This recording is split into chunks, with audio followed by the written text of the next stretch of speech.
everybody! How y'all doing tonight, everybody? Welcome to Joe's Computer Museum. My name is Joe Computer. My name is Joe Strohsnyder, and this is my computer museum. Tonight we're going to be taking a look, or a second look, at the Pumpkintosh. If you guys don't know what that is, go look at my previous stream. It's where I took a Clear Case Macintosh SE and put an amber CRT on inside it to make it orange. So tonight, though, we're going to look at some really cool special stuff that I've done extra since the last time we talked. Stuff to talk about before we get started. First off, I'd like to thank a couple of people who recently became patrons. I want to thank Steve over at Mac84, who became a patron yesterday, and Greg Rutke of Rutke Mods, who might actually still be in the chat right now, who became a patron just today.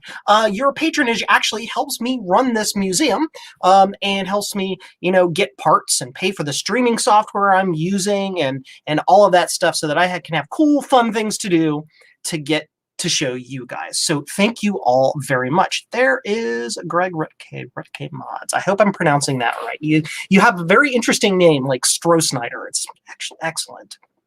So let's say hi to everybody we got here. We have got Retro Tech or Die, Justin Morgan, Thomas Armstrong, Tom Leach.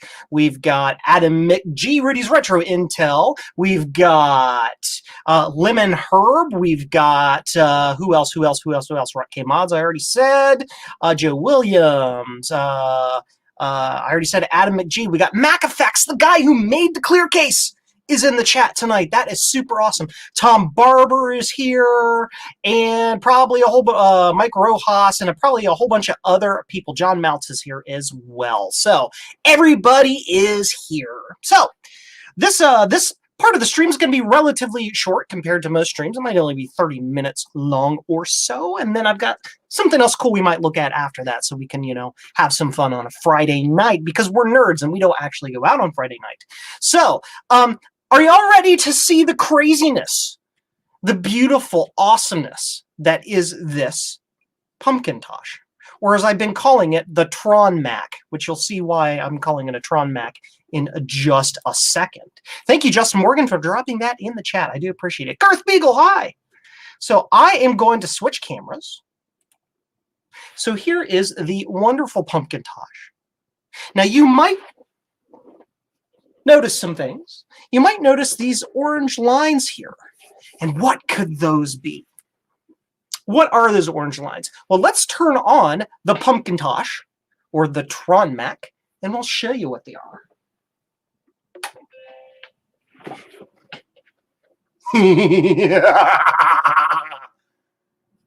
They're glowy LED strips. So basically, these are what you call chip on board on strip LED strips, which they're like those RGB LEDs kind of, but they're lots of super tiny LEDs in a row on a flexible PCB that's cuttable in certain lengths that are about, yay big, just little short lengths, so you can solder them in together. Brankus, how you doing? It's Bruce in the chat.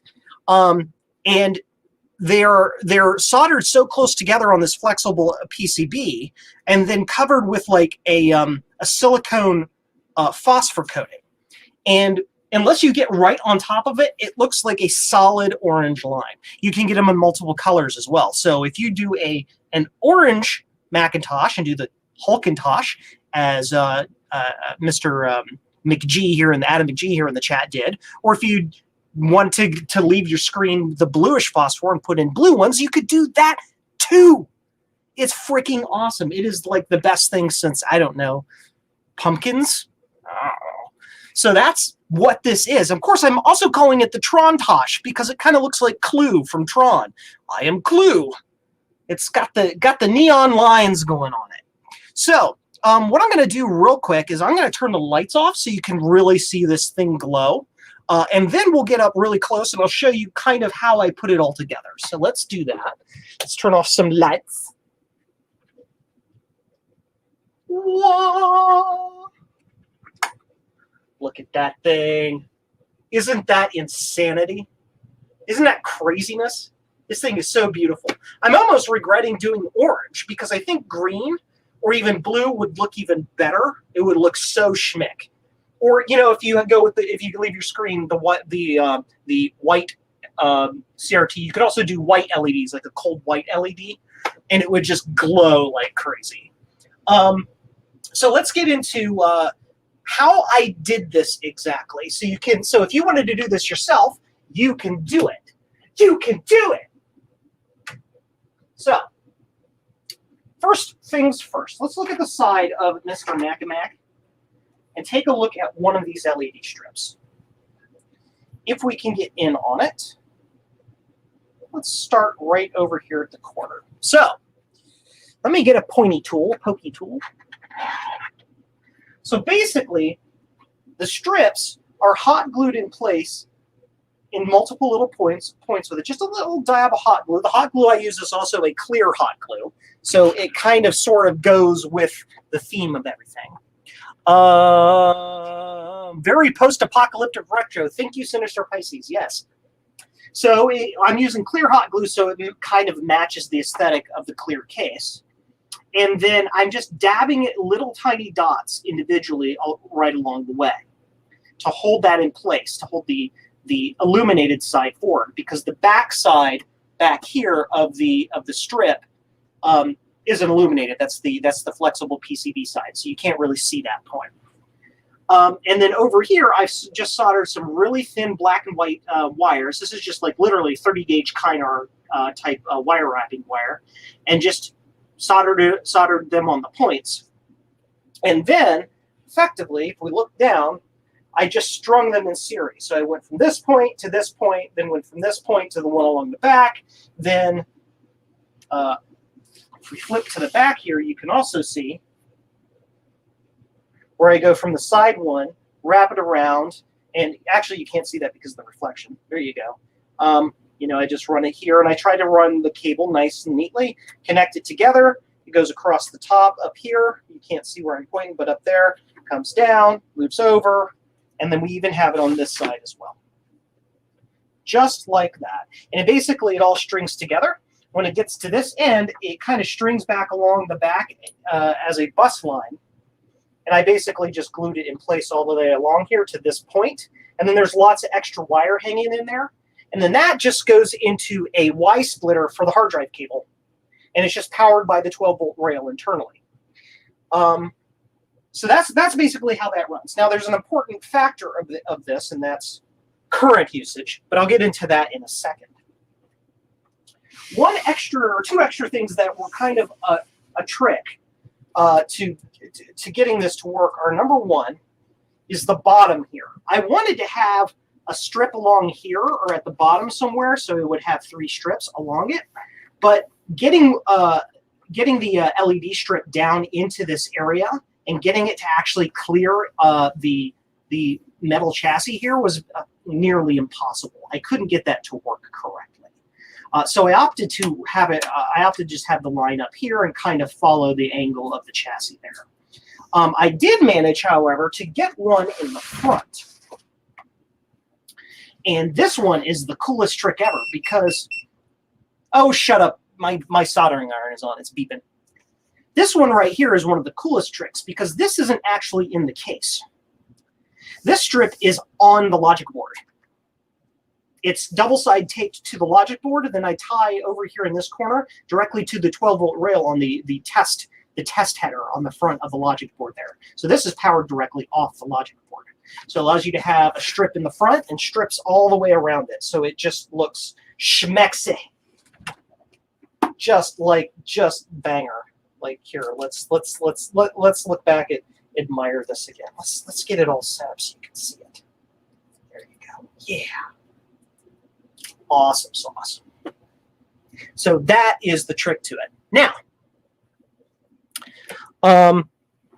the trick here is I'm going to leave that glowing so you can look at that because you don't want to look at my ugly mug. But let's talk about how some of this was done. First off, we need to talk about the LED strip stuff. This stuff right here, that. So let's go ahead and change to the face cam so I can show it to you. So this is the stuff I used. It's basically just a roll. It's like a 16-meter roll of the stuff. You can get this on Amazon or wherever you want. But basically, it's just this LED strip stuff that's cuttable into these tiny little sections, and it has double-side tape on the back of it, just like that. If it'll focus on it, so you can just peel that back in and stick it wherever you want to. And it's used, it's designed to be used for like background illumination. If Action Retro were here, the kind of light that he likes to put in the backs of his videos, and all that, not Action Retro. Yeah, he does that. Or like Crazy Ken of Computer Clan. Those nice, beautiful, glowing lights. It's designed for mood lighting, effectively. Scene lighting. But it works really well for this case. See you, Rudy. Come back and watch the stream later, and you check out all the details of how I did that. But it's really good. It's useful for this particular case because of its design, because of that LED that LED strip design like that, right? Now this is 12 volt strip. You can get it in 24 volt strip too.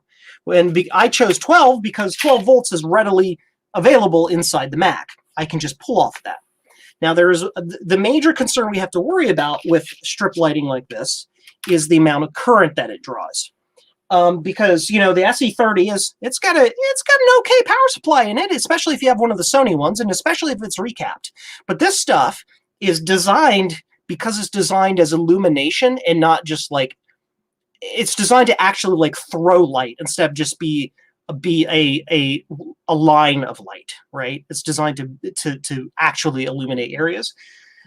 The 12 volts, as suggested on this, actually drives these LEDs pretty gosh darn hard. It is insanely bright at 12 volts. On top of that, when you crank the voltage up like that, it uses a lot more current. Voltage times current equals wattage, which means you're going to overdrive the power supply. So what we've done here, in addition, I'll add in the fact that when you do drive these at 12 volts, you can't look directly at it. It's too friggin' bright. And because we're using this as just glowing accent lines inside the machine, we don't want those that bright anyway. So what we have to do is we either have to lower the voltage that is being driven into the LEDs, or leave the voltage the same and limit the current so the effective energy being dissipated by the LEDs is reduced. So I did a little experimentation. I have a bench power supply over here that has a variable voltage on it. I can vary it by hundredths of volts by just tiny little tweaks. I found that 10.2 volts was exactly correct for what we were doing. So now that I knew 10.2 volts was correct, that allows me to then, Action Retro is here. Hey, how you doing? Now that I know that 10.2 volts gives me the right whatever you want to call it, intensity of light, I can then hook up the amount of lights I want to put in here in a finally, like 1, 2, 3, 4, 5, like 7 or 8 strips, and then I measure out 8 strips worth of this stuff and connect it to the power supply. Now my power supply will show me the current that is actually being used. So I put it at the voltage I want, read off the current, and figure out the wattage. Once I figure out the wattage using Ohm's law and all that stuff, right, I can then reverse it back the other way and figure out, well, what amount of current do I need to limit it to in order to run it at 12 volts, basically, using Ohm's law and volts times amps equals watts and all of that stuff. I won't get into the math. I'm bad at it. It took me like an hour to figure it out. But basically, I was able to figure out what value of resistor I could put in line for all these strips of LEDs so that I could run it off 12 volts but not be super bright. And that's what I did. So for the ones on the inside of the chassis here, we'll flip back to it because you don't want to look at my ugly face. For the ones inside the chassis here, that ended up being 20 ohms, I believe. Was it 20 or 200? I have it documented. Yes, the ones around this, it was 20 ohms. Now, if you were going to do something like this yourself, your mileage is going to vary. These ohm values aren't going to be the same ones you're going to use because different colors of LEDs use different amounts of current. You might have different numbers of strips, all of that stuff. But basically, I put a 20 ohm resistor in line on these, and then the one down here on the main board, my calculation gave me 200 or 180 ohms. So I put a 180 ohm resistor in line there, and it tames everything down. It's not too bright, and it allows you to run it all off of the Mac. So all you got to do is just turn the Mac on, and the thing glows. It's nuts. It's crazy. Action Retro, how many glowy lines are in there? Well, let's see. There's 1, 2, 3, 4, 5, 6. There are 7. There are 6 glowy lines attached to the actual chassis itself, and there is 1 attached to the main board right here in the front. So yeah, that's basically how I did it. But that's the cool thing about this project is that you can modify this to work with any kind of LED strip you want. You could get auto color changing LED strips. You could put an Arduino or a Pi Zero or an ESP82, whatever that thing is there, and use programmable LED strips if you can find this stuff in programmable LED strip, that would be even cooler to make it do patterns. That would be freaking awesome.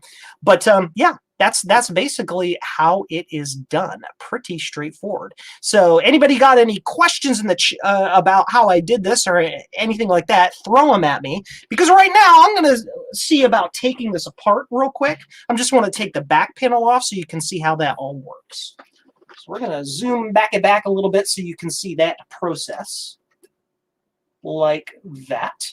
And we're going to go do that. Shut down. Doobie, doobie, doobie, doobie, doobie. Programmable Cylon eye. Yeah, that would be really cool too. So let's see here. Let's get this all unplugged. Okay. You too can have a Pumpkintosh. The one thing I want to get for next Halloween is, I don't know, a HyperCard stack or a picture or something like that that I can use that looks like literally looks like a jack-o'-lantern. So I can like put it in my front window as like a virtual jack-o'-lantern. That would be super cool. I think you should make the lights blink when it's reading a floppy disk. That is a really good idea, Adam. I had thought about connecting it to blink when the hard drive was being accessed, but I'm not sure how that would work. However, if you were to use 2 LED strips on the logic board, you could probably somehow tap into the access line on the floppy or whatever, and have one that's glowing solid all the time, and then have another that only blinks when there's drive access. Because of the amount of current involved, you probably wouldn't want to connect such a strip directly to that LED access line. You would probably want to run it into a tiny little like MOSFET driver that gets driven, that the access line drives the MOSFET, which then drives the LED. But whatever, or a strip just above the floppy slot. Yeah, that'd be cool too. So let's go ahead and get this pulled open here. So I have to be careful because you'll see here my little access wire that I have right here running up into there. And then it connects just to a hard drive Y splitter here. So I've got one of them going into my SCSI TSD, and then it just splits off to here. Unplug. And then we'll come up real kind of close here. We can show that right in here is the 12 volt connection, and right in line here in the what is this stuff called, shrink wrap? I've got that resistor in line to run the resistance for that. These are just 1/4 watt resistors. I'm not driving enough or pulling enough current or anything like that to overdrive a 1/4 watt. This is only using because of the values and everything I've got set, this thing is only pulling like 1/8 of a watt, so it's well within its rating, so there's no problem there. Imagine Joe's Mac here in an 80s haunted house running. Oh my gosh, yes. So I also wanted to let's put this back up, and then we can kind of get in real close here, so you can kind of see how I got that just in there. Now, there's something that I found out that's really cool about this strip lighting, and I was able to use it to great effect on the logic board because of space constraints. Had I known that and done the logic board first, I would have done that here. But basically, this white strip here, as long as you don't cut too close to the actual orange part, you can cut most of that white strip right off with a pair of scissors and leave it literally just an orange line. If I had known that, I would have done that. But I did know that, so we've got the mixed lines, but that's fine. It has its own charm to some extent. So let's get the logic board out. We need to, it's easier to disconnect these stuff this way. Got SCSI and floppy, and power. Power is always a pain in the butt. There we go. And then we've got sound, but it's easier to do that when you pull the board out. Board up, swing out, disconnect. Here's our logic board. There's the chassis. So let's get super zoom so you can see what I did. So there it is, mounted on the logic board. Now, because this has double side tape, of course, you can see I was able to cut most of that white strip off there to get it thin enough to fit on the logic board. I think I do have it mounted slightly to the right too far, but it's on there now, and I don't really feel like moving it. But yeah, that allowed me to fit it in the space available. And then over here, you can see how I have the wires tapped in. Let's see if we can get super zoom. So yeah, so right here, we've got our 12-volt line, which is going into the 1, 8, and 1, 0. Brown is 1, gray is 8. Brown is the number of zeros, which is 1, so it's 180. So that's a 180 ohm resistor. We got the red line that runs over here and taps into this via right here, which is the 12-volt line. And then this gray one, I could have probably tapped the black one, the ground line. I think I probably could have tapped it right there. But I found the actual ground line, which is up there. I just routed it around and mounted it there. And then you've got a glowy light right on the front of it. And that's it. That's the whole thing. That's it. So it allows the front of the machine to have the glowy lights too. Yes. That's a huge capacitor. Yes. I'm thinking you could cut the LED strip with an X-Acto knife as long as you made your cut slow and steady. Yeah, you could do that as well. I use scissors because me plus X-Acto knives equals Greg Rutke of Rutke Mods and his propensity to bleed. So I avoid using stuff like that. I actually, I even using scissors, I killed one of the strips that I was testing with. I think it was this strip here, this strip. That was one of the test strips I did. It fails right around here because I cut in too far into the gooey glow stuff. So yeah, yep. As you can see here as well, I did some other tests with this while I was doing this. I tried painting. I have some acrylic pens. I tried painting some of these with orange, both with an acrylic pen, and maybe I have one here. Yeah, here's another piece where I painted it with an acrylic pen, and it didn't look right. I didn't like it, so I left it white. And this, of course, was before I figured out you could cut that off there. But what else? You can also see here, obviously, that the double side tape can be removed. Not even just the backing strip. I actually removed all of the double side tape so you don't see that blue, nor do I have any sticky stuff in there to collect dust inside the machine. So I got rid of all of that. Hey gang, happy Friday, Javier. How you doing, buddy? My 8-bit partner in crime, Javier Rivera. So let's do the thing. Let me click button, change to face cam. So yeah, that's the Roopadoo. That's the thingamabob. That's how we did it. Javier, you missed the cool part where we showed it all on and stuff. But you can go back and take a look at that. I think I also cheated and sent you a couple of cheatsy pictures ahead of time. So yeah. Action Retro Sean, I'm going to start using grootied as a verb, meaning to bleed on one's computer. I grootied my machine, man. The edges, these metal edges are so sharp.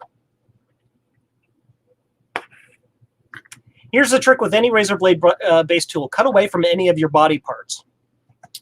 The problem with me is I have very, very poor what's called proprioception, or understanding of one's limbs and body parts in 3D space. So that doesn't work for me. I'm not allowed to handle sharp objects. Just ask anybody at my work and how many times that I've handled sharp objects and killed LCD monitors. Anyway, moving on. So that's where we are with that show. So yeah. Where are we now? So that was that. Any other questions or thoughts or comments on that before we get into kind of the next thing I wanted to do tonight? Yeah, this was a super fun project to do. I've always kind of wanted to do one of those. I kind of did it with the Clear Case Apple IIe last year or earlier this year. Or was that last year? Gosh, I think that was last year. Yeah, that was a year ago. The years, they kind of mix together. I like every once in a while to do a machine that's got a little bling or something to it, some sort of special touch to it that makes it beyond the original. I still do like to keep machines original. For example, this here, back here is still my original first Apple IIe, unmodified and untouched. It just is there. This guy would never get modified. But every once in a while, I like to do a project like that and do some super fun things. So, reminder that it's 2022. Yes, so that was 2 years ago then, Bruce. So, what are we doing now? Hey, Adam, be nice to Mac Effects. He has had so many friggin' problems with supply chain getting those keyboards working. I tell you what, that poor guy, I really do feel for him. So, be nice. Be nice. So the next thing that we want to do is I got sent in a computer from a viewer. I got sent in an Atari 130XE. It's, you know, an Atari 8-bit. It's like the 800 XL, but a little bit more powered or whatever. I don't know. But it's got problems. This is a sent in to you are nice. I know you're nice, Adam. You know, I was using euphemisms. It's fine. So this was sent in from a person who sent me something previously that I fixed previously. I don't think I fixed it on the stream. I just fixed it. I believe it was a gentleman who sent me an Apple IIc. Yes, sent me an Apple IIc that I fixed that had bad RAM, and I fixed the RAM in that. But he sent me. He was so satisfied with my work. He's like, "Hey, can you fix this other thing for me? It's got bad RAM too." I'm like, "What is it?" It's an Atari. I'm like, "Okay, sure, why not? Let's do it. They're all the same." So let's get the bench cleared off here, and we will do that. While I'm getting the bench cleared off, again, remember, you can drop a like, smack that like button for me. If you're not subscribed, subscribe. I do cool stuff. It really is nifty. And again, if you have any more questions about the Pumpkintosh, drop me questions about the Pumpkintosh. So let's change camera angles here while I set up the bench. So Mr. Pumpkintosh, I'm not going to put it right back together yet. We're just going to set it aside for now. Go there. This can go over here. Make sure I don't lose the screw, so it can go in the screw bin right there. Okay. Oh, stop it. Stop being tangled. Being tangled is not an option. You're not allowed to be tangled. Go away.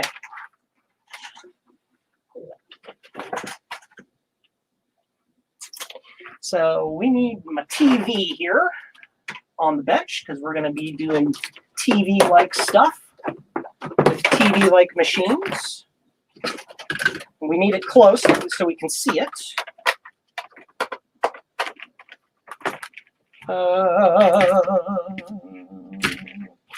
Tangled mess. Has to go in front of it. There we go. Cool. There's my TV that I can use to do the thing. Looking for a no-slot clock for an Apple II Plus. Does such a beast exist? Yes, John. Any no-slot clock will work for the Apple II Plus if you put it into the correct socket. I don't remember which one it is. You can also use the ROM X by Jeff Mazur and Dean Claxton. Their product for the Apple II Plus, I believe, includes a no-slot clock in it. So yeah. Adam Joe says, Joe, I found a 2C this week with 16 functional MT chips. Pictures or it didn't happen. Lies. Okay. So let's go ahead and get our Atari 130XE in the shot. Let's arrange things so you don't have to see my big gut there. So you can see me working too. Yes. Now, you can kind of see it over here. I normally have an overhead cam for this kind of stuff, but the setup hasn't been working very well for me lately. So I haven't been using it. I've been using the side cam. So we need to get this thing apart. Before we do that, let's plug it in. So this gentleman got the 130XE. He says he got it for a steal. It looks like it, other than being dirty and typical of its age, it actually looks pretty clean. But of course, as is typical, it didn't come with any of the cables. So he went to 8-Bit Classics and got the video cable there and got a power adapter for it as well. So we know we've got good stuff there. They're like, don't turn it on, take it apart. No, I'm going to turn it on first. What will a photo of 16 chips prove? I don't know. I'm just saying what all the hip cool kids say. So this goes to monitor. Yep. This goes to power. I don't know if a no-slot clock that works in a 2 Plus. Yes.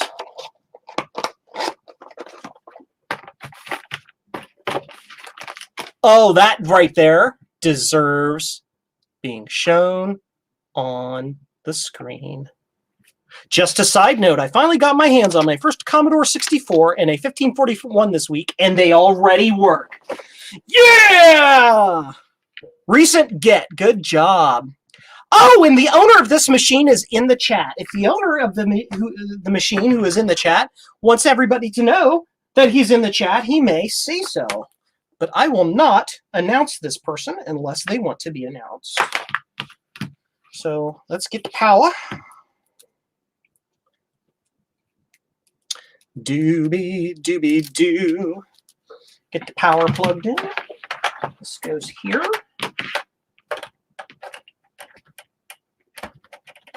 Do, do, do, do, do. Do, do, do, do, do. Now I have to remember the key sequence. There's a specific key sequence you use on the Atari 8-bits to get them to run the built-in self-test. I don't remember what it is. It's a thing. Got to get the video plugged in here to my monitor. We want AV, which is probably yellow. White, red. Yep. Cool. The monitor turned on.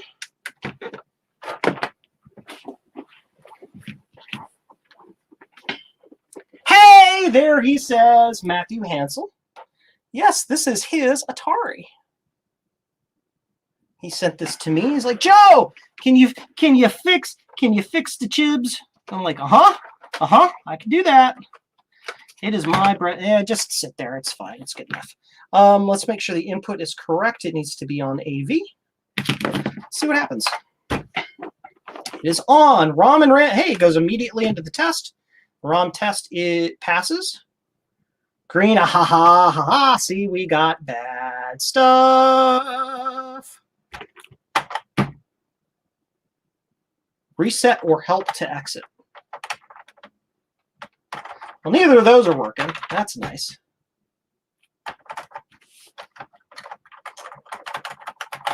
It's also possible that the keyboard is disconnected inside or something like that.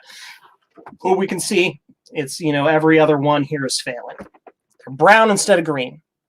So let's do the thing. Let's take it apart. Let's hack about inside it, shall we?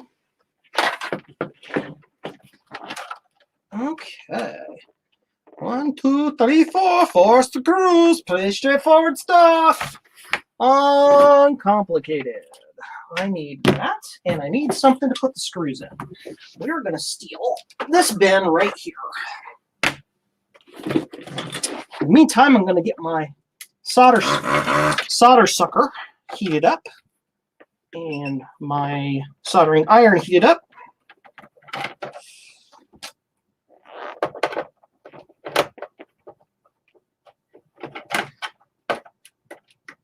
Screws out.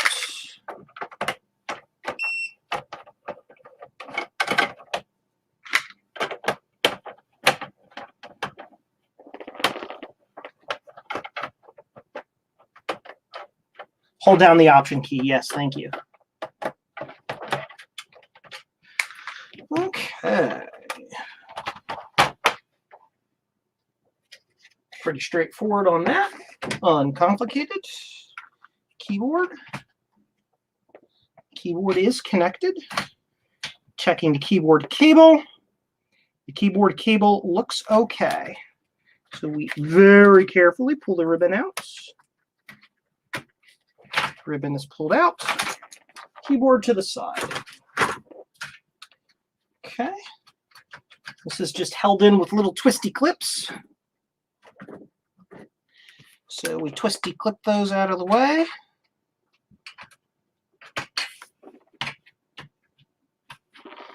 Matthew, be aware that these twisty clips may break off while I'm removing this. That happens sometimes with twisty clips like that.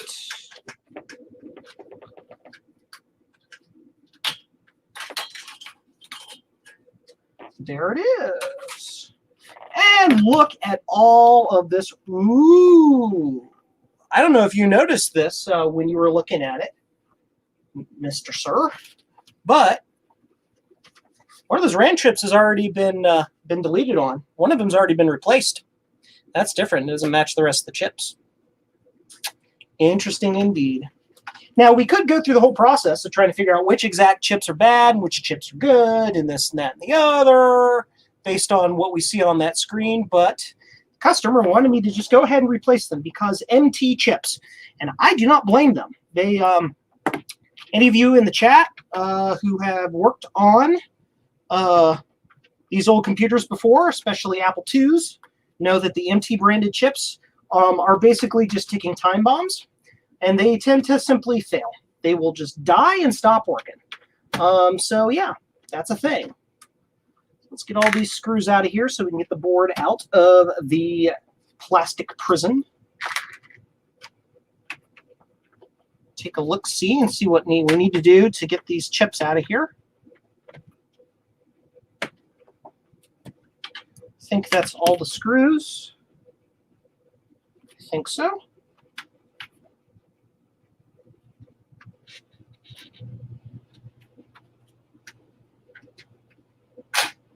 Yep.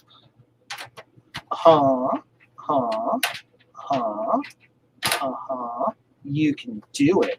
Do you need to be on and up? Yep. You sure do.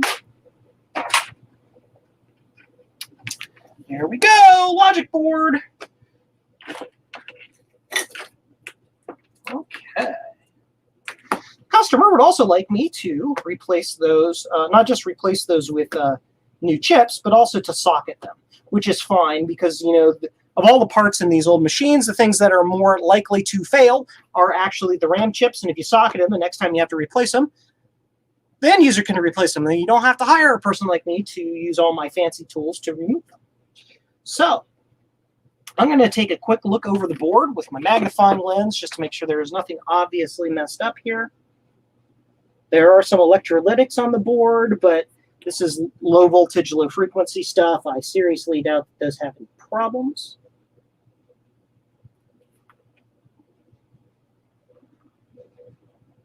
Tons of resistors on here. Yep, panel looks good. Flip side. This chip that was replaced looks factory, though. That is odd. Perfectly clean.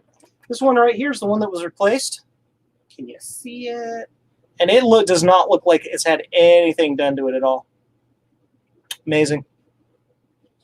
Atari was allergic to resistor packs. Joe, it wasn't replaced. That one chip is different. It's just one chip is different. It's weird. Very odd. Yep. 4164, just like all the other ones, is just different. Just whatever they had. It's like what was it? What was ever was in the manufacturing bin when they put it together. Yeah. Rest of all, this looks fine. I don't see anything major going on. All right. So let's get to work, shall we? That chip is always different on this model. See, Adam is in the chat, and Adam has fixed everything. So he just happens to know. We got the Hako FR301 sucky tool, or machine. I'm going to go ahead and give that a little clean. Very important to do regular maintenance on these things. Put that there. Now, put on my wrist strap here. We're going to do a test removal and see if one of these is easy to remove without adding extra solder. Sometimes it is, sometimes it isn't. Make sure my temperature is correct. Okay, so let's do it. Oh yeah, these are going to come right out. Let me double check that pad, make sure it fared okay. Looks fine. Looks okay to me. Oh, stop it. Can you see what I'm doing?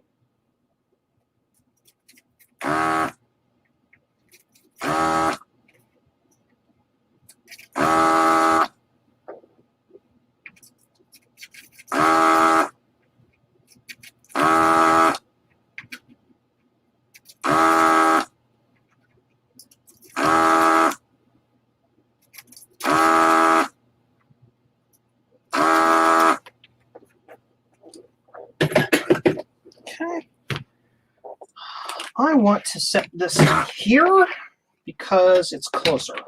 I need a small thingamabobber.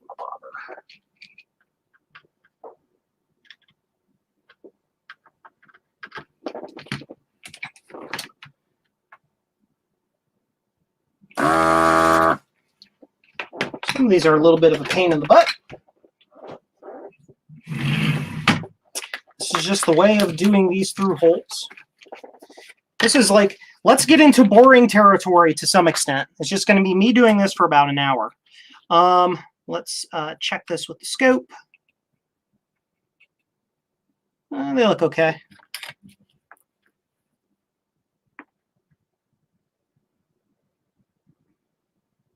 Yeah, probably pop out. Okay.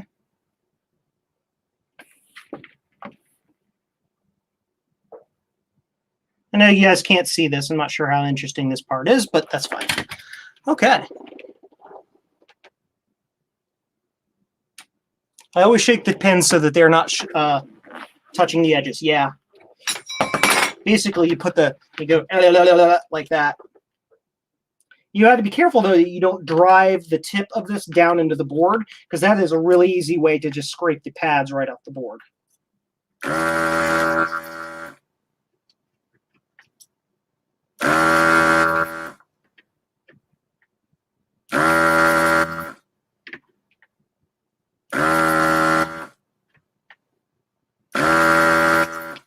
You really want to only, basically the only weight you want down on that, if any weight at all, is the weight of the gun itself. You don't want to push down. You don't want to scrape the board. You just want to kind of wiggle it and hold it very lightly. That's what she said.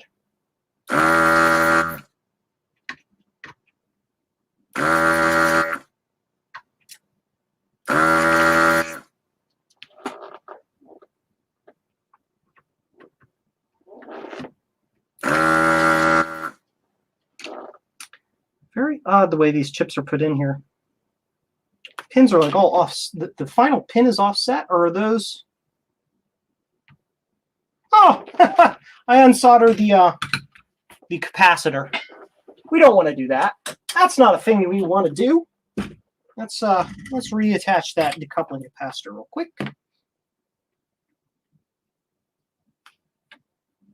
That doesn't need to come out.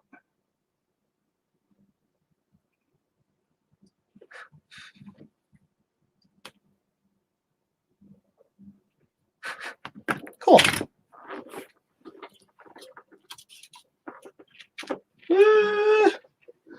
Reading comments. Shake the pins. Just did this exact work on Apple IIe that last night and did it with solder wick since my vacuum station. Oh my gosh, Adam, I am so sorry. The upside is that if you know all the chips are bad and you're just going to be yanking them out, you can literally clip them on the top, heat it with an iron, and then heat it with an iron from the top and pull them back out the top, then clear them with the wick. It's a thing. Why do they have capacitors at each RAM chip, says the owner of this board? Yes! So that is a very interesting question. These are called decoupling or bypass capacitors. What those do in digital logic, it's hard to explain exactly, but basically you have to think of digital logic as a whole bunch of tiny little switches. And as they switch on and off to do different functions, every time it switches on, it draws a chunk of current for just a little moment. And when it turns off, it can send a pulse of current that goes too high every once in a while. This can cause voltage dips and vibration, oscillation in your digital circuits, and can cause what are called, literally, the technical term is, a glitch, where if one of those little transient voltage spikes happens at just the right time somewhere on the bus, a chip can interpret that as an actual logic change instead of just something else not having anything to do with it doing something. And so these bypass capacitors either absorb extra current or voltage or charge or whatever you want to call it, or provide a little boost of charge when necessary to flatten out all of those signals to reduce all the glitches. And that's why they are all over the place. There you go. I don't keep empty chips even if they work. Yes, Adam. Me either. I do have a couple empty chips just for throwing in socketed boards for quick testing purposes, but that's about it.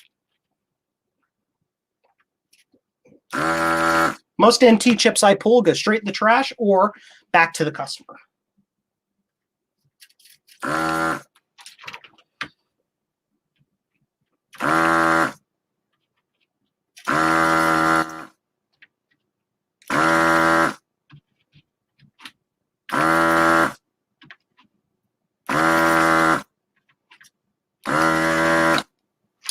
That one didn't come clean very well. Let's add a little solder to that.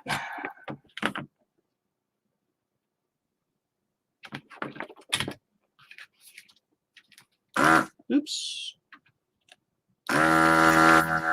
There we go.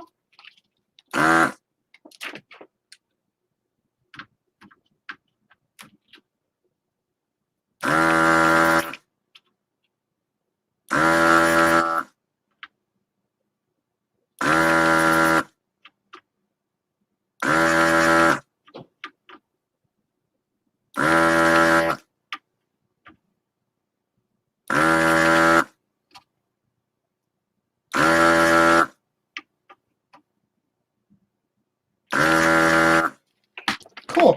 So we've undone a couple. Let's go ahead and see if we can pop those out real quick. So these two right here. How easy will these pop out?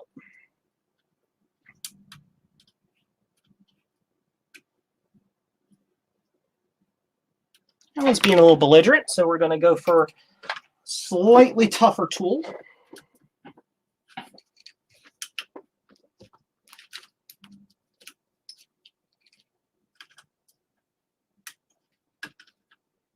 Being super careful, so we don't want to lift any pads or traces, destroy any vias, or do anything like that. There we go. One chip removed. 15 to go.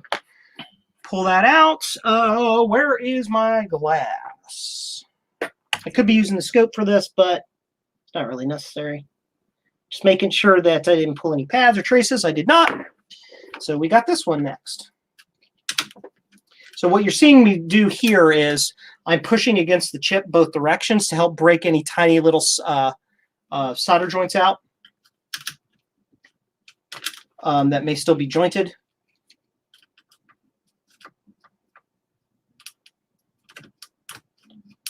That one's still stuck in there pretty well for reasons.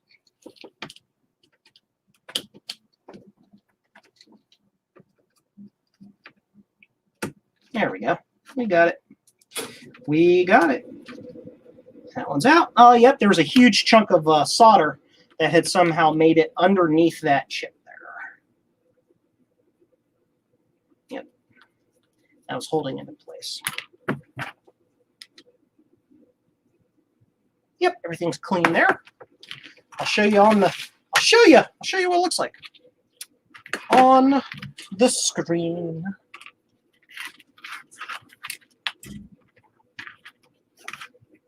On the Super Scope. Let's show you. There we go. And let's go, Cam. Cool. So here's what those joints look like. And what tends to happen on each side of where that pin, where the thick part of the pin kind of lays in the via, there tends to be a tiny little contact point there with that still. And that can kind of hold them in place, right? So you have to kind of wiggle the chip a little bit to break those tiny little solder joints to get it out well. Yep, some of that solder. This is what we call a solder ball. This is actually a mega solder ball. We want to get that out of the way right here. Looks like a little Space Invader. Yeah, these little points here can kind of hold on to the chips. They hold on right here at the fat part of the chip. So you need to be careful with that when you're moving that out. If you just kind of yank on the chip really hard, those connections can stay in there. Oh, there's a scrape-a-doodle right there. I have to pay attention to that. Interesting. Trace looks fine, but we'll have to double check that. If you yank up on it real hard, you can actually break this rivet here and pull the via and the lines up. And then you've got to do trace repair, and that's, you know, that's bad news bears. It's fixable, but you know, it's just a pain in the butt. You're trying to avoid adding more work for yourself. Matthew Hansel, I requested them to be socketed. Absolutely. Absolutely. I want to go to there. So it didn't go wrong when I used a chip lifter to get the clock chip out of my XT after desoldering to the nth degree with a desolder vacuum. Nope. That's kind of how you do it. Seems someone else wick the solder on the top, then suck the rest for the bottom. Yeah, you can do that too. The process I use works really well for me. I typically have no problems with it. Typically. So let's get to jiggling. Commence the jiggling.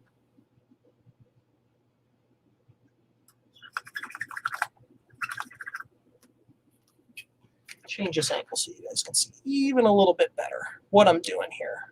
There we go. Cool.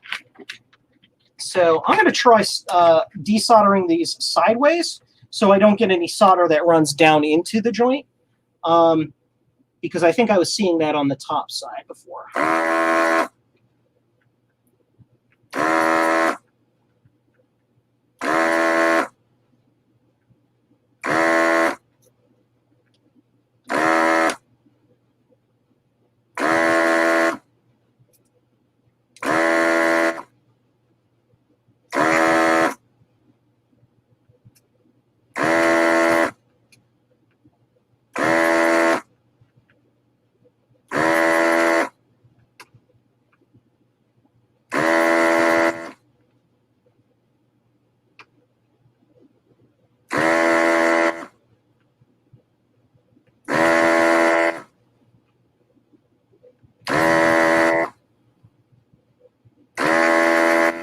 The method I'm using here is I'm putting the solder gun in at an angle to make sure that the metal of the gun makes a good contact with the joint, and watching the joint as the solder completely liquefies. Then I put the gun perfectly flush with the board, pull the trigger, and shake it back and wiggle the gun back and forth to make sure that it can clear the stuff from both sides, the solder from both sides. So we press the chip with the little thingy. That isn't working well for me today.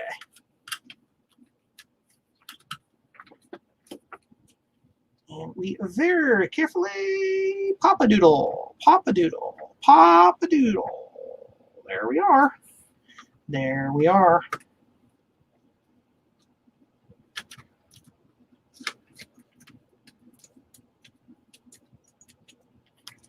And we've got another one out.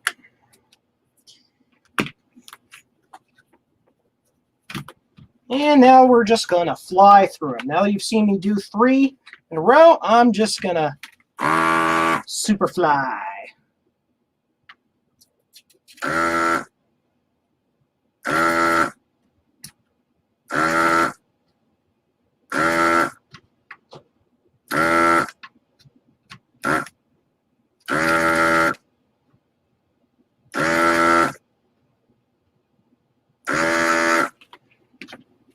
One on the end, the one on the ground plane doesn't like to melt very well, probably because I'm leaving it, not leaving it on there long enough for it to completely melt. That's the thing. You have to make sure you have good dwell time on there so that it melts the solder all the way through, and you're not just pulling a small top layer of the solder off. I was going too fast. Didn't melt that one all the way through.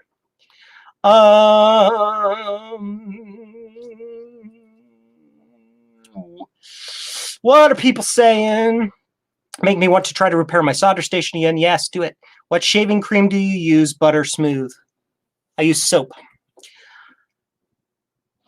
Too bad nobody has made an easel for desoldering in that position. Ooh, that would be cool.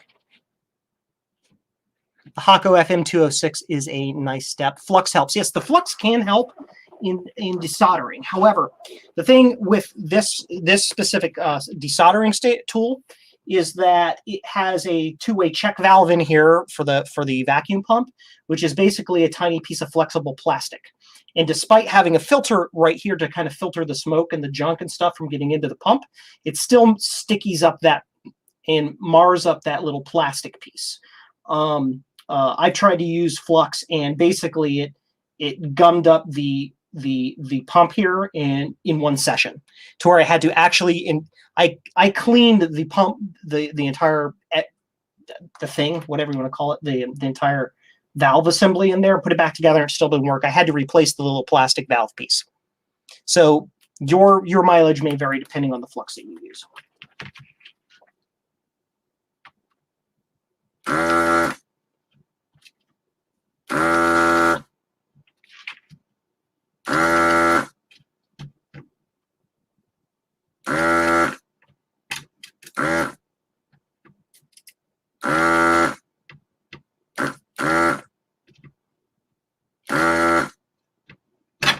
Oops.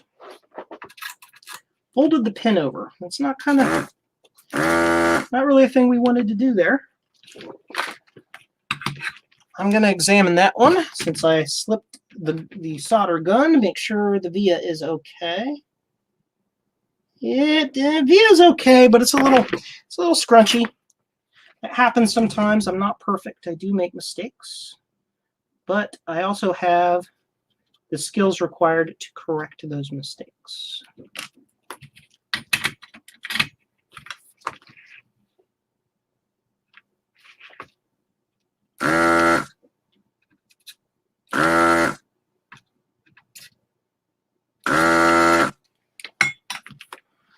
Pop another couple chips out.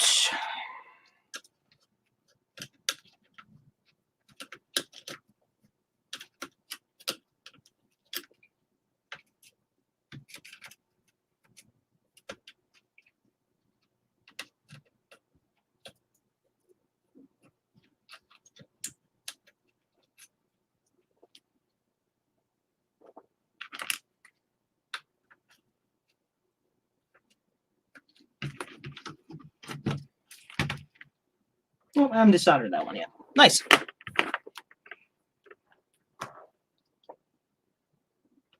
Yep. I mean, the via is still there, and there's not a trace there on the backside. But it's something I want to show you something that happens sometimes. You got to be careful for and watch for. And I apologize, Matthew, since you're in the chat, but this is a thing that does happen sometimes.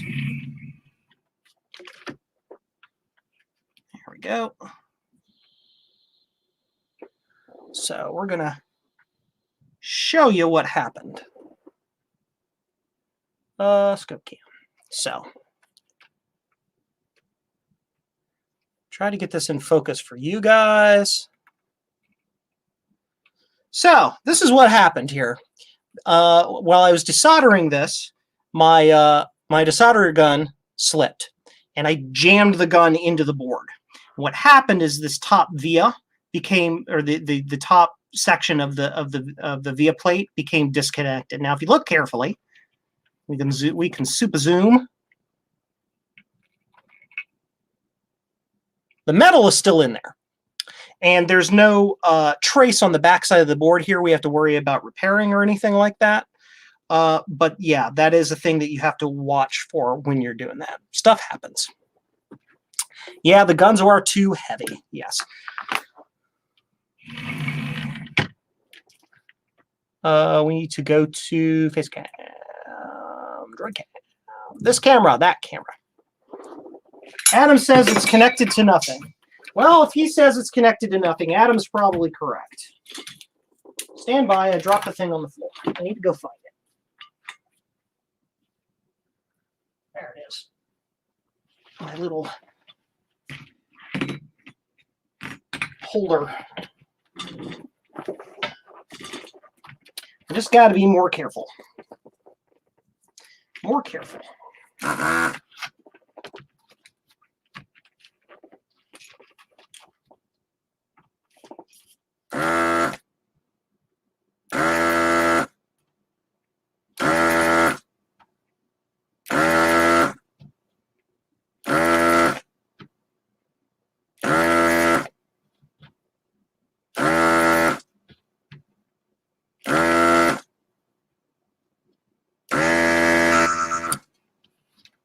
Oh, I did it again. That's the capacitor. I don't want to say stage fright, but I've got a little bit of a performance failure here. I know I'm doing it on stream, so I'm making lots of little mistakes because I'm focusing too hard instead of being relaxed at what I'm doing.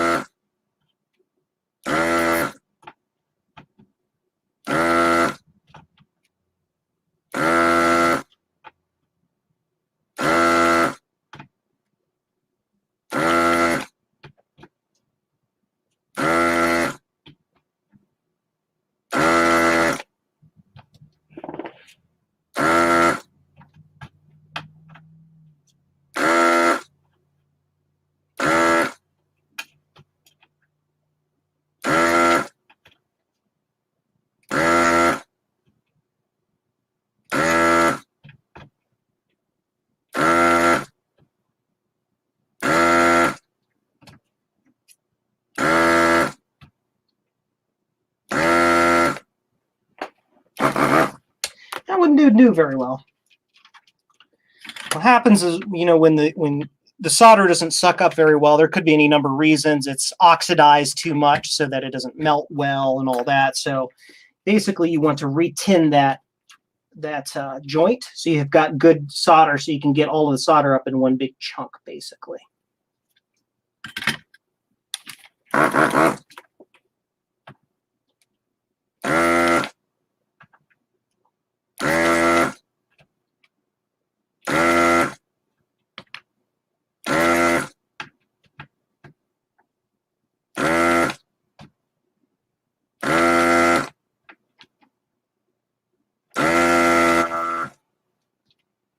That one did well.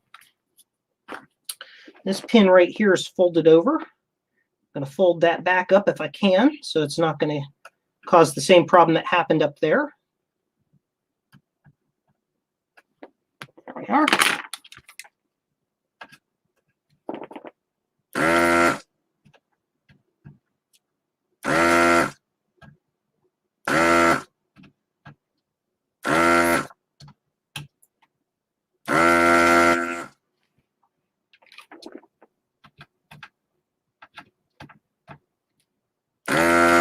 Riveting content, I know.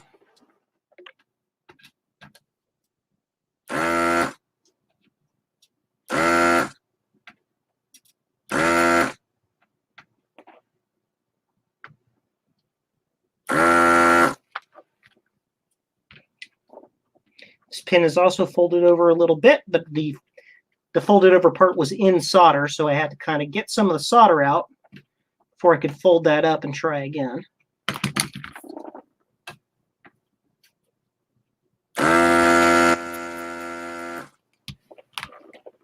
That one might cause me some problems.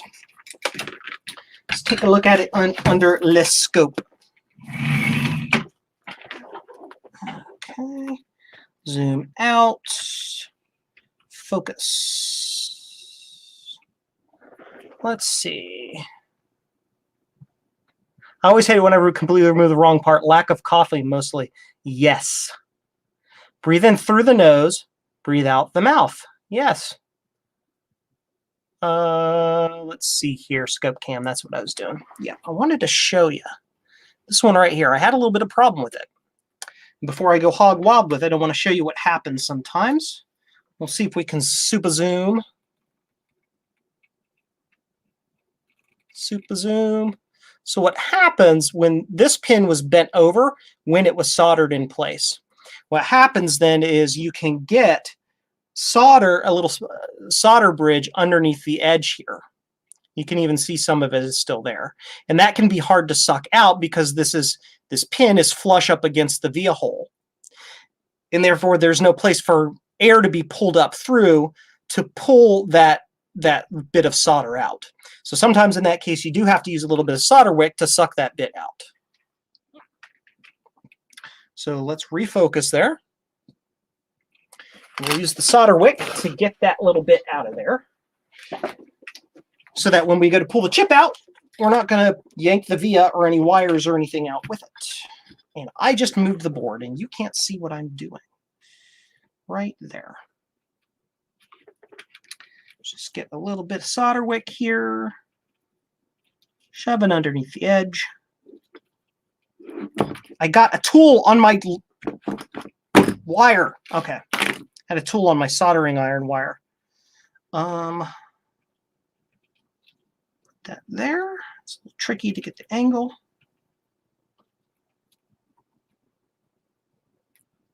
Kind of wick that out of there.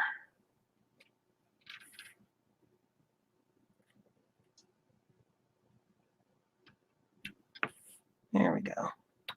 Now, I'm just again realizing I've done it again. This is not something that needs to be removed. This is the friggin' capacitor again. Hey, at least we learned something. We learned that what can happen when you've got a pin that gets stuck. So I just got to solder that back in place again. Stand by. I'm going to check the rest of the capacitors to make sure I didn't undo any of those. No, they're all okay. Oh, man, it's Friday, let me tell you. Let's continue. Let's clean up a little bit of my mess here. It goes there. These things can go over here. That can go there. There. Good. Continue. Got one more chip here to remove. Yes.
Forgot one.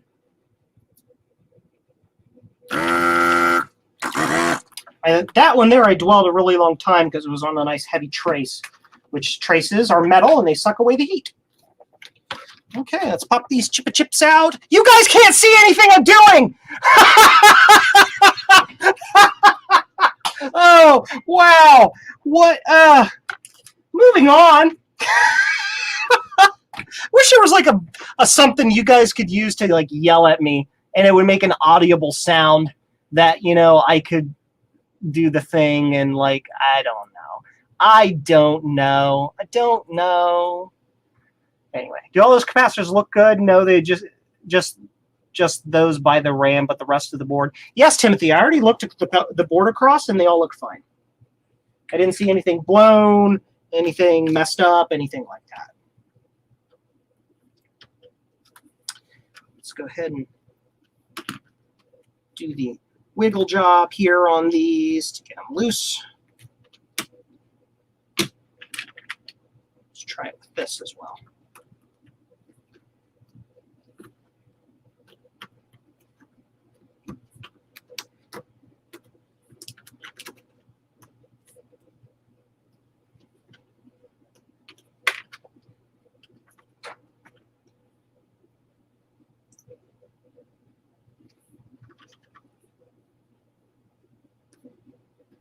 Somebody asked about this chip lifter. I'm just now remembering that. Stand by. I'll show you what it is.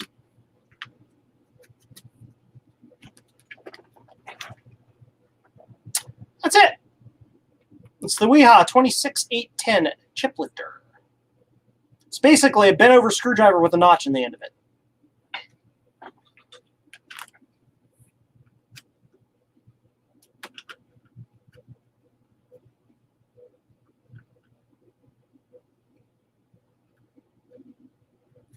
This one's not coming out very easy.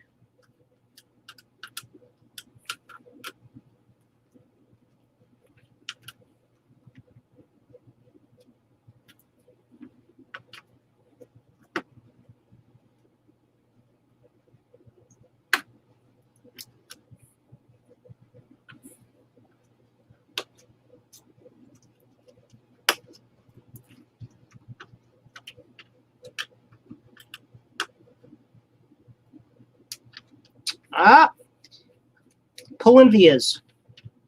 But I noticed it before we got too far. Stand by.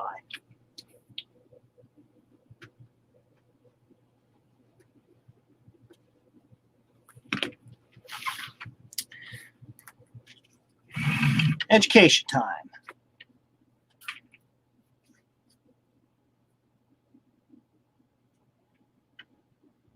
Okay. You took a screenshot. Yay! Let's do the thing. Skip cam. All right. So I've done the unimaginable. I have pulled vias, and I'll show you why I pulled the vias. So if you look at these two connections right here, they weren't desoldered well enough. And so when I went to pull that out, it actually, you can see here, I started to pull those VO lines out. Now, I didn't pull them all the way up, which means it's still very repairable and no big deal, but I do need to get more of that solder out of those. So that's why we go slow and careful. So I'm going to try to release it with a solder wick.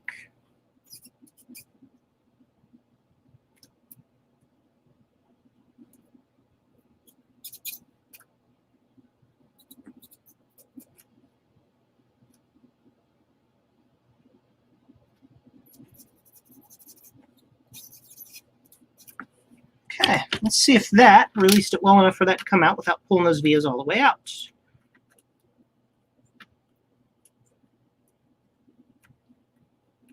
Yep, that worked.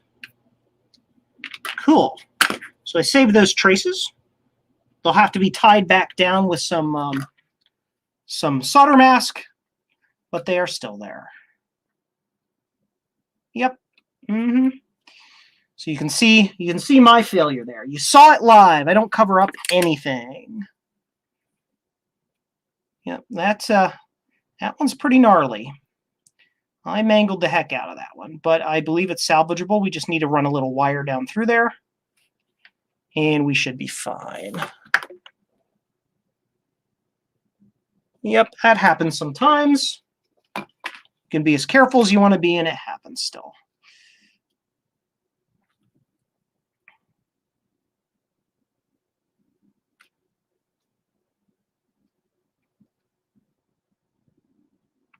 Yep, I also noticed this trace right here came disconnected. See that?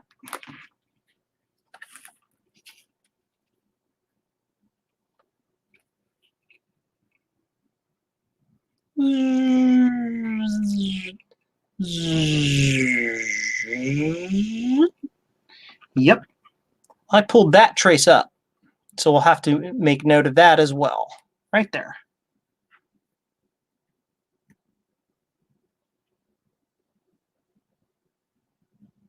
Yep. Trace repair will be required there.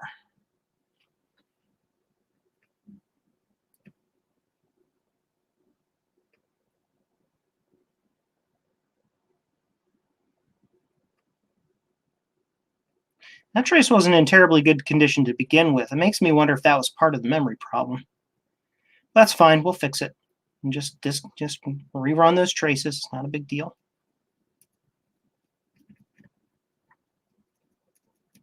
Yeah, that's all jammed to heck. That's going to be fun. We'll fix it. I always do. Okay. Proceeding on. Boink. Matthew Hansel, yep, so glad I have an expert doing this. Well, you know, if I was a little bit more practiced, I do need more practice. I do this a lot, but I still make mistakes from time to time. If I was a little more practice, I'd make fewer mistakes.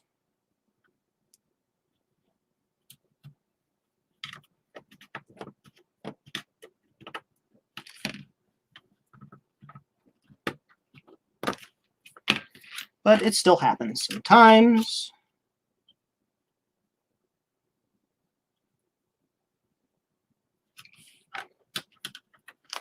Seeing how easily those traces pulled up, I'm going to be even more careful with my process here.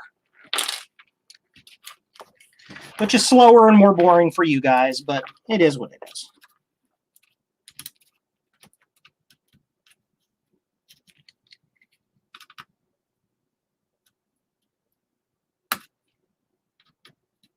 You also have to be careful prying on this end of the board, because you can't really pry against this. Here, we'll show you. Because the capacitors are here. When you're prying from this side, you're basically prying against the edge of the other chip, and it's not a big deal. You're going to be removing those chips anyway. But here, you're prying against the ceramic capacitor. You can't put a lot of leverage on it, or else you'll break the capacitor. What I sometimes try to do is use pointy tweezers to get under the chip and lift that way, but I usually end up just breaking the points of my tweezers off. So it depends.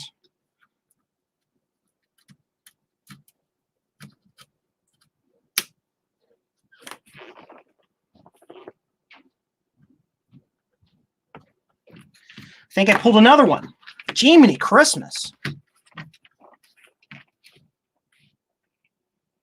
Yep. I really need to check these joints better.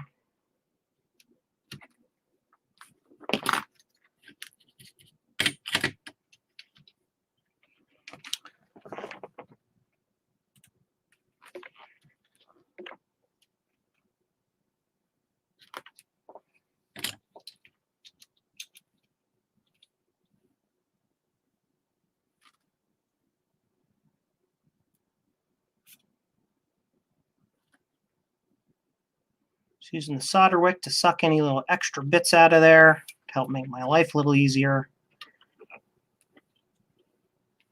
I'm not entirely sure that these vias are spaced correctly either.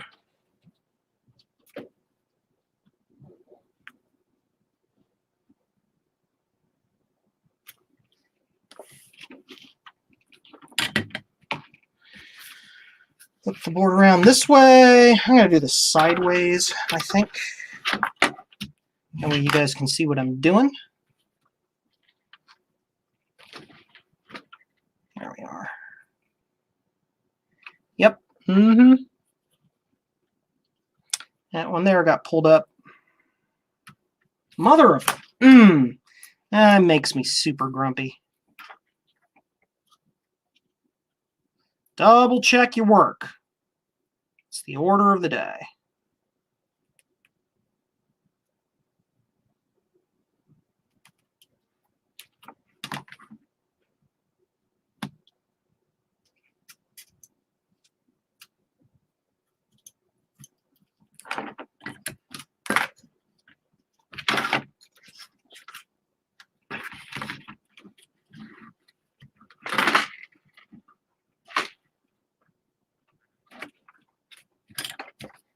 Doesn't help that this pen is like bent over, which is probably part of its problem. It's loose.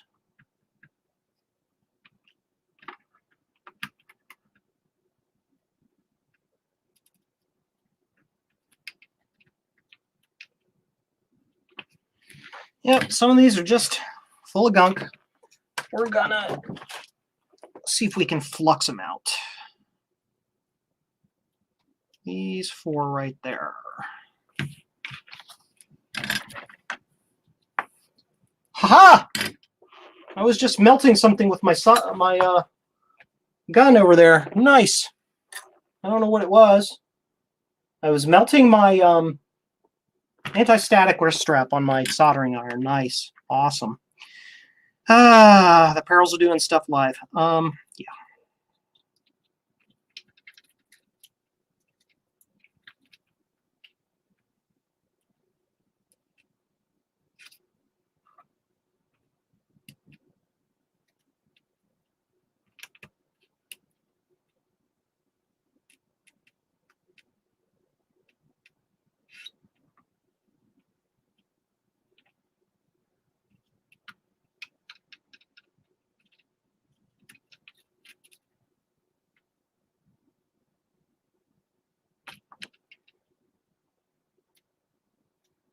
That one there just doesn't want to clear out very well. I think I got it loose, though.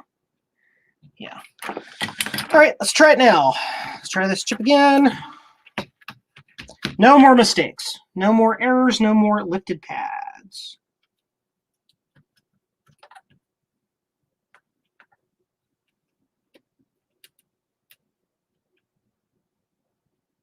That side's loose.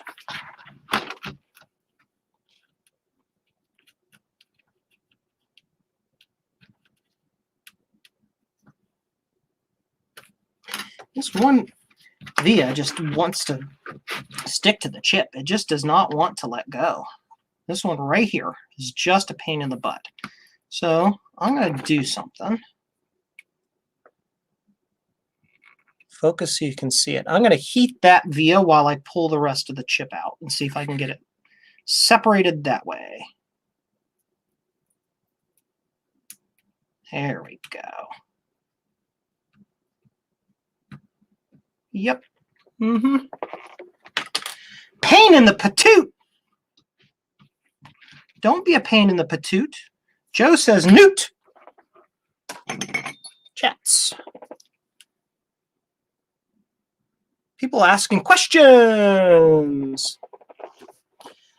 Lots of questions in the chat. So let's see. You can make 4164 work on a 4116 socket fairly easily. Yes, you can.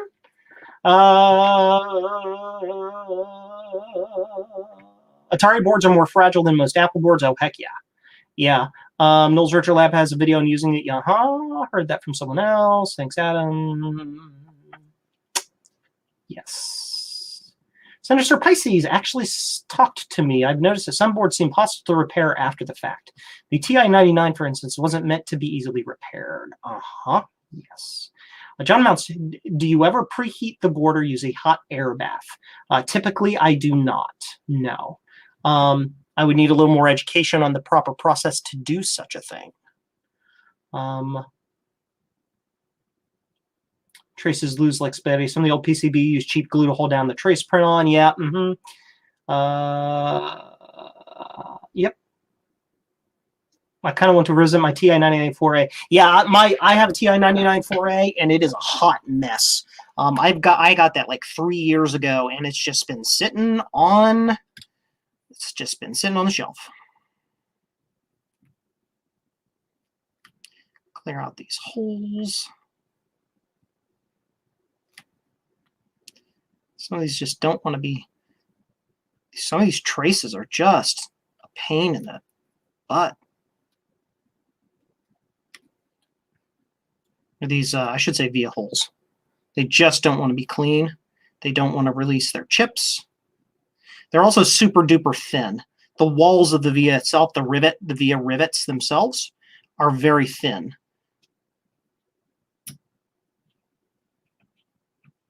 So they're prone to just being yanked right out of the board.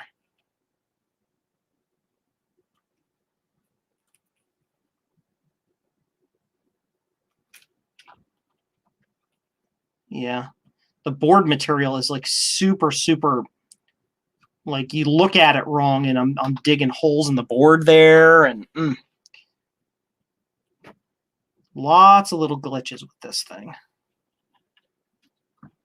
Just have to be even more careful.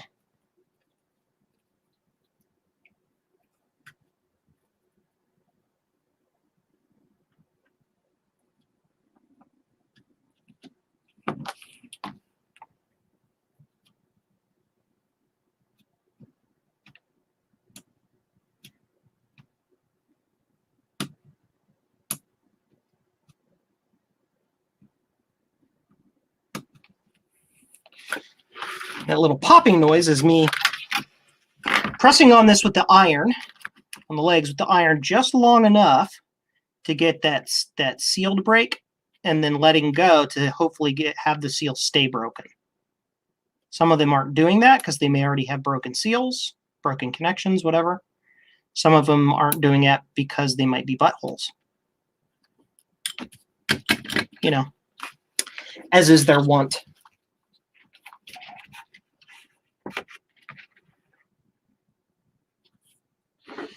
So now we can do the little wiggle test on the back to see if these are all loose. Most of them aren't still because they're poopies.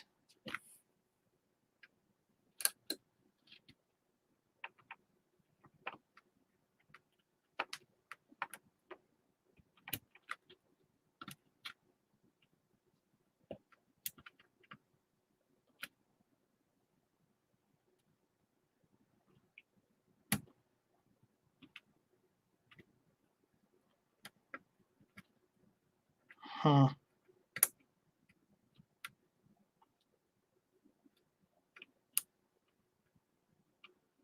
Yeah, these are all just stuck in there. They don't want to move. So what we're going to do is I'm going to do a trick. I'm going to refill all of these holes and then suck them out and see what happens.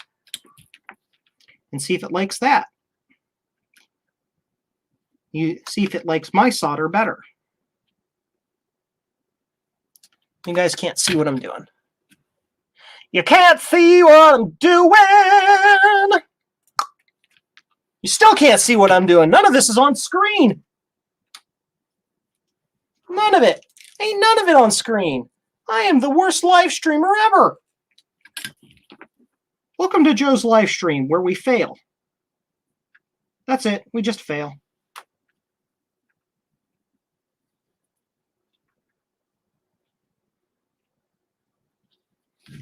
If this doesn't work well for releasing the chips, then on the next set of chips, I will just cut them out. We'll use the cut and pull method instead. It takes a lot longer, but it's less likely to cause trace damage. And since we know these chips are just being replaced, we're not trying to actually preserve the chip, we can do that and just get rid of them.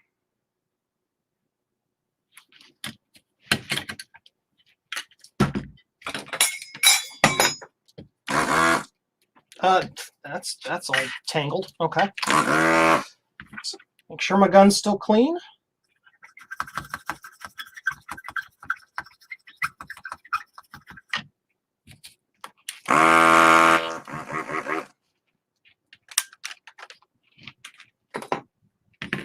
Do a quick check of the guts of this. Yeah, it's got a little bit of stalactite in there, but it's not too bad. That's what it looks like on the end of that when it gets full of gunk. This one's not too bad though. I haven't been really desoldering long enough for it to be super bad yet.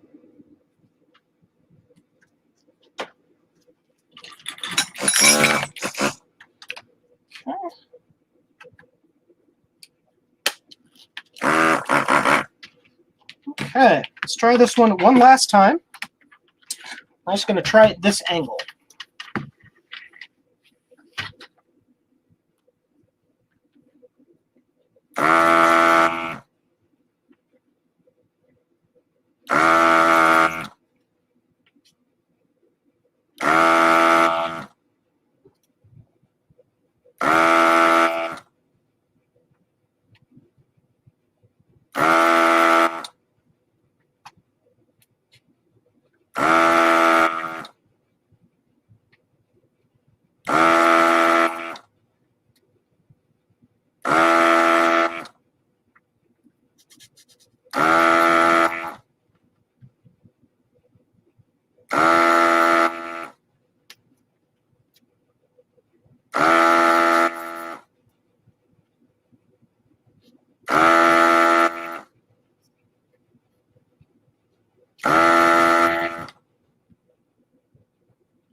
Take a look at that now. See how that looks. I use flush cutter to snip those MT chips off with the 2E board. Worked great. Yep, I've done that before. The first time I did that I did that in a video. Somebody screamed at me. Multiple people screamed at me in that video. Like, you can't do that. Like, I'll do whatever I want. Yeah, there, baby. There we are. Those came out a lot cleaner. So basically, there's a solder. There's a eutectic mixture issue with the solder. Looks like these are still kind of in there though. Still kind of in there. Let's look at the top of the board, see what it looks like. Yeah. Yep. I mean, you can see these solder balls. Look at this. Can you see that right there? That kind of, there's a chunk of solder that just kind of, no matter what I did, it wicked up. See that piece of solder there that wicked up the side of the whatever? Yep, we're cutting them off. They're getting cut out. We don't need to preserve the chips, so we're just going to yank them out. Gonna get yanked out.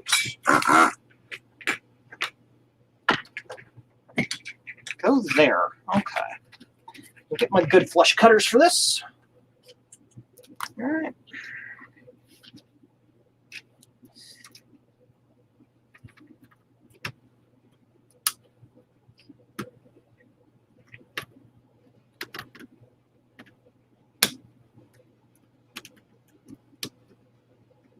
Of course, I did that, and it just levered the chip right out. Nice.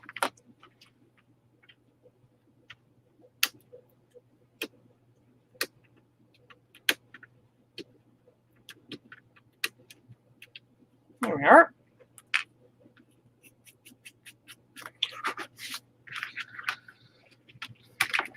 So let's take a look to see what that looks like. You still can't see what I'm doing. I am the worst. I am the worst at this multi-camera crap. I tell you what, I really am. Yep, those all came out pretty clear. So now what we need to do is we've got to pick these little pin bits out. So usually you can do that. Sometimes they'll just fall out like that case, but these ones, some of these, like this one in here, it's in there pretty well. Yep, nope, they all finally came out. Great, awesome. Cool. Great. Awesome sauce. So let's clip the rest of these out, shall we? Let's do it. Perhaps the pump assembly needs to be cleaned. You know, it very well might need to be cleaned. I cleaned it the last time I used it when I was done using it, so it should be fine, but whatever.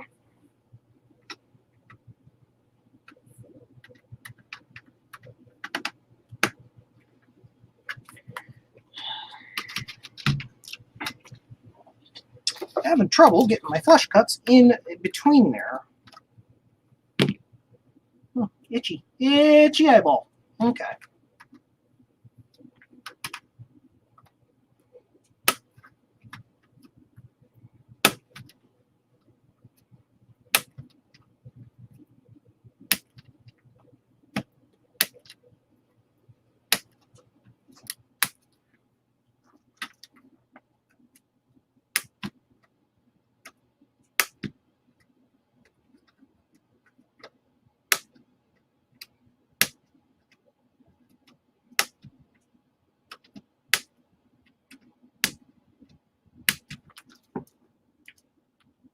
Chip is freed, and nary a trace or via has been broken.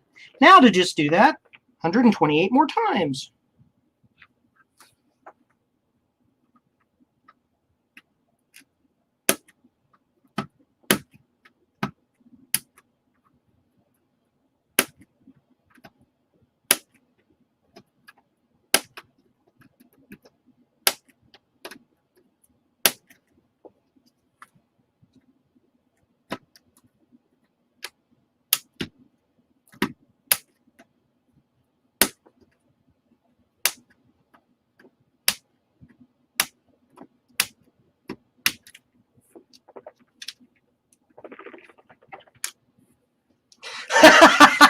Adam says, once I'm done pulling those RAM chips, I should mail them to Adrian. Adrian Black of Adrian's Digital Basement, yes.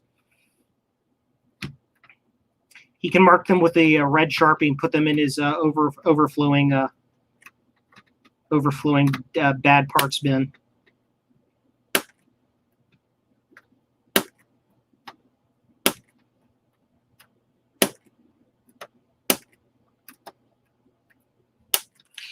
Here's what I use to mark bad parts.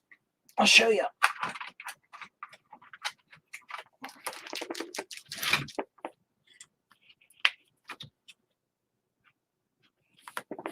That's much easier to see. Yep. I use acrylic paint pen because you can still read it after it dries.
This didn't cut well on that side, did they?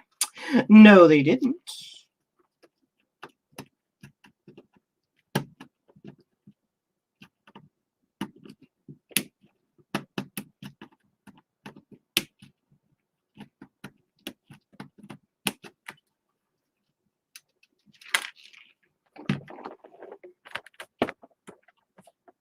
It's not overflowing anymore since he got that nice wooden box for me. That's nice. I haven't watched Adrian's channel in a hot minute. I'm actually pretty bad at watching fellow retro YouTubers' channels, to be honest.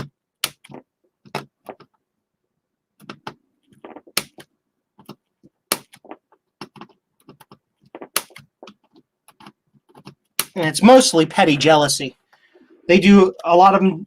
The ones that I like really a lot do such cool stuff, and it just makes me jealous. I didn't think of it first, which makes me feel bad, which makes me not want to watch their stuff.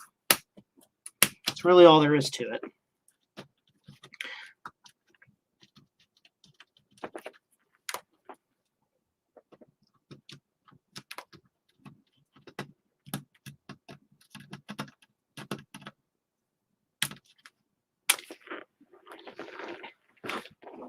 You got a coffin from Australia for the dead parts. Oh, that's the bad chips, yeah. I don't keep bad chips, but I do have a jar full of dead PRAM batteries. Yeah. Adam, is that a constant reminder of all the boards you've saved by removing them? Tom, don't repair stuff, but you do it on the camera. Yeah, if you want to. I mean, if that's a thing you want to do, that's a thing you can do. There's nothing stopping you from doing it, or nothing saying that you have to. Have to do it any particular way. I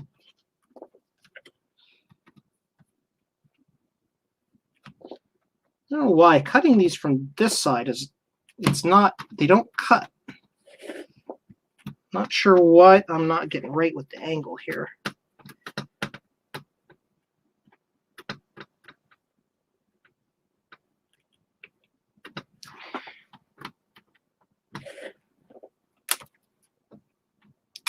Really not sure. This side, the far side, I can cut with ease.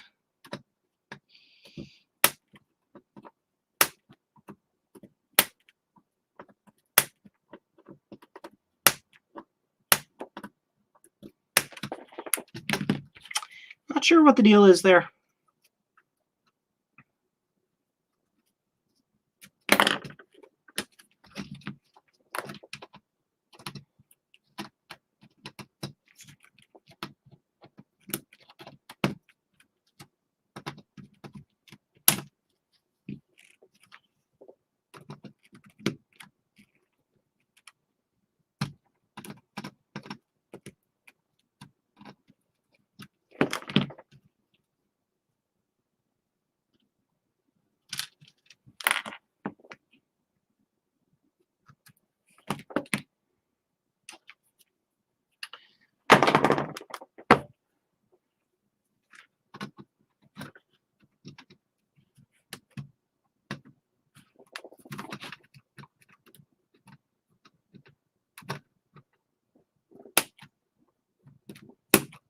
There we go. Also helps to use better flush cuts.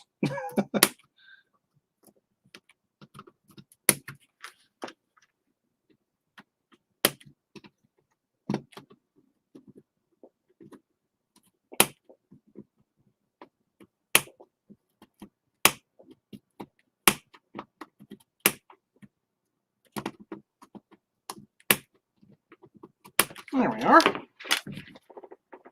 You could try to fatigue the pins, and that would break them off as long as the solder holds. Yeah. Joe, what kind of chips are you putting in this board? As in the brand? The brand of chips we're putting in are whatever these are. I'm putting Oki 4164s in it. Oki 4164, standby. Nope, Kyocera 4164s.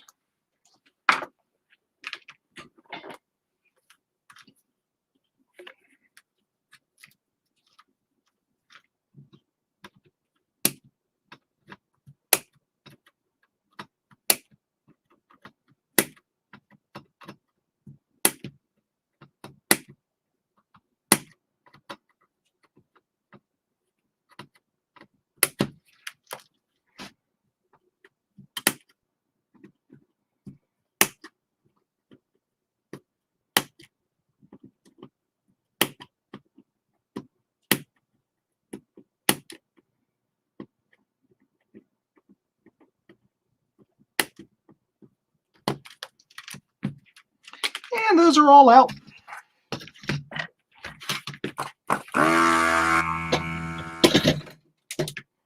So now we heat each pin and pull the pins out, one at a time.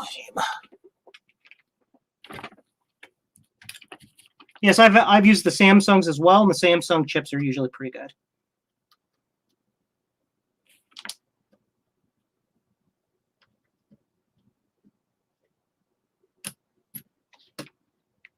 Now we're just grabbing the pin with our tweezers, heating the solder till it melts, pulling the pin out, repeating that 128 times.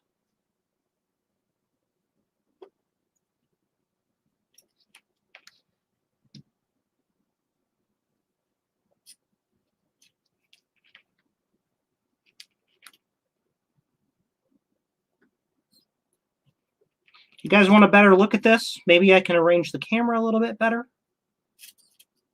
Right now it's just kind of a generic bench shot.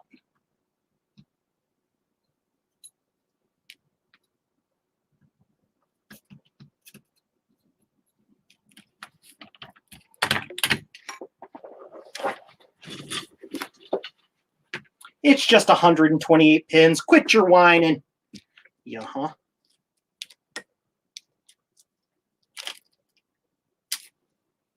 Maybe you can see a little bit better what I can do, what I'm doing.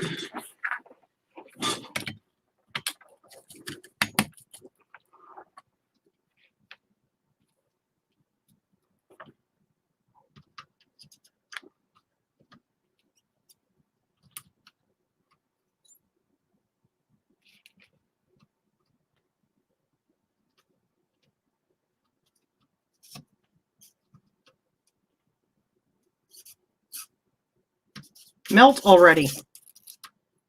Thank you.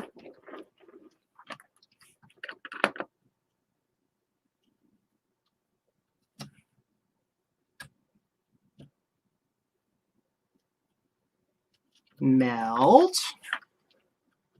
You can melt any day now.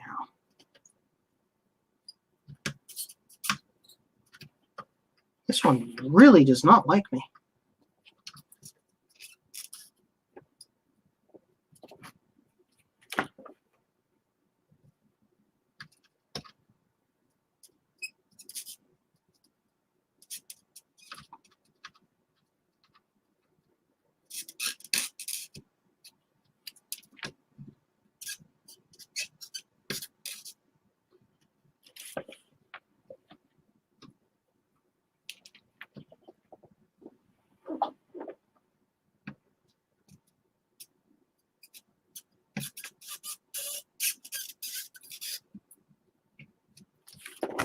I'm going to put a little bit of solder on the tip of my iron to act as a bonding. Act for bonding a little bit. Heat bonding, that is.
Well, I think the previous owner of this computer had cats because this board is starting to smell like cat urine.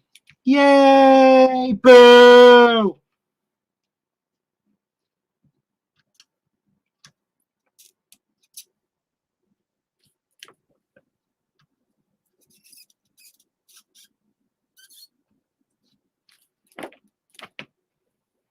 Well, didn't come out all the way.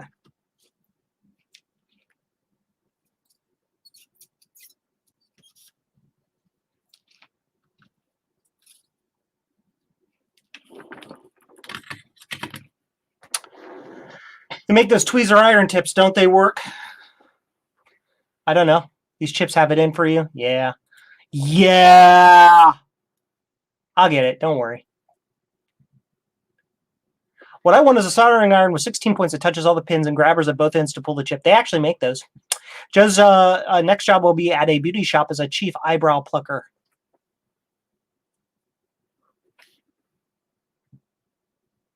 I only see one way that you make that happen. Get the heat to transfer to the opposite side of the attachment from the iron. Yep. What's funny is older Apple boards had RAM sockets, but that's when they used Japanese RAM. Then they got cheap and switched to EMT and got rid of the sockets too. Yep. Yep. 500C iron will melt most solder. I kind of don't want it that hot. I run mine at 420. 420, blaze it. And even that's almost too hot for this particular board. This board's kind of, I don't want to say cheap, but it's less well designed than some other boards. Reminds me of a time when you worked at Epson. Guy called in and admitted his cat peed in the. Yep. Yep.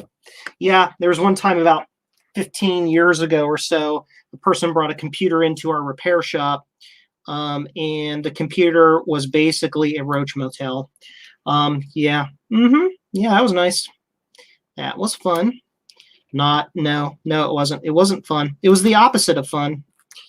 You had to have the exterminator come in and everything. It was bad. Bad times.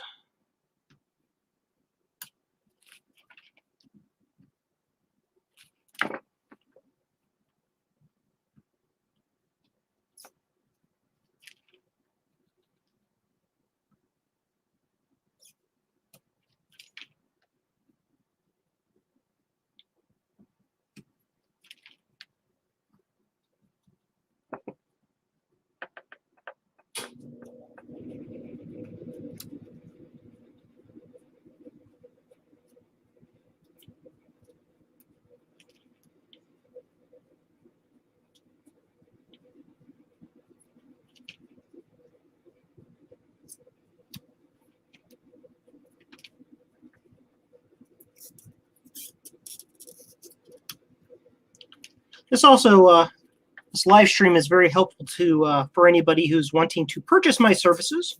One, to see that I don't cover anything up. I make mistakes, and when I make mistakes, tell you about them. And then make sure that I either fix it, or if I can't fix it, I'll make it right some way or another.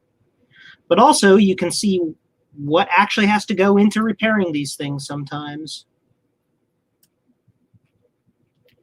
It's just it's a lot of work to do it right.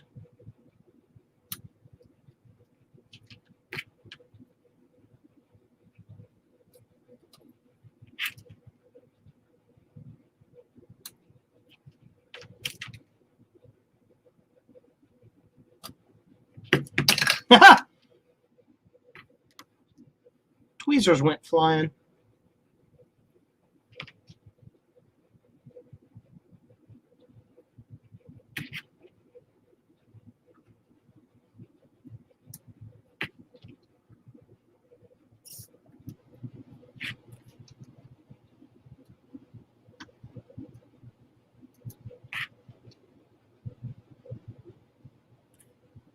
Melt. You can do it. There you go.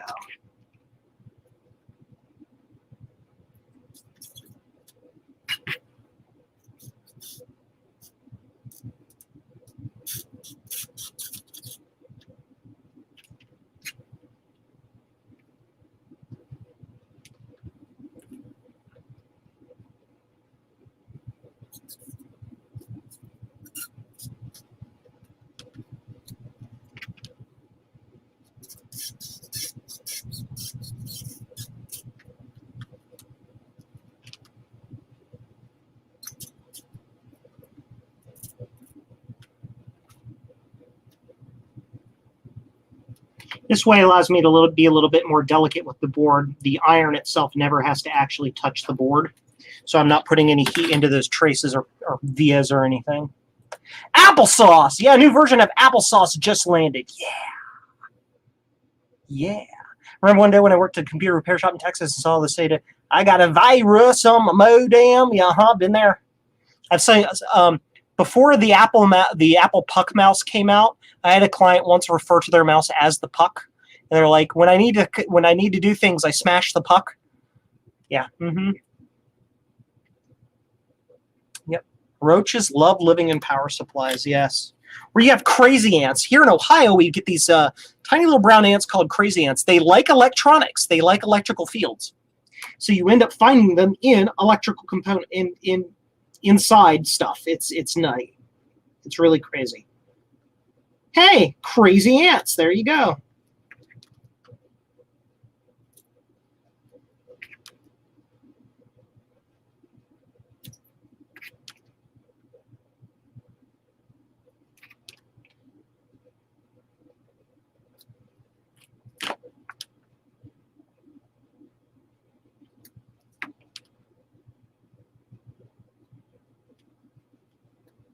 Yeah, there we go.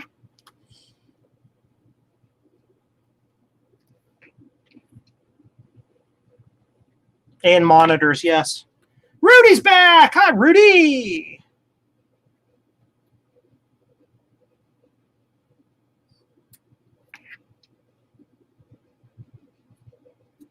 I think my Hacko is just having some problems. I mean, I just serviced the thing.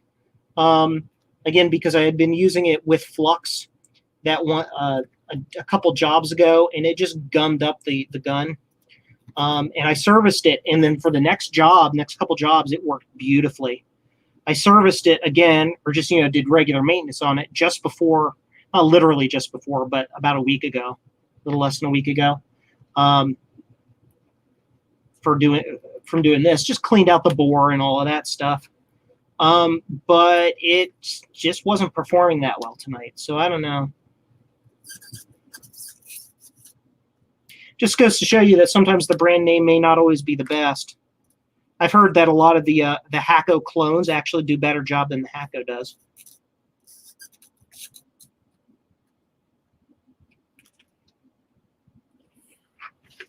I wonder if I can doing that from this direction will work better. Maybe, I don't know.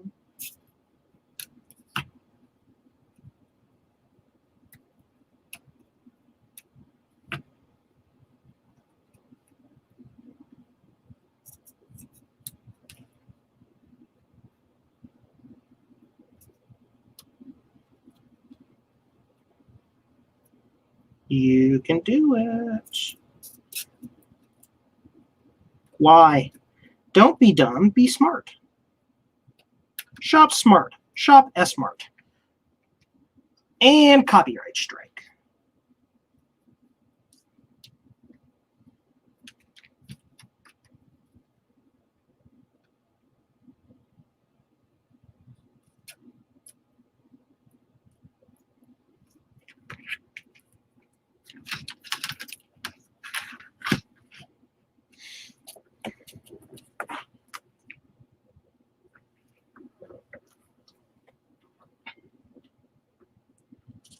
Wash the case with isopropyl and change the filter. Yeah. Thank you, Javier. Javier, did you receive an email about something I sent you that you weren't expecting? Because I sent you a little something you're not expecting. It's for your Mystic.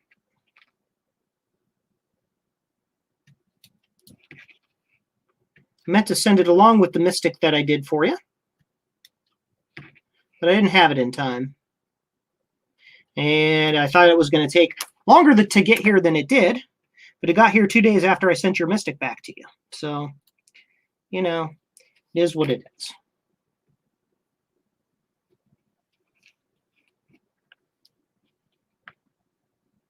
I didn't forget these, did I? Did I forget an entire row? I think I forgot an entire row. I did. Good to know.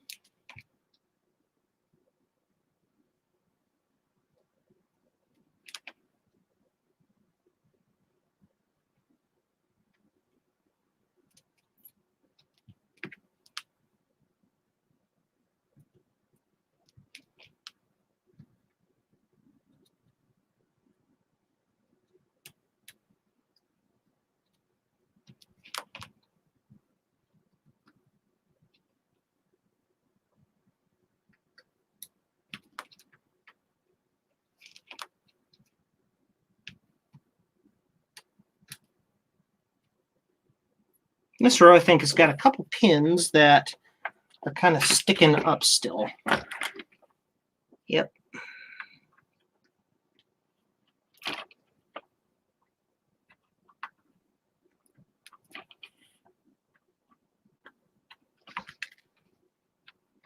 Can I get it from this side, or is it too fat? Nope, it fit. Okay.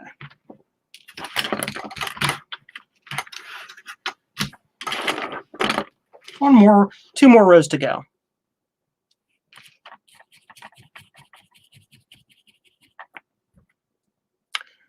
Good, you got the email. Good. That Mystic seemed like a real head basher against the wall. Uh-huh. The SS331H is a good cheap desolder pump. I'll have to check that. Highly recommend JDW channel. Yes. Speaking of our CRTs, I have one that displays no picture, but the sound works.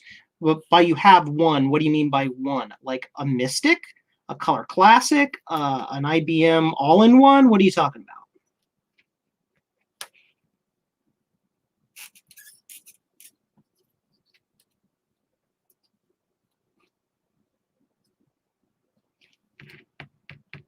It's just a monitor.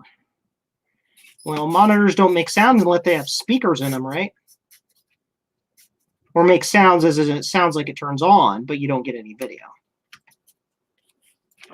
If it's makes the power up sound, the noise, and you get the cracklies and all that stuff when you turn it on, but you get no video. There are multiple different things that could be. My guess, my very first guess would be the either the neck board has become disconnected from the net for some reason, or your video input for some reason is not actually making it to the electronics on the CRT. Those would be my first two suspects. But when it comes to that, it could be anything. It could be any one of the capacitors, and it could be an open resistor. It just can depend a lot too on how the CRT is designed. But it could be anything suspect.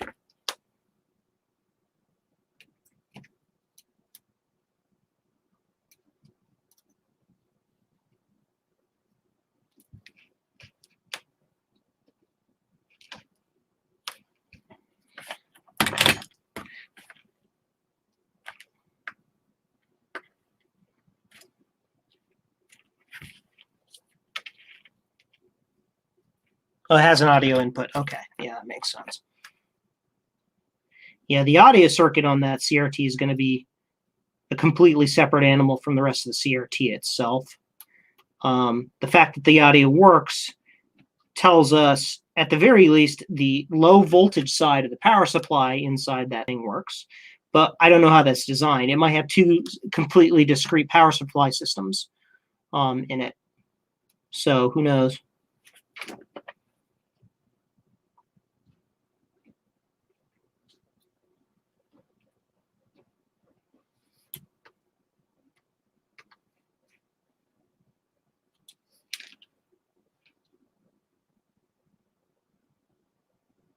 Imagine, it's got the power supply section for the CRT, and they connected it. It could be on the same board, but electrically separated. The only thing that they share is the actual 120 volt line. There could be a completely secondary driver in there, just at 12 volts or 5 volts or something like that, just for the audio section. So, just because the audio works doesn't necessarily mean anything.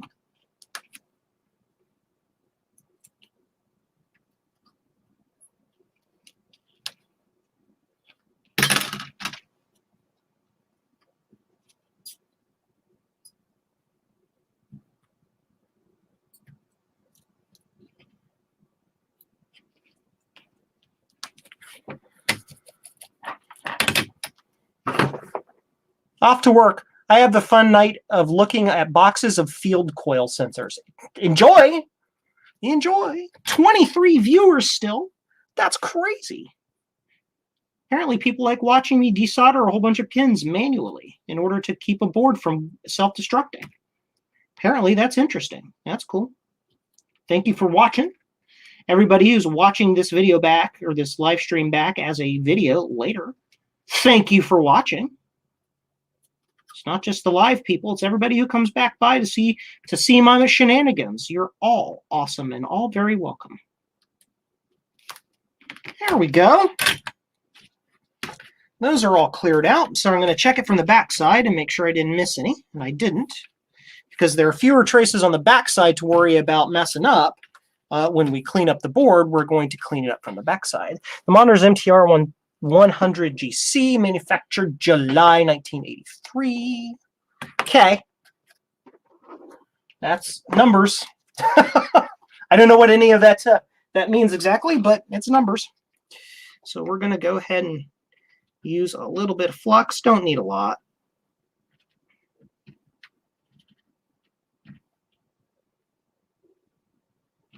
So I can run these with my desolder braid and clean them up.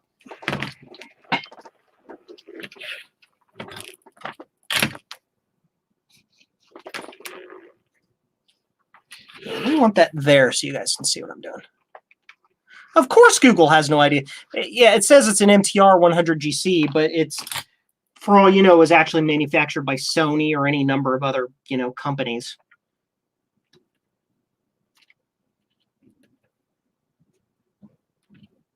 Of course these don't want to clear.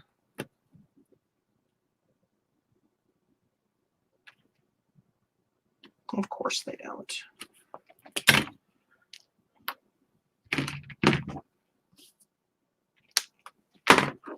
Itchy. Ooh, itchy.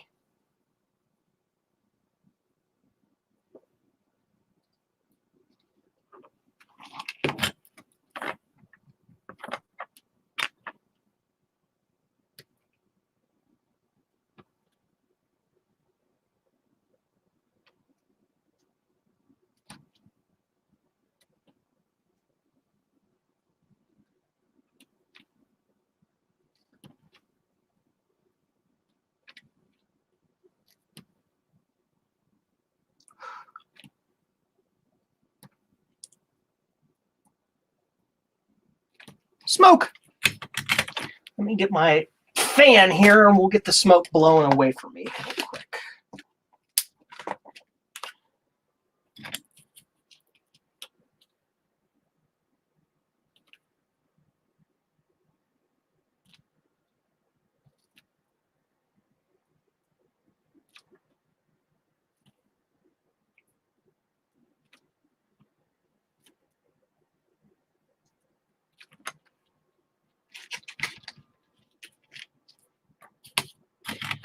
You have to refill this hole to clear it because it didn't clear. Of course, it's also the ground line, so it's the one that requires the most amount of thermal mass to do the thing. There we go. That's clear. Cool. Now we do this 128 more times.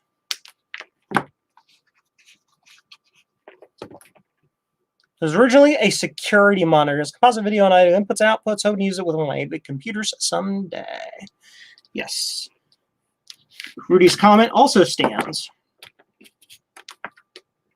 If it was a security, is it like a black and white monitor? You said it was a security monitor.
Yep, those are all clearing out quite nicely.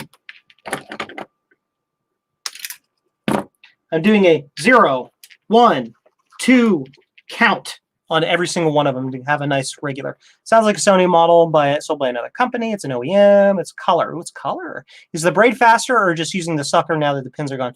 I'm using the braid because my sucker wasn't working properly, and I'm not really trusting it. The solder sucker tends to work better when it's working correctly. It tends to work better when there's pins in the holes. I can try it again and see if it does better. But the braid is doing a better job on this board. This board's somewhat fragile, and I was pulling traces and stuff up with the solder sucker, so I'm trying to be a little bit more gentle with it.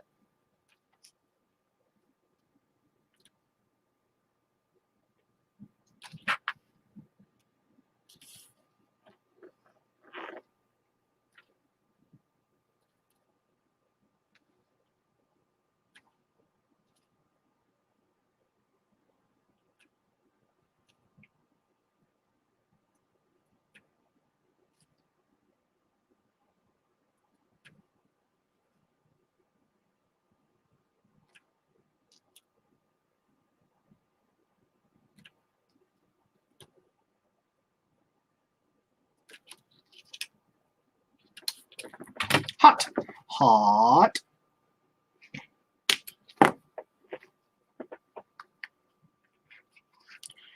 You're doing a fabulous job. Aww.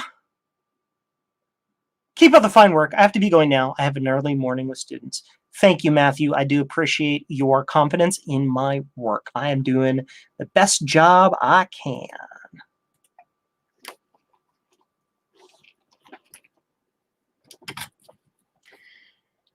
Yeah, Vintage Hillbilly Shack. I'm not a huge expert or even have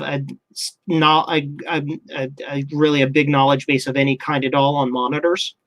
I know you simply have to discharge them, and most of the time when there's a failure in a solid state monitor, as we call them, it's because of a bad capacitor. Usually you just recap them. Now, there's that whole, well, everybody on the internet says recap it. Well, yeah. If you're not a monitor technician who knows how, the fundamentals of how monitors work, because they're analog, they're kind of voodoo. In most cases, for most of us plebs, ow, that's hot. Most of our plebs, people like us, recapping it is how you do it. You just recap it and see if it solves the problem. Because there's, how do you diagnose it when every single one of them is different, and you haven't taken a specific special course in how to diagnose a CRT. Like, I don't know.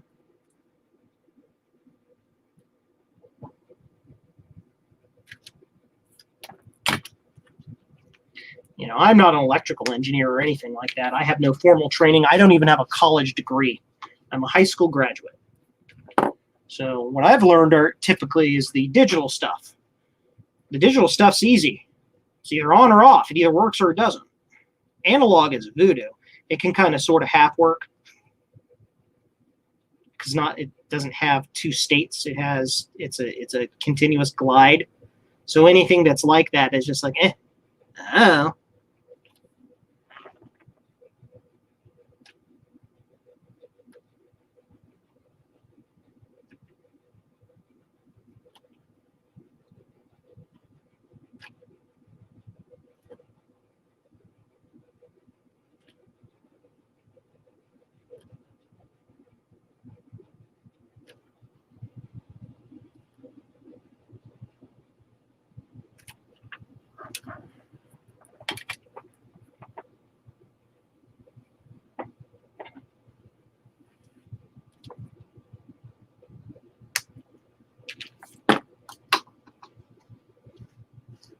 Don't worry about the education-wise. Same here. Yep. Sometimes the best teacher is the way of the school of hard knocks. Yeah. Yeah. Mm-hmm. It just, different people are different. I'm adding a little bit of solder to these. These are all pretty shallow here, so I'm a little worried that I'll be able to pull the solder up.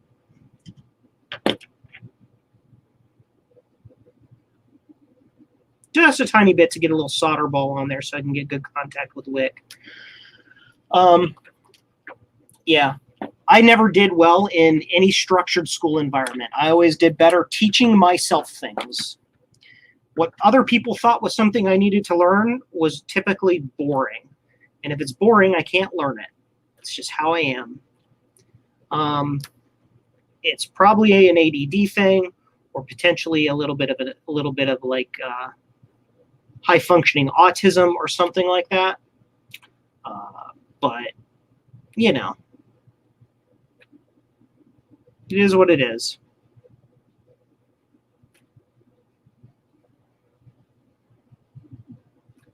There are certain subjects that I'm very bad at. Anything that is utterly abstract, for example. Mathematics is utterly abstract to me. They're squiggles on a page that have no real meaning, especially algebra. So like regular math, like addition and subtraction, at least you can count that stuff and get some sort of like understanding of what it is, some concept of how it functions. But when you start to get into algebraic stuff, it's just squiggles on a page. That's it. John Mounts, Electronics 1 in high school and 4 years of repairing pinball and video games. You were from the era where they actually taught electronics in high school. When I went to high school, the closest we had to anything like this was programming. That was it. That's all we had.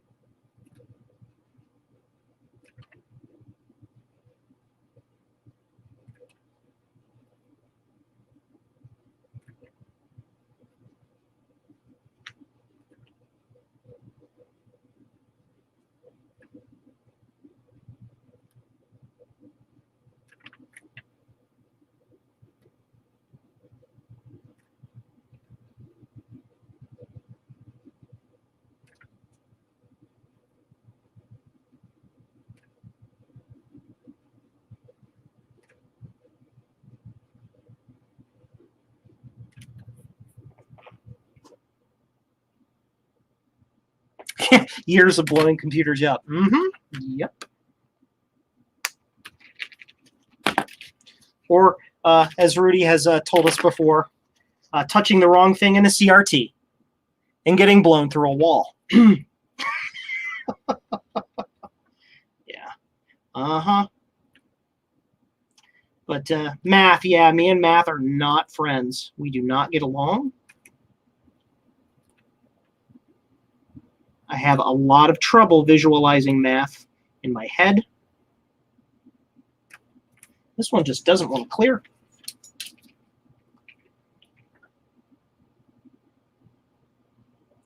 In elementary school, we started, adding, subtracting multi-column stuff, right? And we had to learn how to do it in our head. And I even to this day, I can't add and subtract multiple columns in my head. I get to the next column, I forget everything I've already done.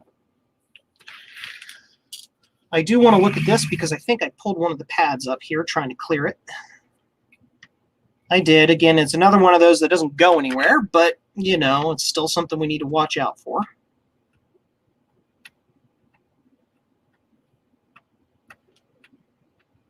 I'll show you.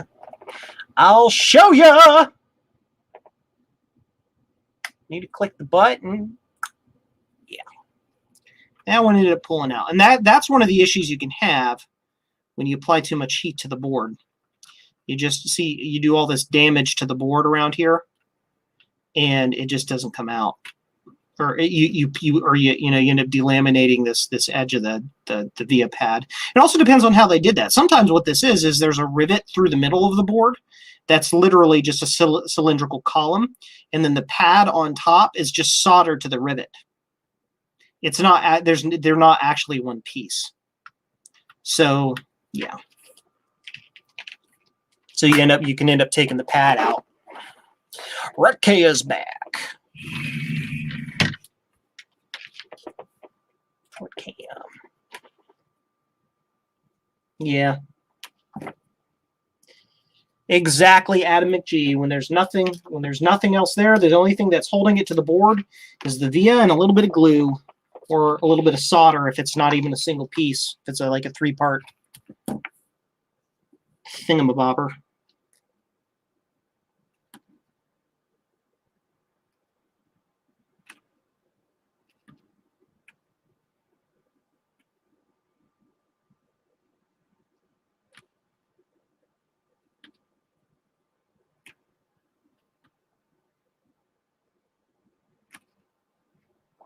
Some of these just don't want to clear.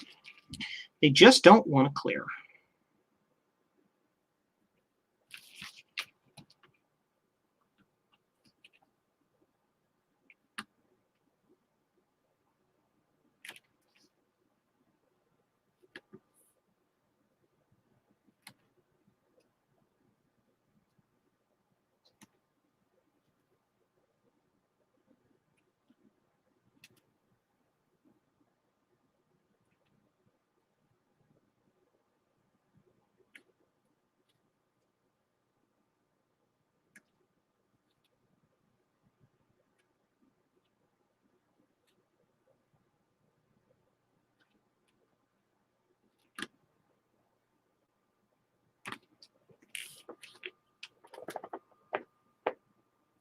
Putting keys on 3 keyboards at the same time.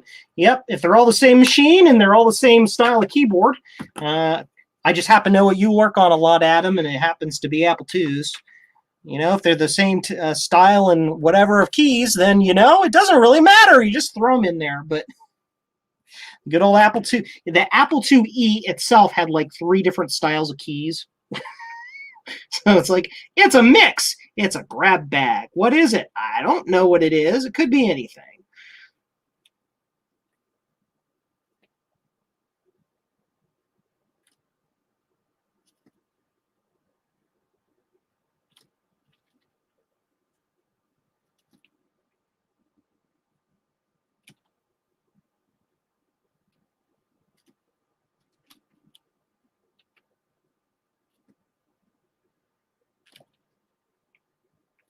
Nope, another one that doesn't want to clear.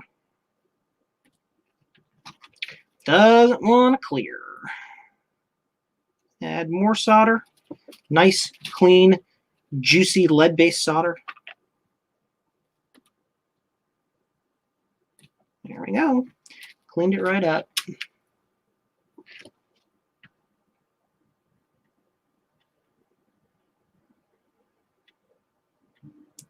I'm going to add some clean solder to these. That seems to help them clear out a lot better.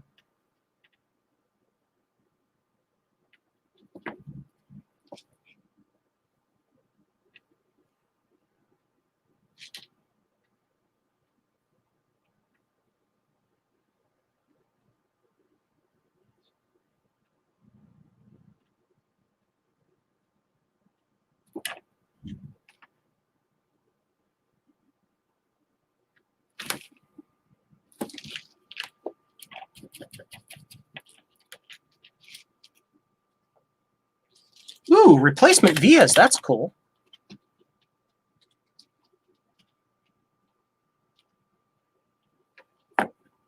That's neat.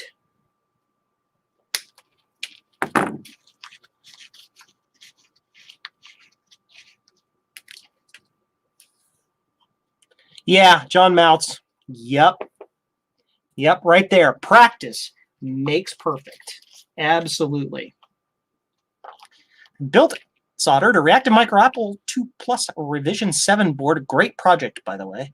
Over 2,400 solder joints. By the time I was done, I think you meant done. By the time I was done, they were looking really good. Uh-huh. Yep. Yeah, getting all tangled in my own, hoisted by my own petard.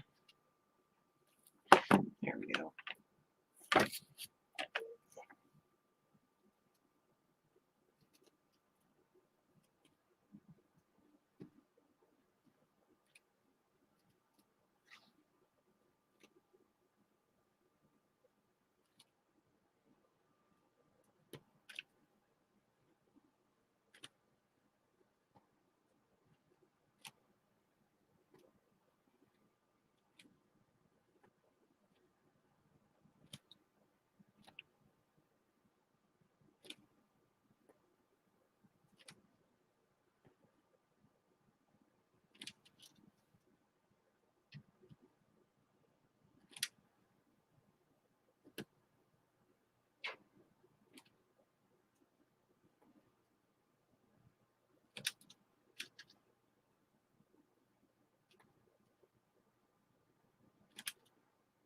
Come on.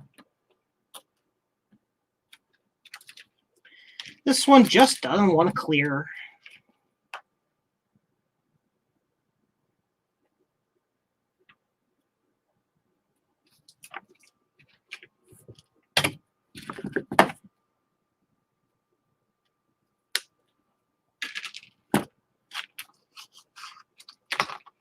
Just don't want to do the thing. Just don't want to do the thing.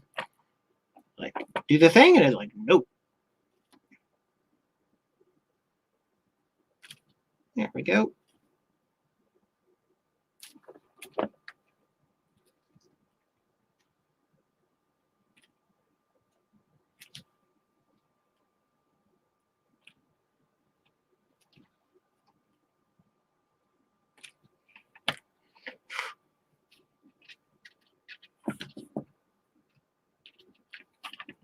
Almost done.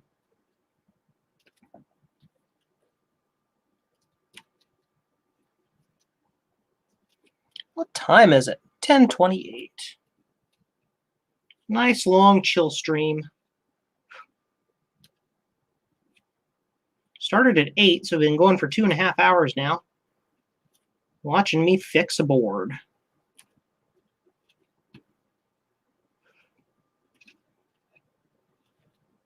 And the Pumpkintosh. Let's not forget that cool project. For any of you showing up super late to the stream, you can go back to the beginning if you want. Check it out. The neon or Tron Pumpkintosh I made. It glows bright orange. And it's not just the tube that does it. The whole thing does it. I went through a whole spool of solder wick.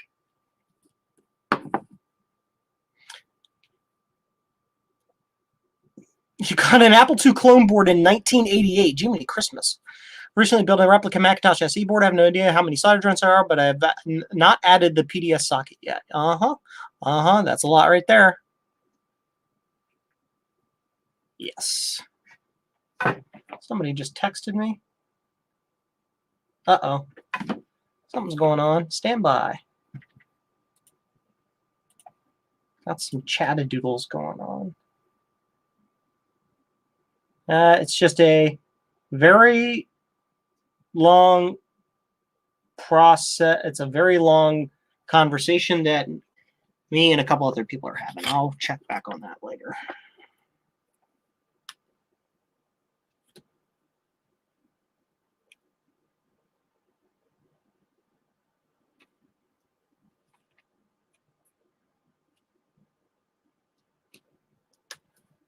You can clear.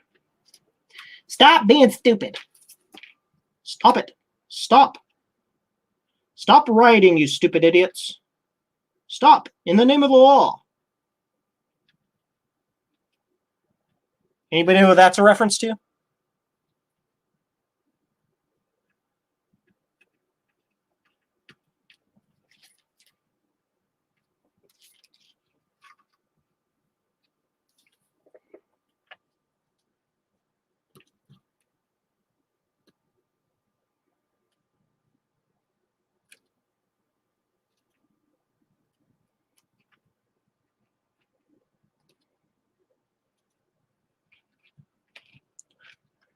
Just tuned in and you called us.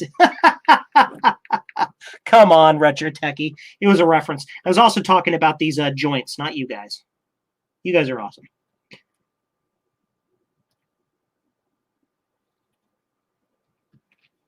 Seriously, anybody know what that's a reference to?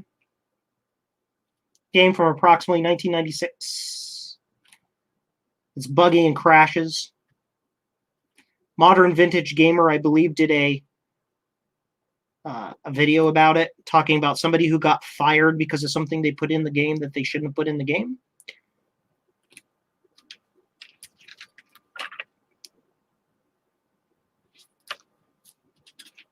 This one just does not want to clear. Clear! Clear! There we go. I got it. I got it. Gosh, this stuff is hot. Man, my fingers hurt.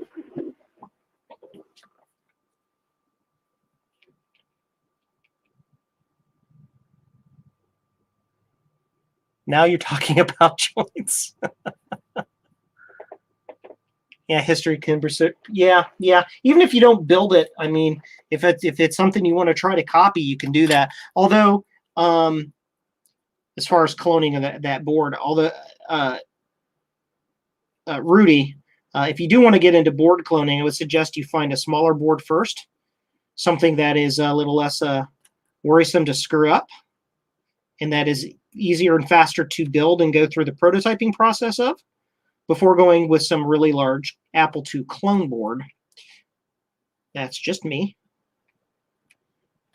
Try a couple small projects to learn how to do the actual cloning process first. This one doesn't want to clear. Clear.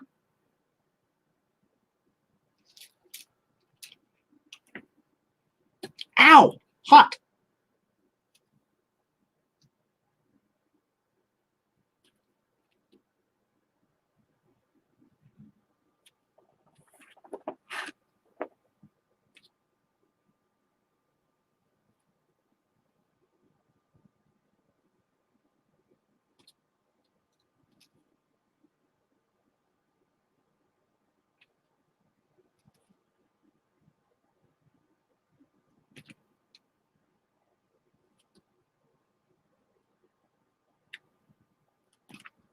Yay! All clear. I'm going to take this thing off for just a moment.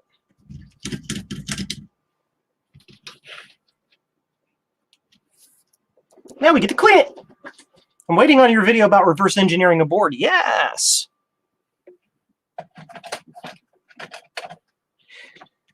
The names have been changed to protect the innocent and the guilty.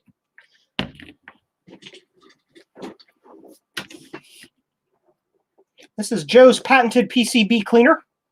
It is 33% isopropyl alcohol, 33%, you can't see it, 33% isopropyl alcohol, 33% Windex, and 33% PCB ultrasonic cleaner juice. Is that zoomed in? Yeah, I'll zoom out just a little bit so you can get a little bit better, wider shot. Mac Effects is here. Mark, I saw that you and Javier were having a little bit of a chat in our group chat. I saw that. I'll check it out later.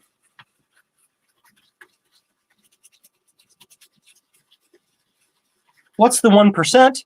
Retro Techie, the 1% is love.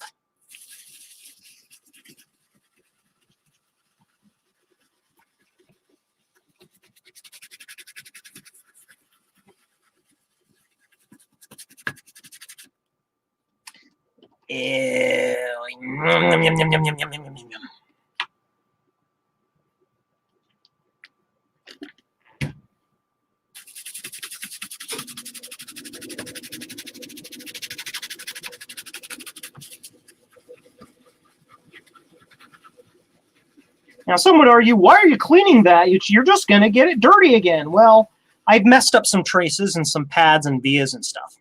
So I want to make sure that I get the board relatively clean so I can look at it under the scope, find any spots that need to be repaired, and get those spots repaired properly.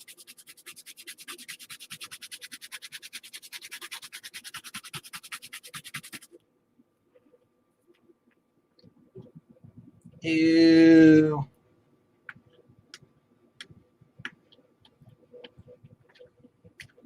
Yep. That looks pretty good. We can dry that off real quick. Yes, I have a roll of paper towels up there specifically for this purpose. It's up there. Is the Alps C keyboard supposed to have a spring under the space bar? Javier says no. If anybody would know anything about an Apple IIc, it would be Javier. Javier, real quick, what's the part number of the Alps keyboard? Juice. Tasty, tasty juice.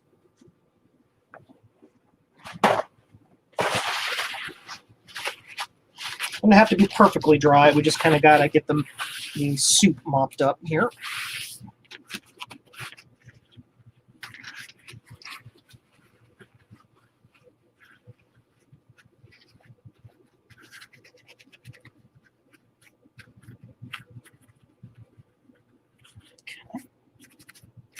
Now we got to go through and check all of these via holes from the first set, or the first row that we did, because they're going to have lots of little, how can I say, they're going to have little solder tags on them that we're going to have to clean out. I just knocked the camera. Who made the non-Alps keyboard? Not Alps. Actually.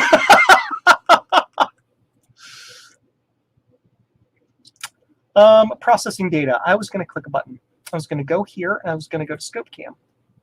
Yep. And we're going to take a look. Now we've got to clean all these things up. Let me focus it for you guys.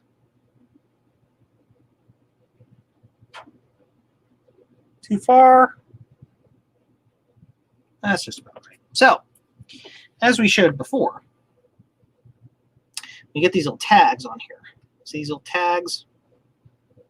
We need to get rid of those tags. And I found one of the quickest, easiest way to get rid of those tags. Take the soldering iron, clean, perfectly clean, very little solder on the iron. Take the soldering iron, put it on the via. What happens is it causes the solder to suck into the via and suck around the via. It just goes whoop, just like that. And it's a quick, easy, dirty way of getting those tags out of there. Now, why do we want those tags out of there? Well, those tags can interfere with installing the new sockets. So we need to get all of that out of there.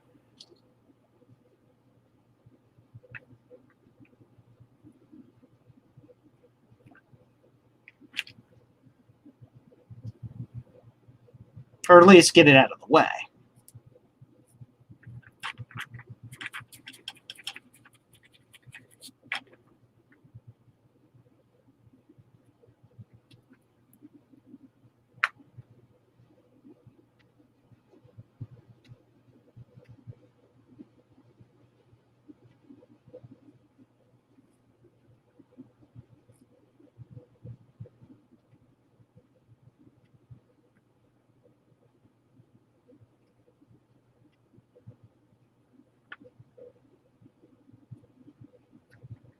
I know you can't see the entirety of my microscope screen. That's just it's a function of the way the camera on the microscope works, but you can see mostly what I'm doing here. Basically just running all these pins and getting all those little tags sucked back up into the vias so they're not in my way.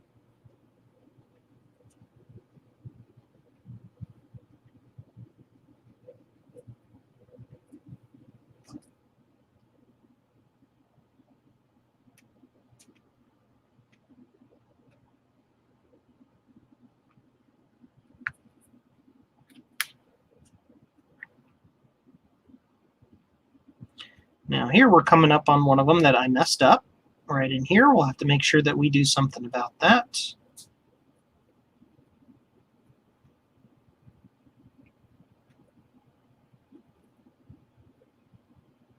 It's also one that I think I messed up. Yep.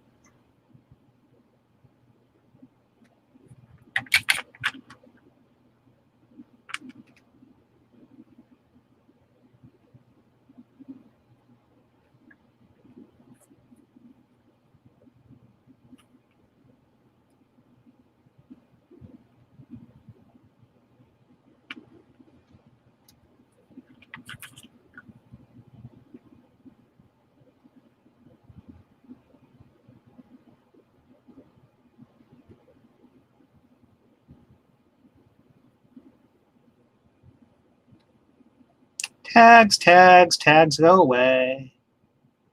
Goodbye, tags. You're evil, and I want you gone.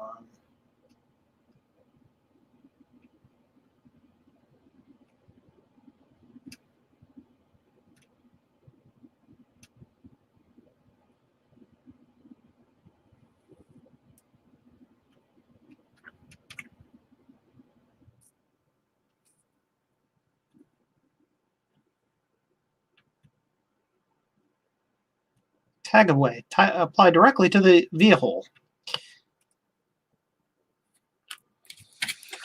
All right. So now we need to do a little trace repair magic. Trace and via repair.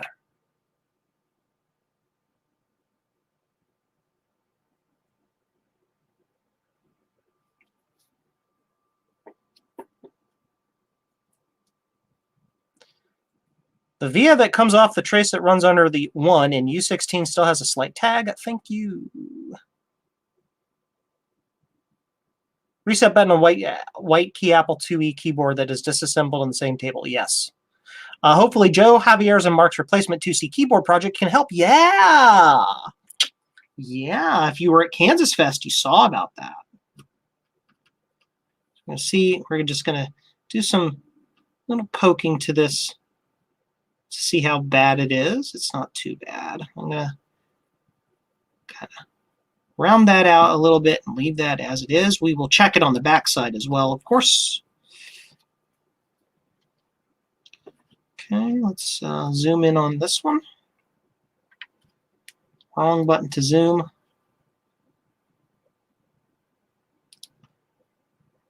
That's mostly focused. Man, this one's trashed. The trace looks like it's still there, but the via is a gosh damn nightmare.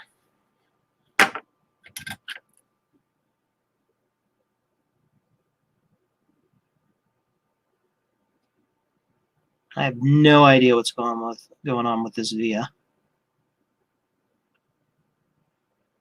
It's just utterly destroyed. What can we put through that is about the right size? This? Just need something to kind of poke at it with.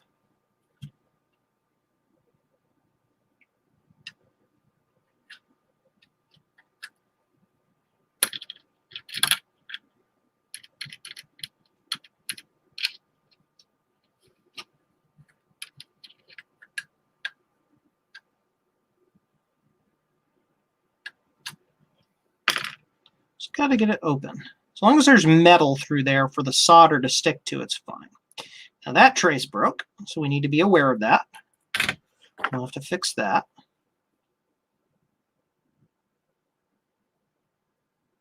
See? Lost our connection there, so we'll have to correct that.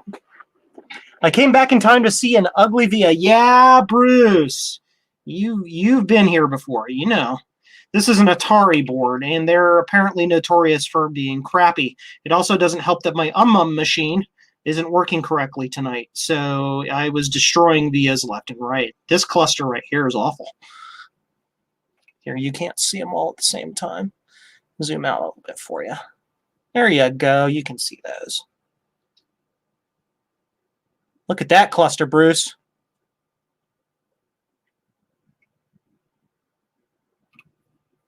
Got a bad trace there. This entire trace and via is just gone. That's just whoop, whoops doodles, oopsie poopsies. This one I thought was bad, but it's not as bad as I thought it was. Yeah, you just run a little wire through there. As long as there's enough goop in there to connect that side to that side, it's fine. Same here. You just run a little wire through the via hole and it's okay.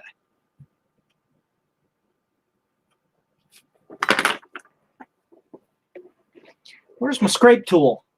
Where'd it go? There it is. Boo Atari. Yes, Javier. I think it's an amscope. I have the arm assembly for no optics, or no camera. Yes, it is an amscope. It is an amscope. My only complaint about the amscope is the camera. I mean, the quality of the actual camera footage is pretty good. But the problem with it is that it's hard for me and you to see the same thing at the same time.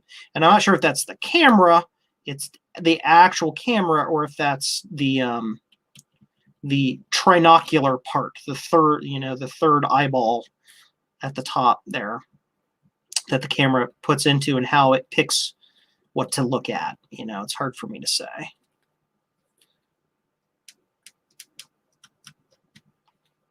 Yep, we'll need a little trace repair there.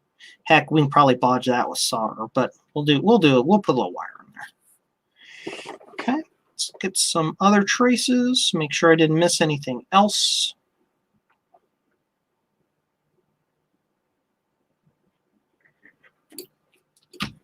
And got a little bit of a scrape there, but the traces are okay.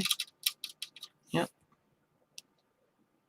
Yep, and again, another scrape here, and it looks like we pulled the trace up a little bit.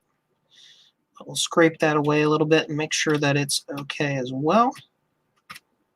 Yep, we're good there.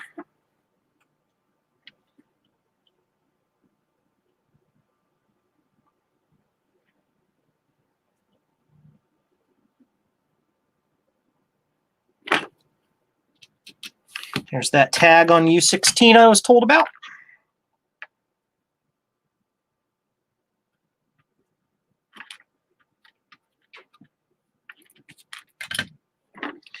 Those are good. So we'll check the second bank, although because we used a completely different process to clear those are probably perfectly fine. Solder ball, solder ball. Got to get those out.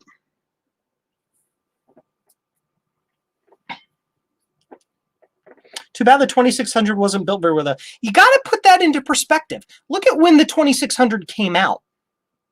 When that thing came out, that was revolutionary. It really was. They managed to make that thing do a lot of work for very little hardware cost, and considering what they had available to them at the time. Yep, we got a huge chunk of solder on that. Let's see if we can grab solder wick here and get that sucked out of there. You can't see it. The build quality. Yep, the build quality of the 2600, yeah, I can see that.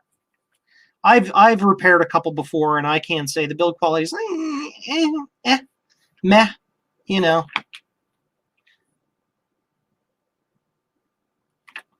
You have to consider too, they were built to a price as well. You know, they were built to be affordable.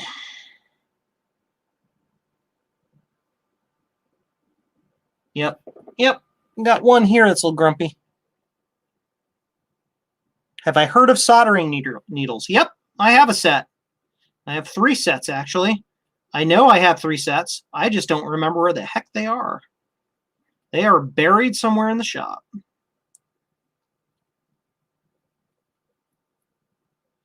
Yeah, pulled up the corner of that, but it's mostly okay. I'm not too worried about that.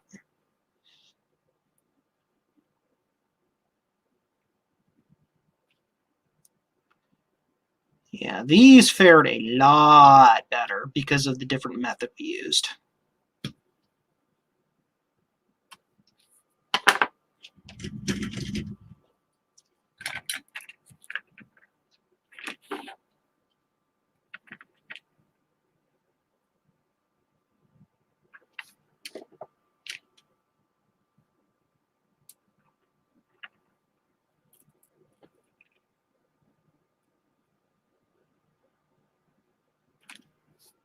All clear.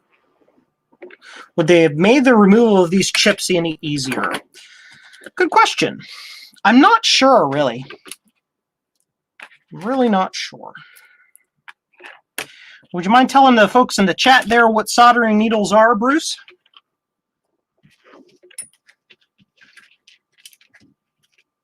Also to remind me how to use them correctly, because I have them and I'm not sure I really know how to use them properly. So.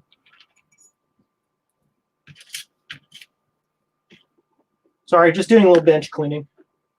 I try to keep things clean as I go to some extent.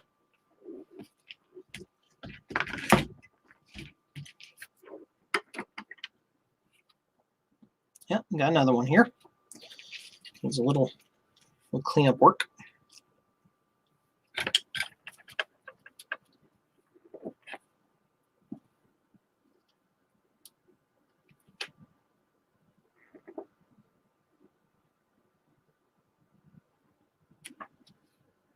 Yes, soldering needles are that. The question is, I'm not sure how it would help in this particular case. Maybe in desoldering these pins, or clearing up these holes, perhaps. But actually removing the chips. Yes. Yep, that's exactly how I thought that they worked too, Bruce. So at least we're on the same page on how those work. It may have helped to clear the holes out a little bit, but the wick method seems to have done a pretty good job here on the second run. It took longer to do, but it allowed me to clear these vias out with much less issue than I had with the other set.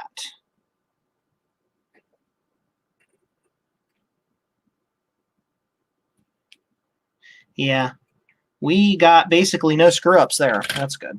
So now we need to check the back side of the board to make sure I didn't screw anything on the back side of the board. So we need to change our focal length a little bit. There we go.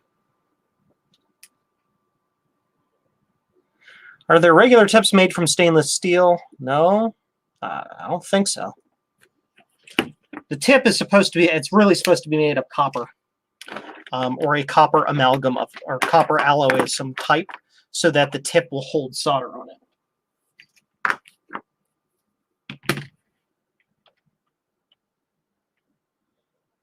Those all look pretty good. And this via is a little suspect, but that's it. I think that's in that row.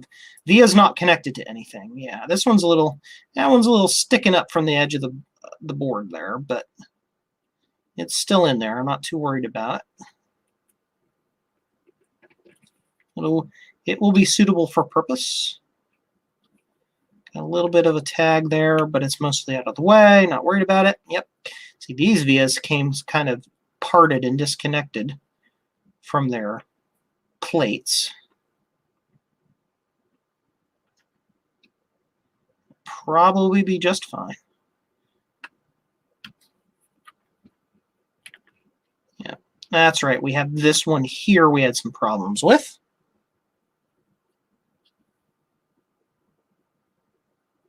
See you, Javier. Bye. Yep, that one's a grumpy.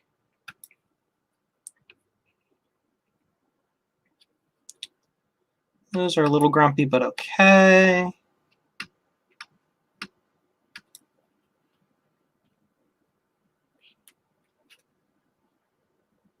Yeah, that looks okay.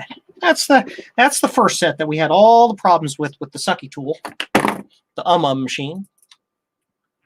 This is a Jack Trammell special, yes.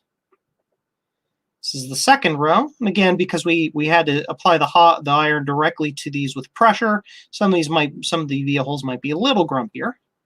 This one's a little grumpy, but it's okay. I suspect there's going to be, yeah, see, these already look a lot cleaner. We still got one that came up. That's fine. Doesn't go anywhere. That's on that same row. It kind of sort of came up there, but it's out of the way, so we're not really worried about it. That one's a little grumpy. And it's still connected. This one's grumpy.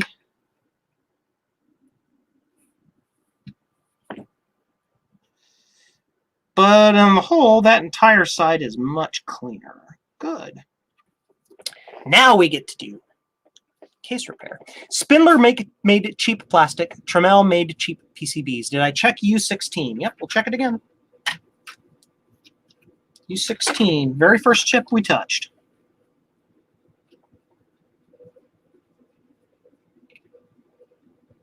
You tell me what's missing there. There's a little bit of solder there, but I don't think it's going to be in our way.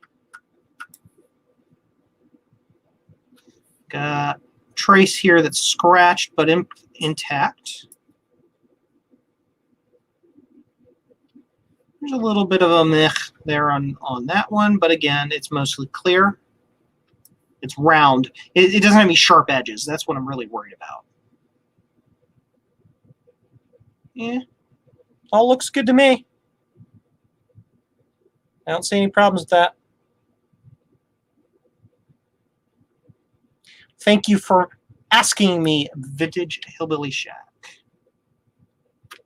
Okay, let's do our trace repairs. So, I'm going to go in with a red pen and double check. I'm going to zoom in and make sure I actually mark all the spots that need to be trace repaired with pen so that I don't miss any.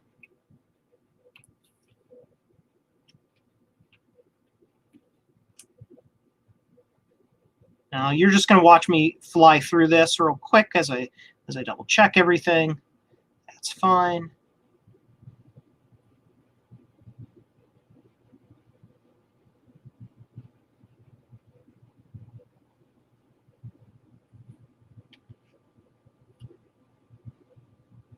There we are.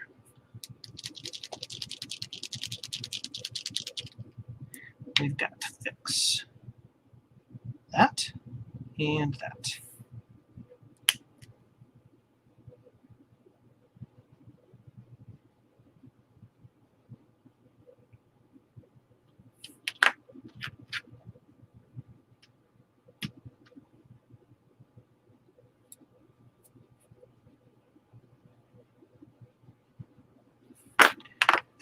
Fix that.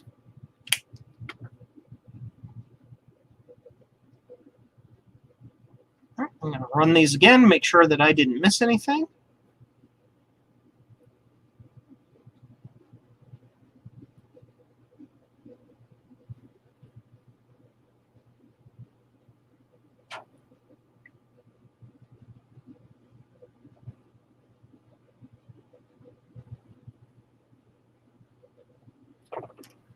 Rerun the second row. I don't think we have anything to fix there, but I'm going to look at it anyway.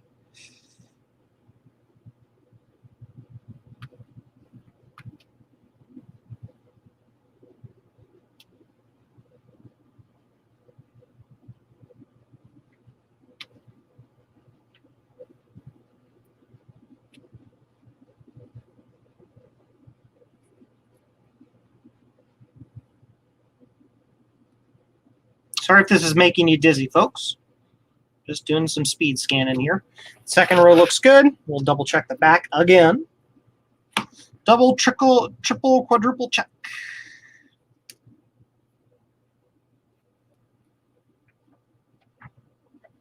You just saw one, couldn't catch the location. Joe was taking his anger out on that one. I need to zoom out for that a little bit more.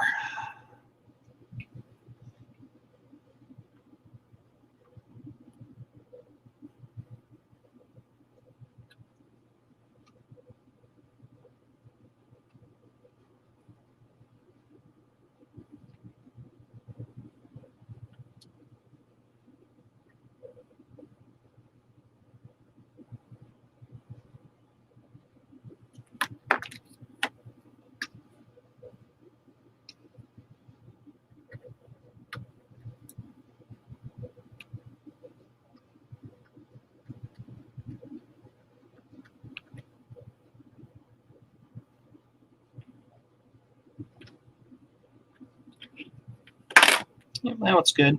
There's a little bit of slime around that one socket that made me think that one pin that made me think it was a trace that I got screwed up. But no, it's just slime.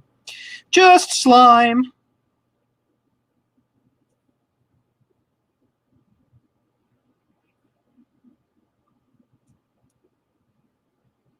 We're going to flip it back over and check it again. Oh my gosh, Retrovider! $4.99 super sticker. Woot! Thank you. My keyboard is all fixed. While I wait for the keys to retrowrite, I'm going to build a Mac Mini with a 9-inch screen for another project I'm working on. Adam, you are prolific, sir. You get more work done in a night than I get done in a month. I don't know how you do that. Don't know how you do that. Just saw one, couldn't catch the location. Yeah, I saw you pop that in there. So let's go ahead and run the top side of the board again, and we'll go a little bit slower. We'll make sure we're in super focused Mac Effects 99-cent super sticker. Boing! Woot! Thank you. I appreciate that. So we will run these a little bit slower so you guys can tell me if anything's missing. I think I got them all.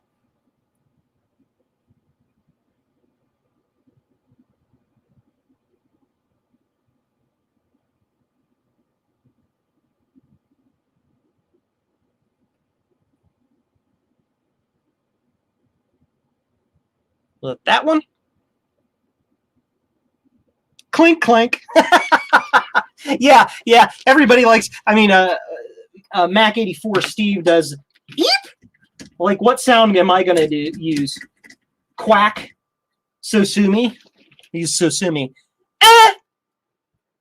Or whatever that tune is.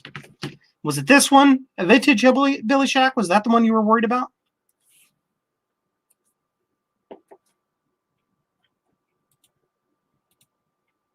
Yeah! Yeah! Yes. Well, let's zoom way in on that and double check it. You get to see the super zoom capabilities of this thing. Yeah, I believe it's okay.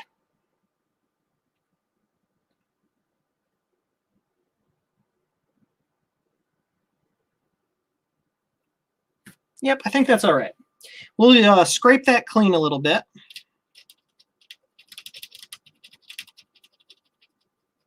Yeah, it looks like I hit it right here. I smacked into it and dislodged it, but it looks like it's still connected.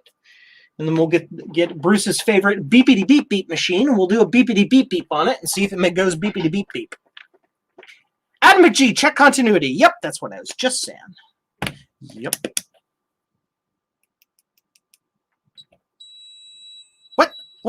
What are you doing? So we want to be here and right here.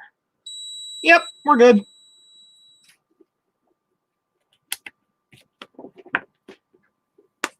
Perhaps you could play the startup chime on your JCM1 computer when you get a super. That's a good idea. Yeah. Hey, I got that meter I saw in Bruce's video. I really like it. I am glad you love that meter. I still haven't received mine. I ordered mine directly from whoever it was, Kai Wheats or whatever, and it's ordered. They took my money. I got discounts. Hey, there's nothing to apologize for, Vintage Hillbilly Shack. That's fine. That's also, I mean, that's one of the great reasons for having these live streams is you guys can double check my work, and we make less mistakes, and we all learn on the way. Herb, that you said this one here might be bad. That was just a little solder tag. That was no problem. No problems there. Those are all good. All good. Yep, we're good there.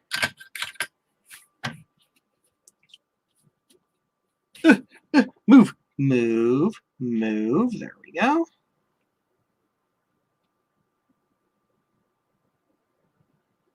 You got yours from Amazon. Yeah, that's probably what it is.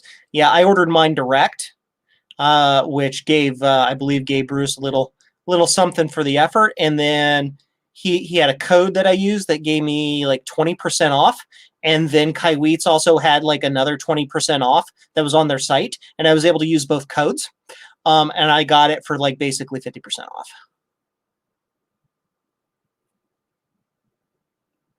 Because if I'm anything, I'm cheap. Nail polish for a makeshift solder mask, you know? You can use that. That actually works just fine. Or you can use ultraviolet solder mask, which I have.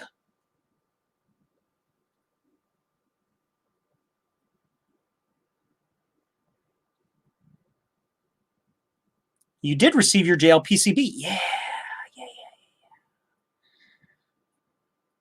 Over Easies. Yeah. Those are nice, really simple boards to build.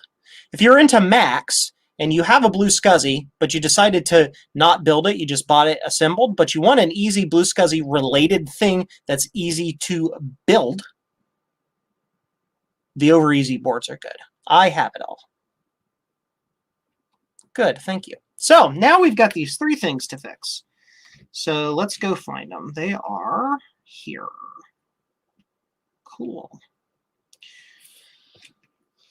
So we need to get a wire in here and a wire to over here. Let's start with this one.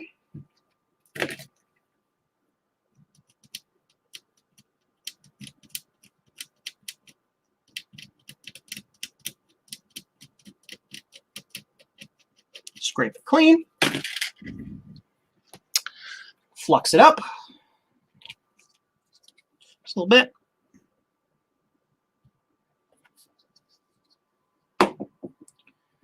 Pre-tin the wire.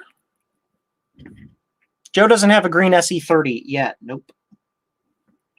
See, that's the thing. I could have built a green SE30, or I could have built an orange one. And everybody was building green SE30s, so I decided to build the orange one. And then, like, take it to the nth degree, because that's me and how I roll. Just need a little bit of solder on that wire to have something to attach our wire to. We're going to clean this up a little bit here. Okay.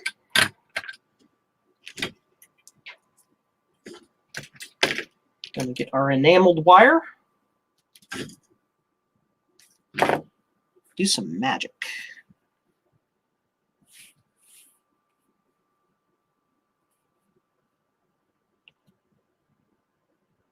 That through there. I might use my smaller wire, to be honest. This looks a little thick to me. Yep. We're going to try my thinner enameled wire.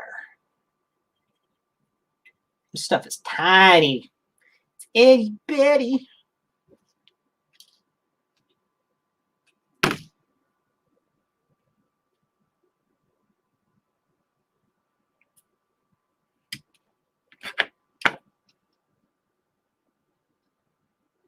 Itty bitty wire. Yep. So the first thing, see how we're putting it through this hole? Well, we want all of that to have the what's the stuff called? The enamel removed from it. So we need to burn the enamel off that. I need to figure out a way to do that. Because I don't really have a place I can do that.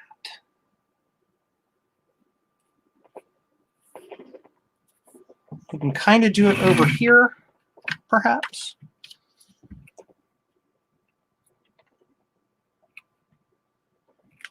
Off to the side. Just going to do it on the wooden bench. I could also just use bare wire. I do have just bare Kynar wire that I can strip and use for this, but whatever.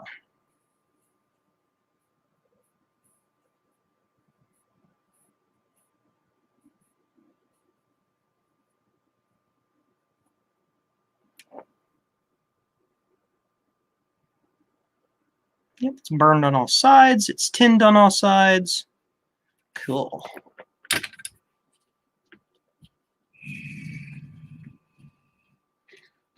A 9-inch color CRT and match it up with a PDS color card. Interesting. Interesting. That's a good question. Can you? I don't know. I don't know the answer to that. I don't know that. Ah! And copyright strike. Okay, so that goes down through there.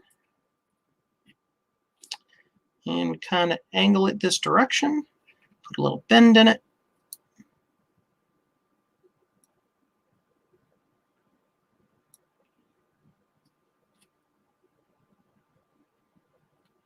And it's not going to want to really behave itself very well, is it? I'm going to try a trick. We're going to tack this down real quick. This should allow me to bend this better.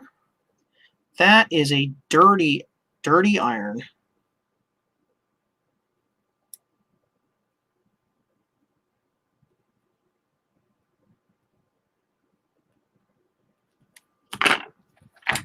Super dirty iron. Look at all that scunge.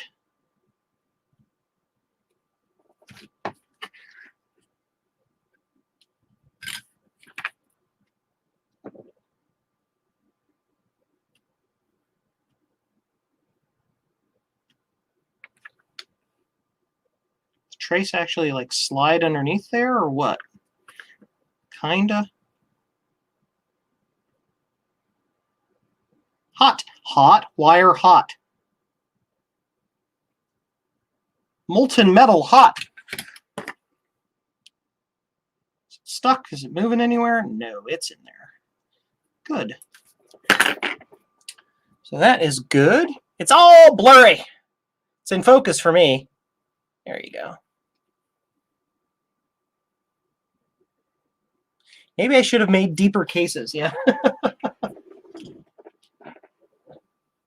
I wouldn't worry too much about it there, Mark. I'm not sure you could have anticipated all the crazy things us nerds wanted to do with those. Okay. Clean that up a little bit. Isopropyl alcohol, IPA, isopropanol, and a cotton swab. Just to kind of clean it up so I can see my work. Yep, that's good.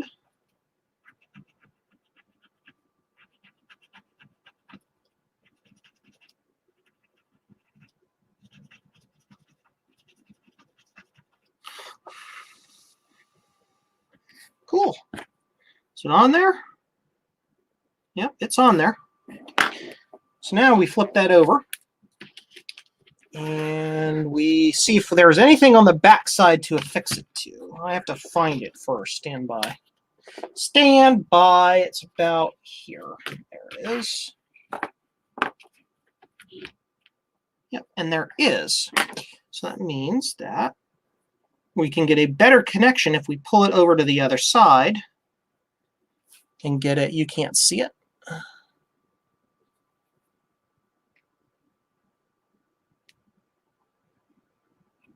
What's the purple stuff? Well, it's not Sunny D. Tip your waitress. I'll be here all week. What's the purple stuff? The purple stuff on the board? Oh, yeah, I marked some spots. Yeah, it was red. It was a red pen. There's also just some like crayon markings and different things on this board as it is.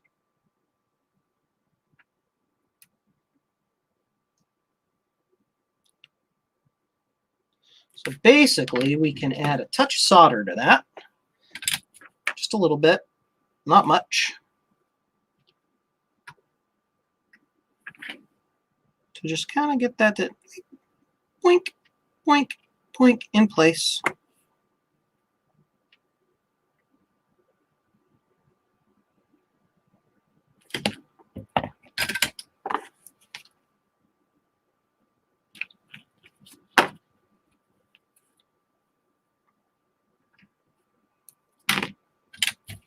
Of course, now there's a little too much solder in there, so I got to suck a little bit of it out. But we want just a trace in it there to make sure that that wire stays in place while we put our socket in there. Yep, that's it. So that's solid on there. It's not going anywhere. We flip it over and look at it.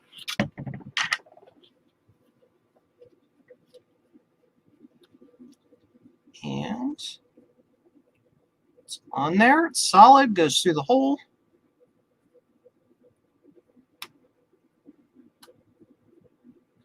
Right here. Not going anywhere. Good. Yay! It's not cross-connected, anything. Now we got to work on this one. Yes, we do. Yes, we do. So let's do this one. Stand by. I'm going to get a drink of my Pepsi. Joe is the Via Whisperer. Yeah, I have to be the Whisperer now because about an hour and a half ago, I was the Via Screamer and was destroying it. But, you know. What came on? Super sticker $1.99. Woot! Thank you. Your funds that you provide me go right back into this hobby. That's where they go. I actually have, in case you're curious, I do have like dedicated accounts and everything set up just to keep all of this separate. So that tools and expenses and all of that for this hobby come out of what goes into it, if that makes sense. And that's where it goes. So your Patreons and your memberships and your stickers and all of that stuff. I think the Woot works. Yeah, I think the Woot works too. Woot's kind of my thing. Woot, woot! So we got this one to fix. This one will be pretty easy. It's about the same thing, but it's a little bit closer. So the one live stream I did where I played instrumental Christmas music, all melodies in the public domain with permission of the artist, and I have four publishers make composition claims. Yeah, Mac Effect super sticker. Woo! Thank you. Yeah, that's the thing, and the thing about it with being in the public domain is that, like, if the song is in the public domain, but the specific version of it that you use is not, there can be there are different levels of whatever you want to call it, different levels of copyright you have to deal with. For example, you could in theory play one of Beethoven's symphonies in the background, but that particular recording of the symphony, if it was done yesterday, has copyright on it.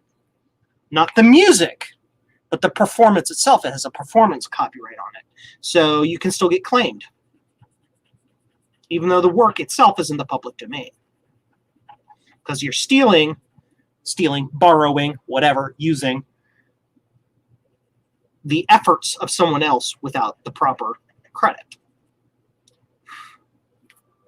That's how copyright works. Welcome to the world. So this time, instead of using enameled wire, I'm just going to use a piece of regular Kynar wire. I need to get some. Stand by. Off my big spool up here. Just like that. You guys can't see it. Just like that. And then we just strip, well, or, you know, break it with our fingernails. Just strip the stuff off of it, and then we just got wire we can just immediately work with.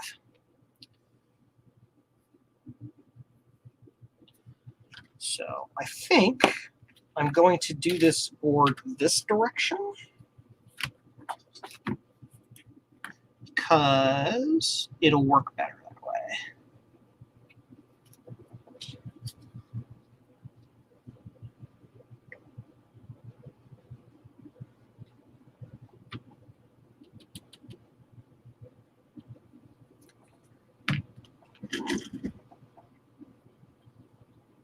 The Mickey Mouse Protection Act, yes.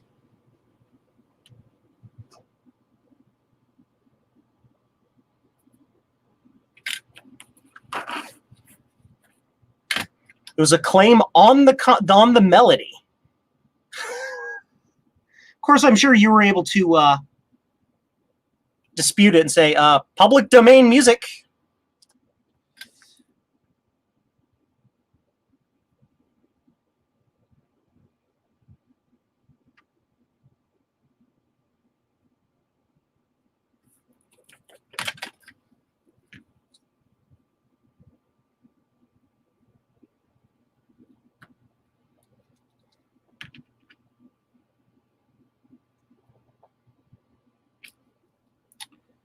Okay.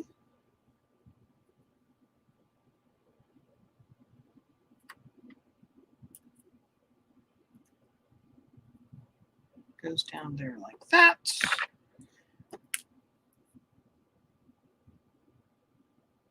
Get that pressed flush against there before we do the solder doodles. We just need to tack it on the end here. All right, right.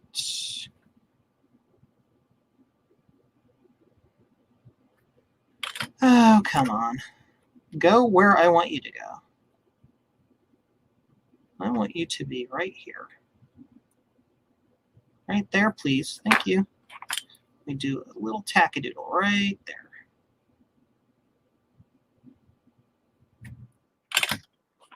Okay. And then we bend-a-doodle it up. We can tackadoodle it on there. Like my terms, tackadoodle, bend-a-doodle. Press it in, melt solder, hot wire, hot. Professor, lava, hot. I want to hit that again with a little more solder. Doesn't quite look like it's on there to me.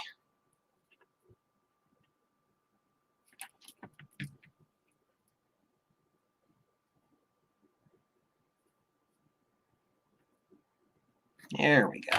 It's on there now, isn't it? It's on there so well, it sucked all the solder off my iron and sucked it down the hole, which is not conducive to putting socket pins in it. There we go. That's better. Now we can flip it over real quick.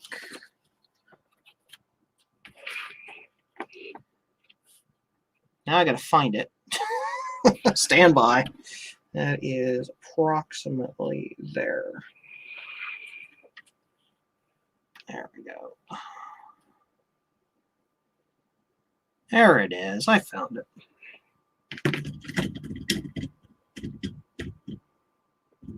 I burn my finger on solder work all the time. My brain just doesn't figure that out. You know, after you've been doing it long enough, the calluses and all that, you don't feel it. It's like solder. What pain? What is pain? I don't know. You feel nothing. There we go.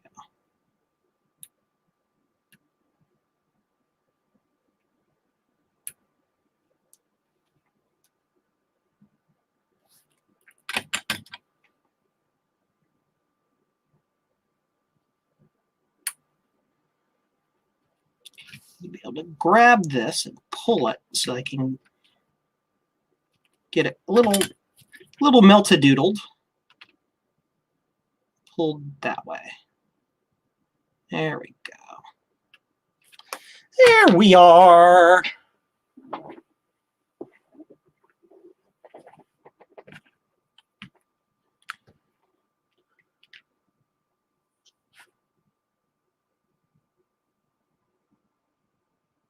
The Grinch that stole Christmas at it.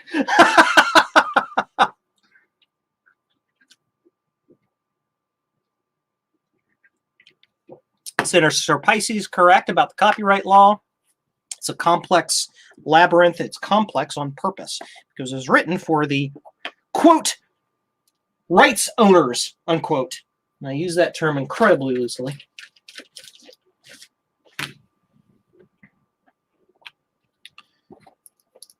Don't get me wrong, I am not against copyrights. But like after 20 years, and it's complex. How do you deal with that? Let's take Star Trek, for example. Star Trek is a continuing product, right? CBS, Paramount, whoever owns it at the time, I think should continue to have the right to protect that asset as long as they're in charge of that asset. But then you've got like Mickey Mouse.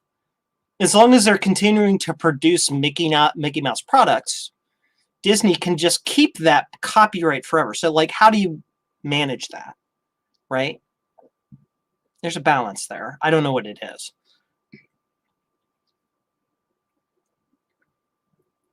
Yeah. Now it just lasts for. It used to be something you had to renew. Yeah.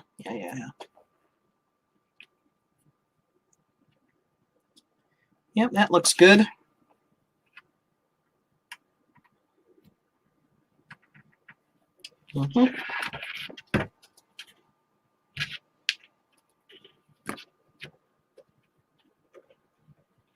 are we? Where is my repair? So there it is. I found it. You can't see it because focus, but there it is. Cool.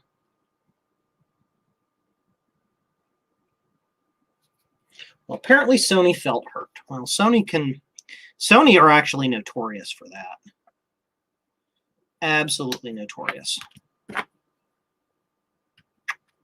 we are. That's done.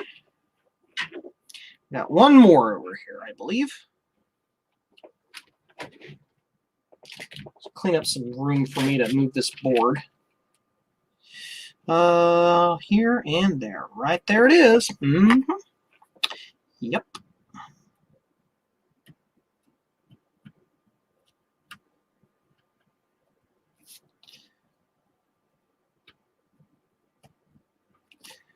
Okay.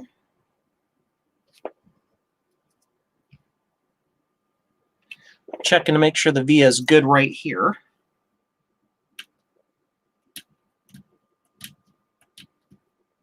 Yep, that looks good. Don't see any issues there. You know, other than the via being an absolute, like, crap show. But, you know, whatever. It's like it was pulled up and kind of, like, folded over and is wider than it should be. I mean, as long as it doesn't connect to this trace here, we should be all right. I'm just basically trying to push out of the way this other trace so it doesn't cause me problems. You know, I might as well just kind of pull this whole thing out. There we go.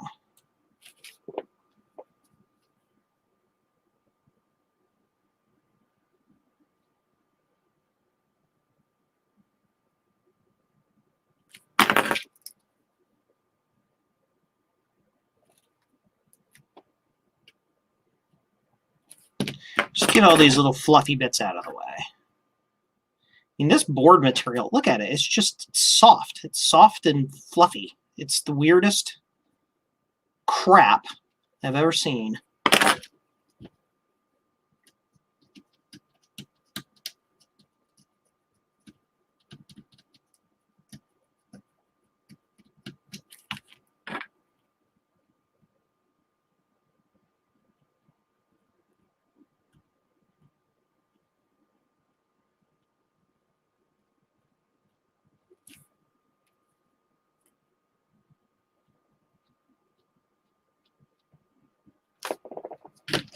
Let's get that clean.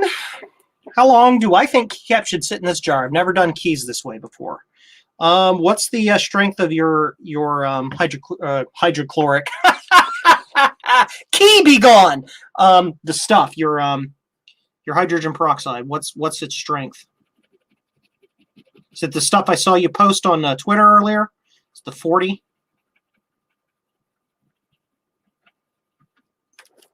40 vol. Yeah. I would say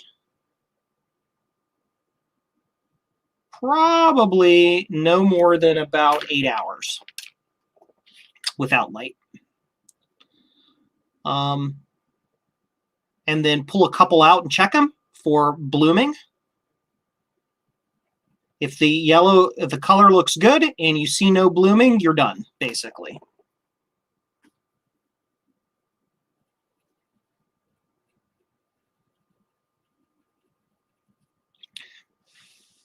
Javier would be better at answering that question, but he's not here at the moment, so.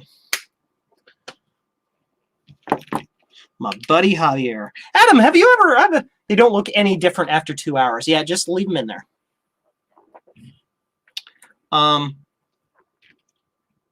You definitely don't want to do that overnight at 40 vol. I would say 8 hours would be your max. 6 to 8.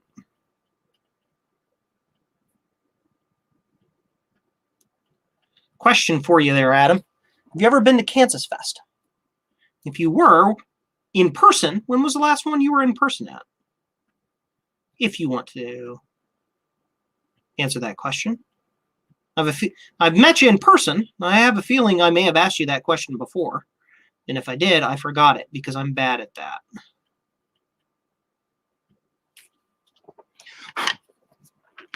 Ah, I moved it.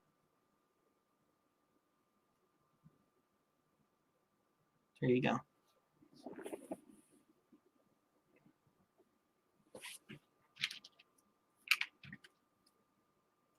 Yeah, trademark and copyright are different. Haven't been in person. I went virtually the last 2 years. Yes. Understood. I get it. My first year was the last year that it was in person, which was 2019. I know it looks like I'm futzing over this via, but it's so nasty. It's bothering me.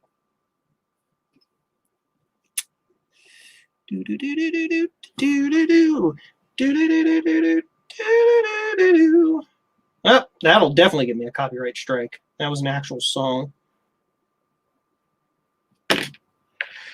I'll live. Processing data. So we need a little bit of the shmoo. Release the shmoo.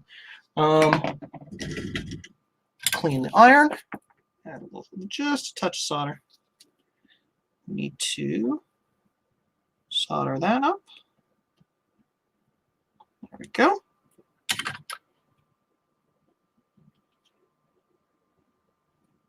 Better to use a weaker solution. Yeah, especially for submersion. The literally the over-the-counter stuff is better for submersion, if only for the fact that it's hard to overdo it. It's so weak that you can just watch it and just sit it in there for 24 hours and come back later, and it's hard to cook it, so to speak.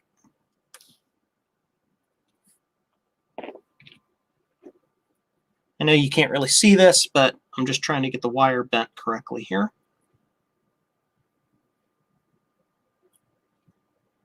Not sure it's going to work to my advantage or to the way I want it to. So I'm going to try something else. We're getting really prestigious here now. I am going to do this, if I can.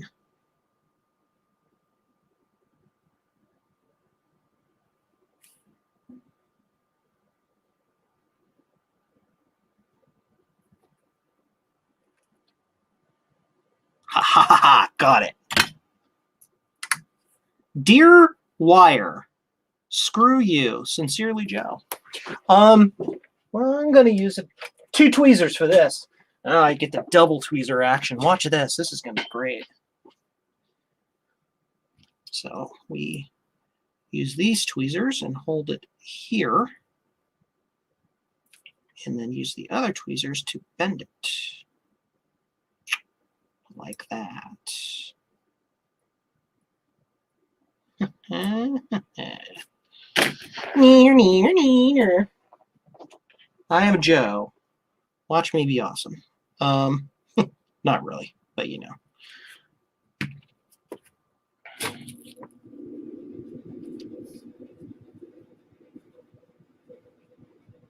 Ha-ha!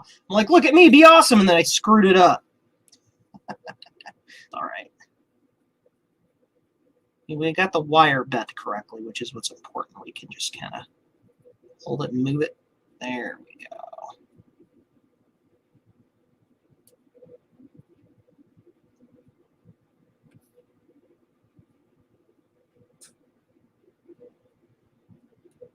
There we are. That's fixed.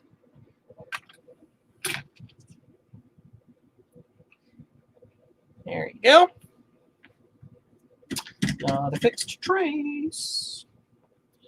So we cut that short right there. Flip it over and check the other side. Approximately there.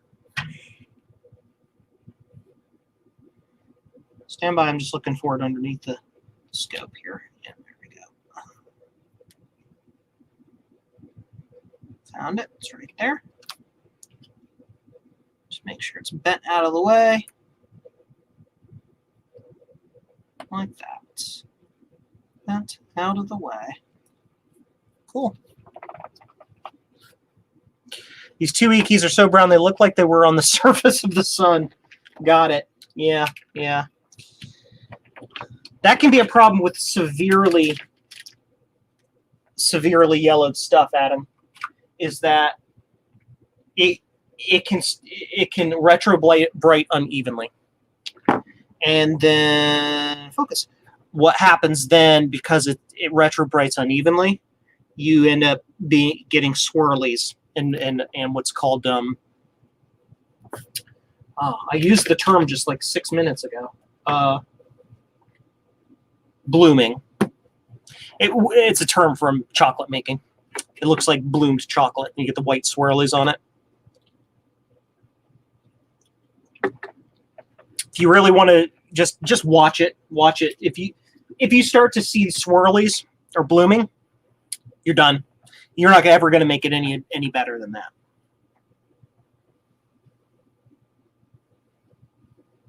Have you tried heat with hydrogen peroxide? Yes, you can do that as well. The heat it helps catalyze the reaction. It speeds it up. You still have to be careful with that, though, because you can cause problems with it being sped up. The speed up can actually cause issues, too. So let's clean the board off. That goes there. This goes here. Need some more cotton swabs. Where's my alcohol? There it is.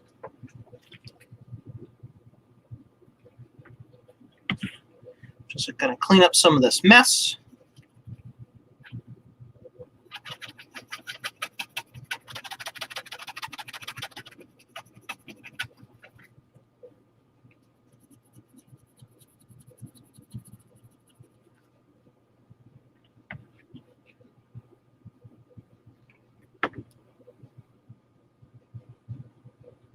Your Power Mac G4, the yellowed ring, is the plastic clear? Because clear plastic is a little bit less likely to bloom than colored plastics are. Or tinted, opaque plastics, whatever you want to call it. If that's, somebody was asking about purple, if that's what you're asking for about, I don't know, it was there. It was there on the board when we took the chip out.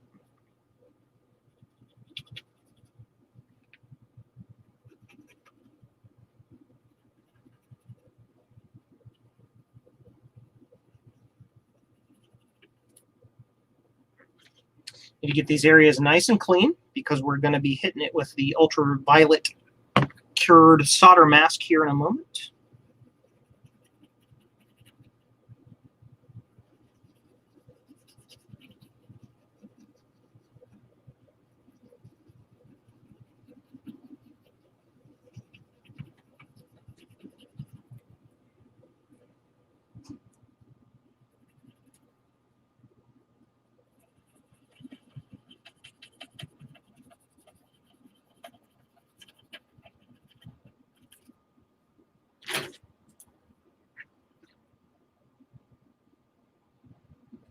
Welcome to Joe's live stream. Super boring. Or it's, you know, I mean, if this is your proclivity, it's interesting. It's just a super quiet chill stream. Just a chill screen. Just chilling out.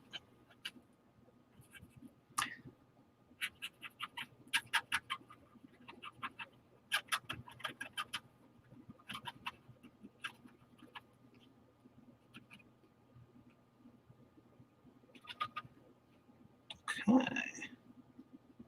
All right. So if you've never seen this before, I'm going to show you. This is going to be cool.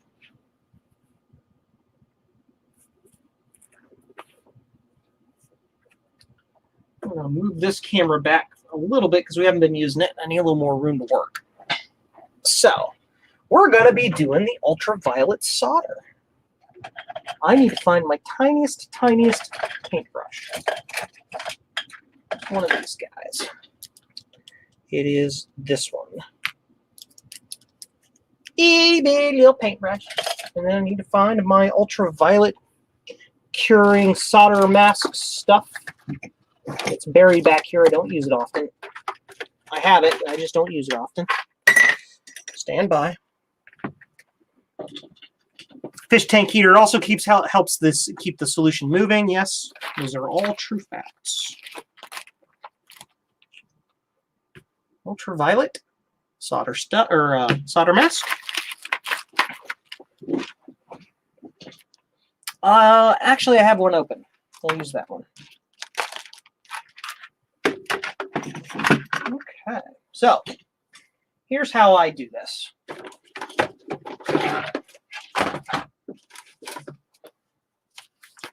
I'm going to switch you to the camera I just said I was going to stop using.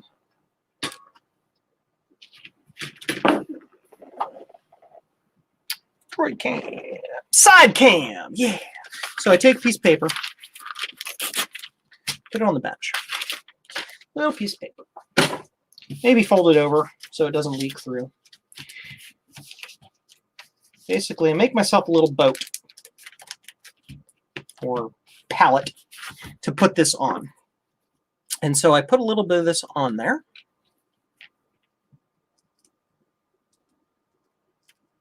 As a reservoir to paint from. Okay, so there's that. Then we take the tiny little brush. We put a little bit on there. And we paint it in the spots on here. So we're going to try to do that. Don't try to retrobrite with evil magic. Yes. So let's find these spots that we need to do the thing to. We've got one spot here.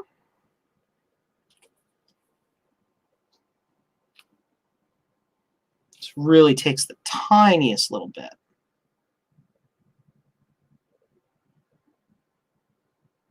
Just like that. Tiniest little bit. Joe is the Bob Ross of solder mask. Happy little accidents. This is how you fix those happy little accidents we had earlier. Yeah, we just hit all the spots. Now you can do them one at a time and cure them one at a time, but that doesn't matter because it doesn't cure without ultraviolet light. So you can just kind of hit them.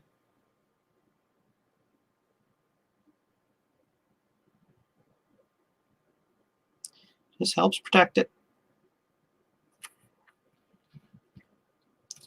Just all the little spots. Also, my LED lights here in this room probably help cure this a little faster.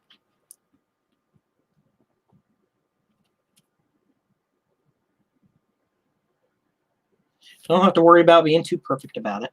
Just good enough.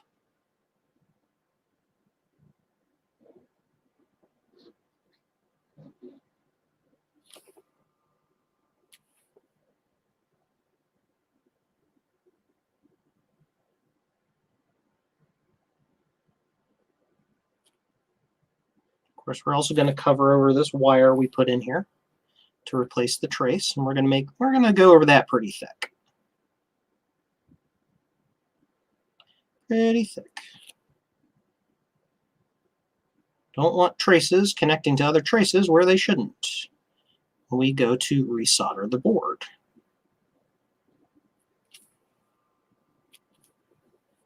This is about as artistic as I get when I'm doing just about anything. So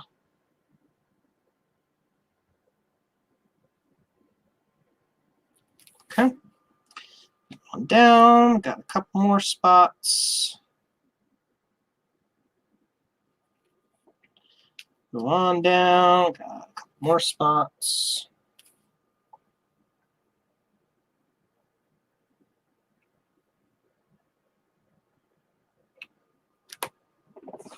Function over form, yes.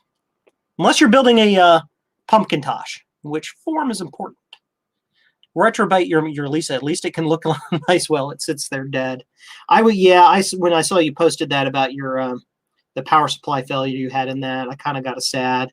I wish I had better experience with power supply stuff to help you with that. The only thing I can think of is to it's the crappy answer, but recap it. Of course, it's a switching supply, which means it's got active electronics in there. It's got chips and stuff, so who knows what's actually wrong with it. So, yeah, sigh. Okay, cool. I'm going to check the next row over, make sure there's nothing there we need to touch up. I think it was pretty good.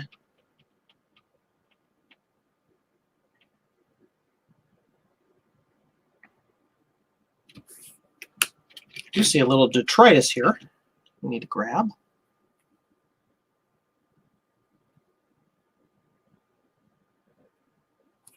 There we go. Look at those tweezers. Look at them. They don't even come together in a good point. They're like different sized points. What is that about? What's that crap? What is this?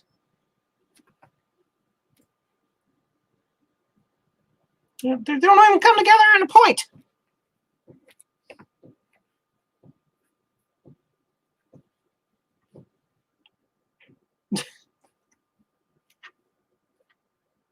That's slightly better. Yep, that all looks good. All looks good. So got some goop up here, but whatever.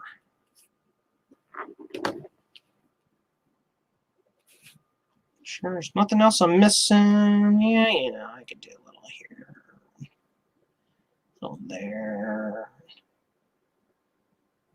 just to be a super perfectionist, but whatever. Okay, cool. First things first, we clean off this brush. Before it's cured, isopropyl alcohol will dissolve this fluid. So you just clean it.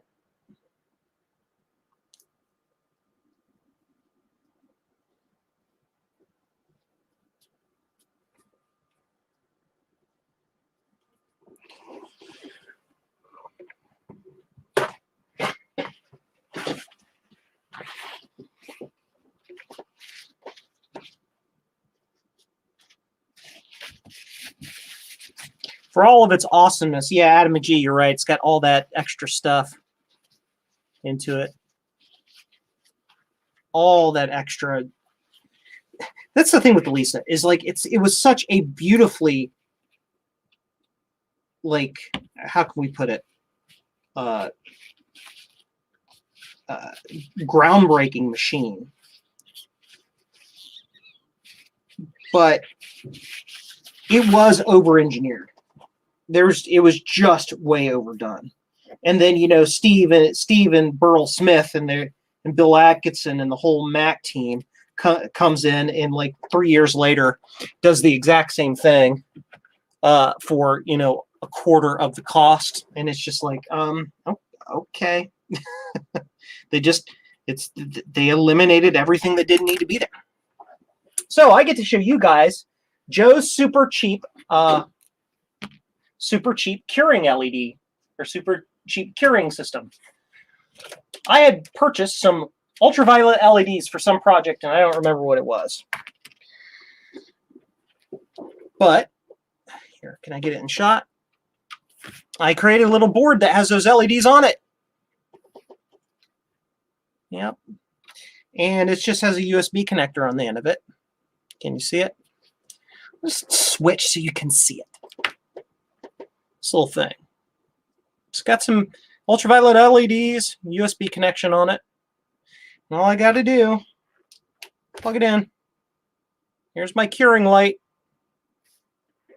So we go back to scope cam, and we just find where the spots are that need to be cured. And I just kind of lay the light on it. Just kind of set it over top of it. And it does the thing. So we're just going to sit there and let that do its thing for a minute.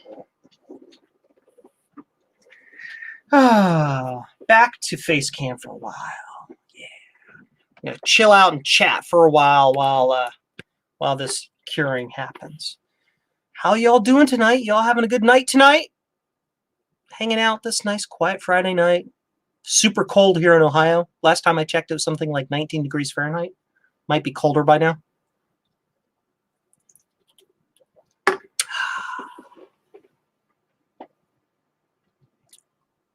Yes. People talking about the Lisa. Yes. You did recap it, and the transformer failed short. Got it.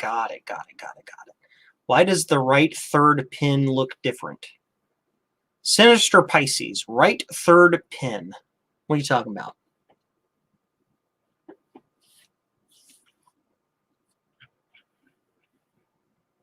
It's like 4 degrees in Northwest Indiana. Yeah. I keep a 50-watt UV LED spotlight panel because you sell a lot of uranium glass things. Oh, yeah, uranium fluoresces. Cool stuff. UV flashlight for spotting uranium glass at estate sales. Yeah, that would be perfect for this. That would cure this stuff like that. This here is putting out like 3 milliwatts. It's putting out nothing. Yeah. Or are you doing the UV mask? Never mind. Okay.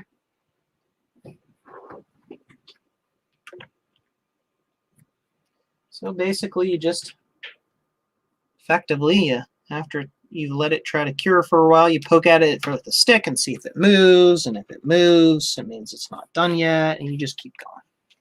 This part might take a while. Thanks, YouTube, for not telling me there was a live stream. John, buddy, you are a patron and a Twitter follower? I tweeted it and put it in the patrons only Discord and put it on Patreon and put it on the vintage Mac enthusiast page because we did a thing about Macs at the very beginning. That's fine. It's all good. 36 degrees for you all day. Fahrenheit or Celsius? I could go for some 36 Celsius right now.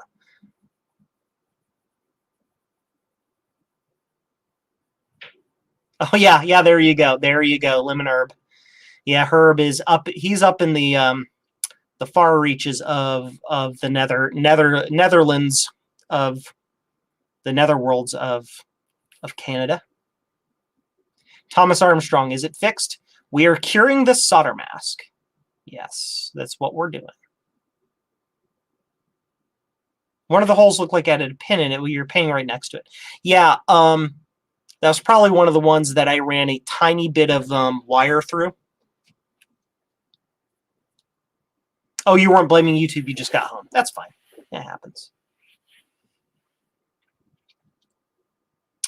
Fahrenheit 0C all day here. Yep. You've never used Twitter. Facebook, YouTube is as fancy as you get. That's fine. There's no worries to that.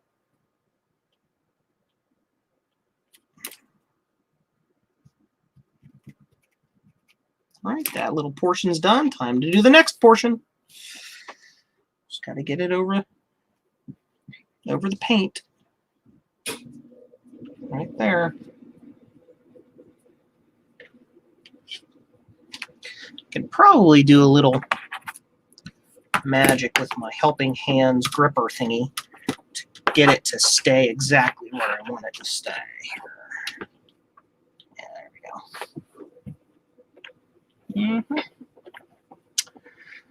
So, Senator Spicy is asking questions. Did you put the sockets in yet? No, I have not got the... You got stuck in the closet for a good while and missed stuff. Yes.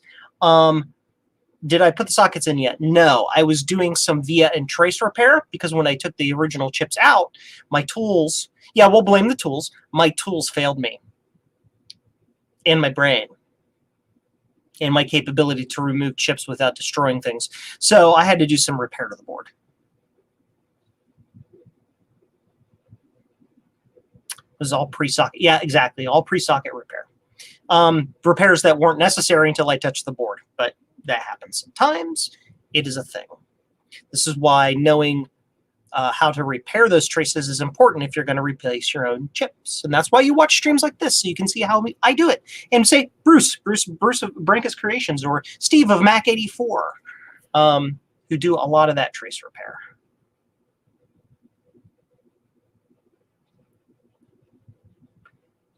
Yes, my MySpace. Oh, come on. It's supposed to start to warm up by Monday about 4C. Yeah, 4C is not bad. It's okay for winter. It's above freezing. Everything should be socketed, just like a mouse card I know of. Uh-huh. At least the chips were put in the correct way, sir, and in the right slots. That's a little inside joke between me and my Mac Effects there. I loved MySpace. You see, I never had any social media of any kind until around 2017, approximately. The first social media I ever got on was Facebook, specifically to talk to folks on the vintage Apple II enthusiasts or the Apple II enthusiasts group. I only use Facebook to talk to those groups. I have very few actual people. I don't want to say actual people I know, but like local people or family that I'm connected to on Facebook. It's all through my vintage stuff because that's what I use it for. I was never on MySpace or anything like that. I was never into that stuff. Joe, you are a laggard. No, you see, around the same time I got on Facebook was around the same time I realized that I had mental health problems and started taking medication. And that's when I started to actually, try to interact with other human beings. Therefore, social media. Before then, it's like, I didn't do anything. I sat around, I did nothing, watched a lot of television, got fat, and was depressed about existence. And then I got my medication, and now I'm great. I'm better. It's a journey. So let's check this again. Let me see if this solder mask is good and done. It is.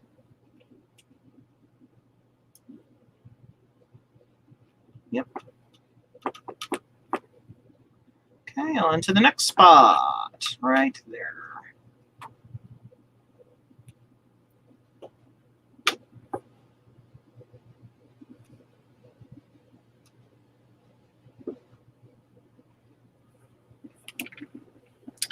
It's warm in the southern hemisphere. Hey, Joe, your Apple II keyboard controller is coming early tomorrow. Can't wait. Yeah! Yep. We'll talk about that a little bit while we're waiting for things. If you guys didn't know, I make replacement Apple IIe keyboard controllers. These keyboard controllers work in the Apple IIe of any description. The Apple IIc, the Apple IIc Plus, the Apple III, and the Apple III Plus. It works in all of those machines. It is universal to all of those machines. The only Apple II that it does not work in is the Apple II GS, because the GS has its own special magic thing that it does with keyboards and the ADB, of course. And it does not work in the, I will say, it is not guaranteed to work in the Apple II Plus. It may work in some Apple II Pluses and original Apple IIs, depending on the actual keyboard that is installed in that machine. Some of those machines use the MM8776 something keyboard controller, which is completely different from the standard keyboard controller that's used in all the other Apple IIs. Some of those keyboards do use the same keyboard controller that the Apple IIe does. So, for the most part, it is a universal keyboard controller. It replaces the AY5 3600 Pro keyboard controller, also known as the KR9600 keyboard controller. It's also good for hobbyists because it is a good, easy to understand, simple to wire up and use keyboard scanner. So if you have a keyboard on your Apple II that isn't working anymore and you swap in a keyboard controller for another Apple II and it fixes it, you can go to my web store and get a replacement keyboard controller and not have to worry about ordering something from eBay that has been pulled from a working Apple II and has killed another Apple II to fix your Apple II. My solution allows you to fix and keep all your Apple IIs running and not have to sacrifice any for parts. That's the point. Yeah, the 2 Plus keyboards I pain in the butt. Absolutely. Because there's like 8 of them. Like they look the same from the... well, there's the raised light and the flat light. So there's that. And then of the flat light, there's like 8 different flat light ones. Like, which one is it? Do you know? You don't know. They look the same at the top for the most part. But are they different? So they all use different controllers. It's a pain in the butt. So check and solder mask.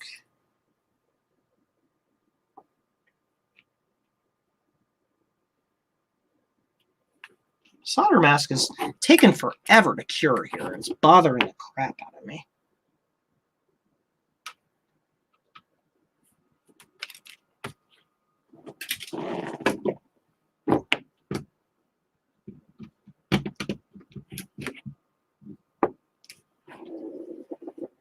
I have a 2 clone from an unknown manufacturer, and when it boots, I get a screen full of Apple characters. Has anyone seen anything like that?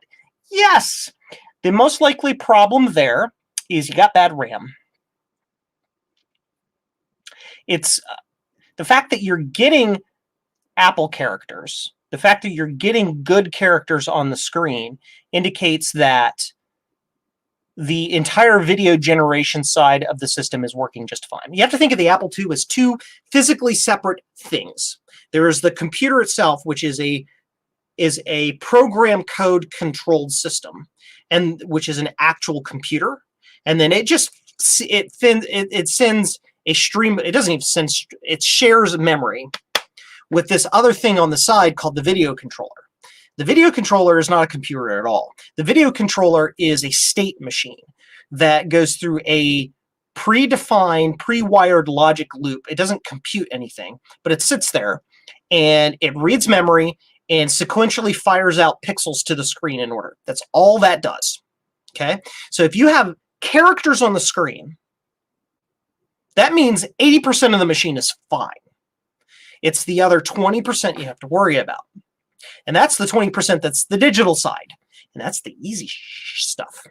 So if your screen is just full of garbage like that, and it's all the same garbage, it's highly likely that your problem is simply that you've got bad RAM. 95% of the time, when you've got screen garbage on an Apple IIe or an Apple II or anything similar to that, you got bad RAM. Get an entire set of replacement RAM and swap them all out. That is the easiest, quickest fix. And after you swap them out, then you can try replacing single chips in certain areas to see if you replace a single chip and then it breaks, then you know that chip was bad. You can also then you can get a chip tester if you want to do that, but honestly, just swap all the RAM out. That's the quickest, easiest way to do it. From a 10,000-foot view, without really having to know too much about digging into the way the circuitry works. All that said, and here, yeah, Rudy's Retro Intel, he would know a lot about that too. He fixes Apple IIs like crazy. Also, Adam McGee is in the chat, and that guy knows a lot about Apple IIs like crazy, and I think we're all going to agree it's probably RAM. It almost always is. The Apple II and the Apple IIes are frigging tanks. They are nearly impossible to hurt. Like, this is the anecdote, I accidentally shorted one card into another card in my Apple II, and this Apple II happened to have a third-party power supply in it, so it doesn't over circuit trip as easily as the original. This thing drew so much current, it turned one of the pins on a crystal on one of the cards I shorted. It turned it into a light bulb. It was glowing orange. And the Apple II is like, okay. It ran through it while it was turning a trace into a glowing light bulb filament. And the Apple II was perfectly fine. I have plugged things in the wrong way, in backwards. I've had chips in backwards. I've done all manner of crap to my Apple IIs. And the only thing I've ever had bad in an Apple II is a RAM chip. With the exception, I'll take that back. When I was developing a keyboard for an Apple IIc, I accidentally shorted the keyboard out in a specific way and broke the keyboard encoder. But that's okay. I have them in stock down here. I just built one and shoved it in the machine. So, yep, Adam McGee, exactly correct. Yep.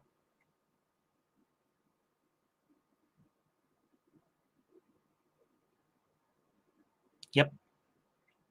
It's almost always RAM.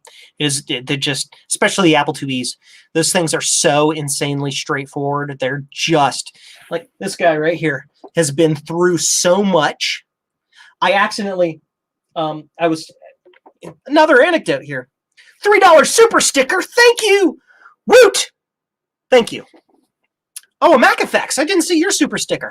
Woot! Thank you! So this is my original Apple IIe. It has been through all of that stuff I just told you. This is my original Apple IIe that I originally got in 1994, when at the ripe age of 13 or 14, somewhere in there. I was recently, I built one of my keyboard controllers for somebody and somehow got the chip in 1 pin off. 1 pin off. The Apple II, and this has an original power supply in it too. It's like, okay. It ran through it with it being 1 pin off and destroyed my keyboard encoder. Killed my keyboard encoder. Absolutely decimated it. The Apple II was like, okay. What else do you want to throw at me to destroy? Anything else you want me to break today? I'm ready. 4164, same RAM as the 128 512s. I don't know. The 2E and 2C's 4164s, yes. Rut K Mods, $2 super chat. Woo! Thank you. Appreciate those. All right, moving on to the next step here. Next spot that needs to have some ultraviolet magic. Yeah, that's all right. This is the big spot that has a lot of stuff on it, where most of the repairs were done. Is that a red card on top of your 2E? Yeah.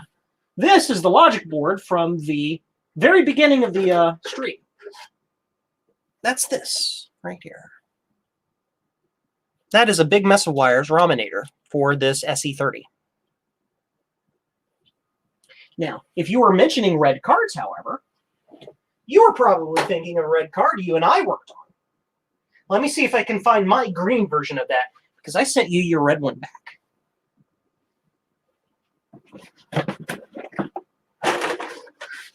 Here we are. Here it is. Test Article 0.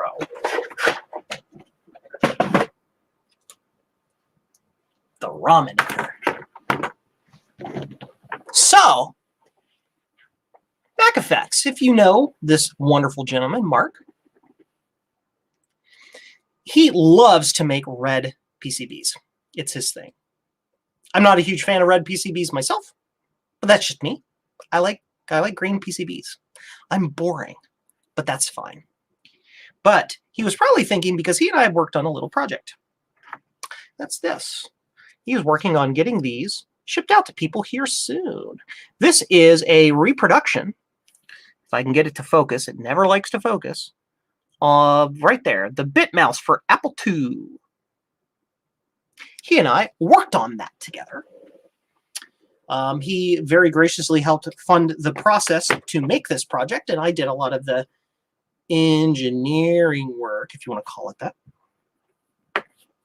But basically, this is a mouse card for your Apple II, but it does not rely on the Apple II mouse.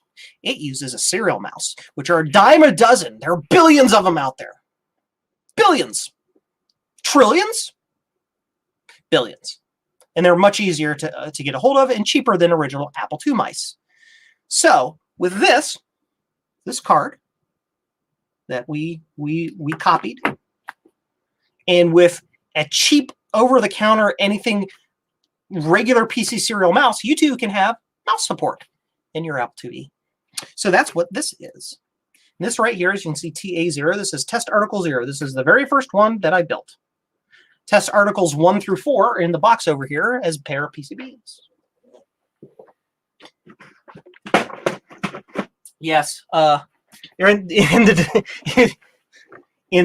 the development process too.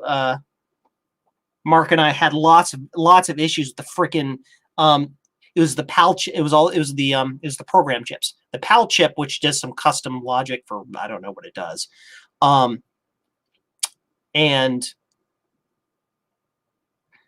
Lemon Herb, was that the card I accidentally got Mark to bid on and get reverse engineered? Yep, that's the one.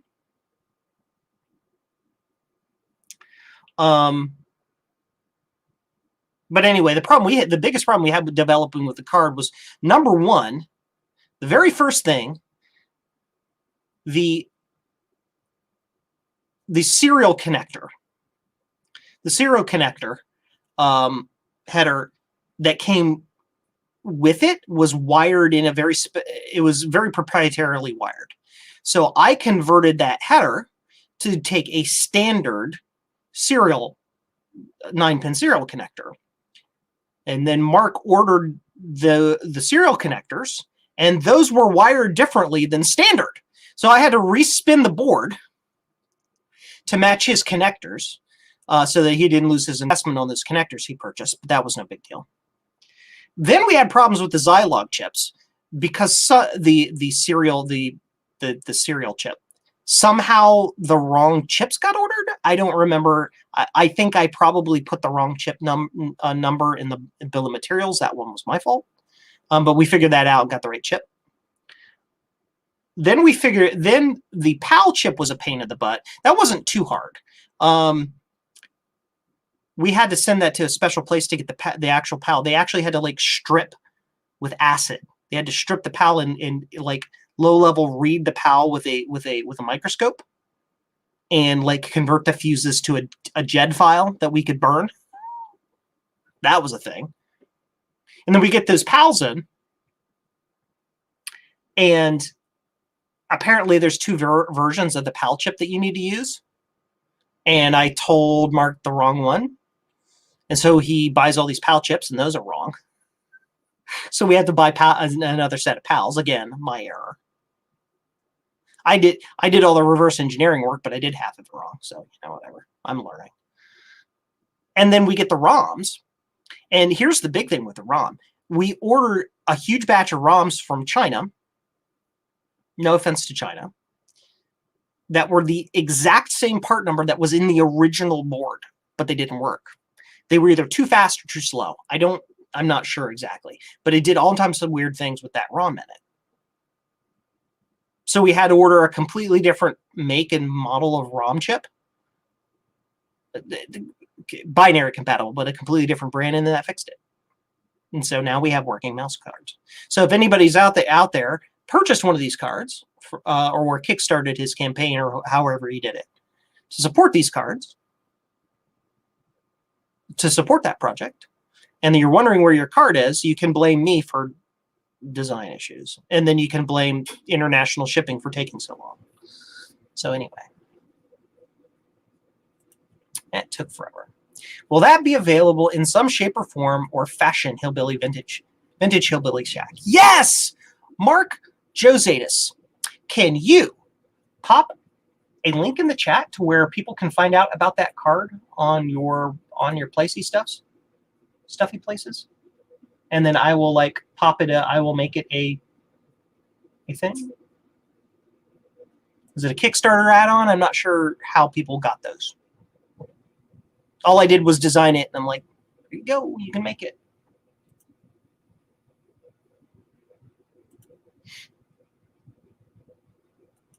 Let's check this. Since we're in wait mode, we'll check our solder mask here.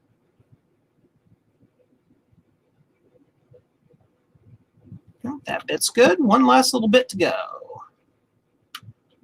One last little bit to go, and then we can start putting sockets in the board. Man, it is late. Lady-doodles. Ignore the estimated date.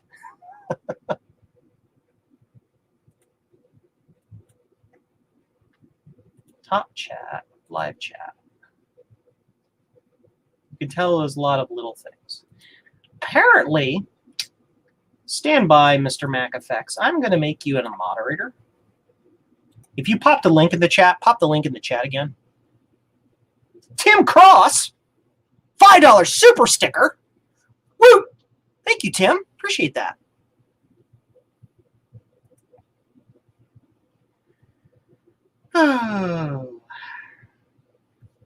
Still 23 people watching? Gee, Christmas. That is crazy. That is nuts. I've had a good, consistent 23 to 24 people watching all night long. It's 12:17 on a Friday. You can tell we're all nerds. That's fine. We'll probably be ending this soon. I don't know, unless you guys really want me to keep going for a while. I might have other people who are grumpy at me if I don't end this soon, but whatever. 1070. Yeah, Herb, that's right. You're halfway across the. You're over in the east, the west. Mountain time, technically. I have an unpopulated PCB for the Apple II that I'd like to have somebody assemble and test. Okay. That is a passion project. That is an absolute metric F-ton of solder joints. That will take probably somebody who's fast, like, I don't want to say fast like me, but somebody who's fast at soldering, probably 4 days, 4 like 6-hour sessions straight of doing that. That's a lot. It's a lot of populating, soldering, populating and soldering, populating and soldering. So that would be a passion project. Whoever you have do that is going to want to have to do that for you as a passion project, because I guarantee you, you're not going to be, unless you want to pay, like if I were to do that at my rate, that's like $1,000. No, that's got to be a passion project.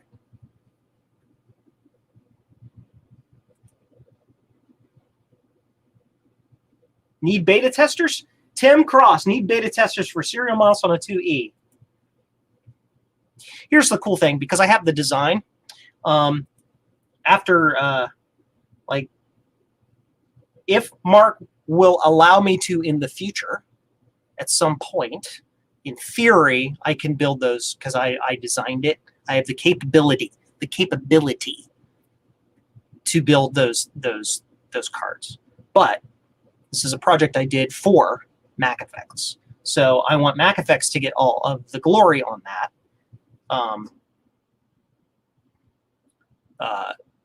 If possible. If that's something that Mark wants to do as a continued sales product in the future, then that's where you would get it from Mark. I would not build or sell those without any sort of explicit permission from Mark from MacFX, or if he decided to. The only way I would do it is if he decided to stop doing it, because it's a kind of a contractor non-compete. He contracted me to do the reverse engineering of the board as a project for MacFX. So I can't do that myself. I couldn't sell those myself. I could technically do it, but I'm not going to do that while he's still selling the product. So, because I roll that way.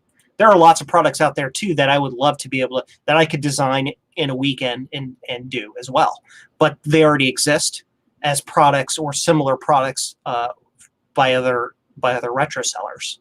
A big one is a lot of the products that come from Reactive Micro. Henry Corbis, old buddy of mine. We go way back. There are lots of projects he could do that I could make my own copy of and probably do for less expensive, but I don't, because he already has the market for that, and I'm not going to step on anybody's toes of somebody who's already got a solution out there. They got there first. They get to do it. That's how I do it. Henry is a great guy. Yes, he is. Henry is solid peeps. Yes.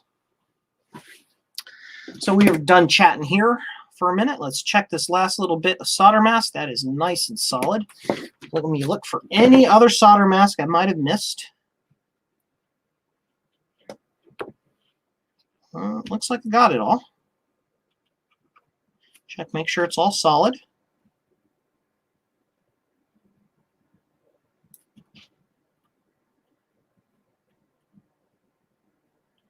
Looks good. Looks good. Cool. Turn off my little light, put it away, put my USB cable back up here, and blah, blah, blah, blah. I have solder mask stuff all over my fingers and didn't even realize it. Yeah.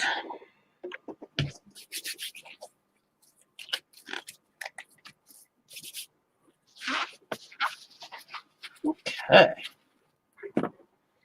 Now, let's put some sockets in here, shall we? These should be 16-pin sockets. Let's count them. Let's change places. You can't see anything that I'm doing. You can't see squat. Absolutely squat. Turn that way. Bring this up. Zoom that down in there. I have a piece of tape on this camera to keep it from going anywhere. Kind of like zoom in a doodles. There we go. That's better. So I believe these are 16-pin sockets. I'm going to count them just to be sure. 1, 2, 3, 4, 5, 6, 7, 8. 16-pin. So I need a whole bunch of those. And wouldn't you know it? I got a whole bunch of those.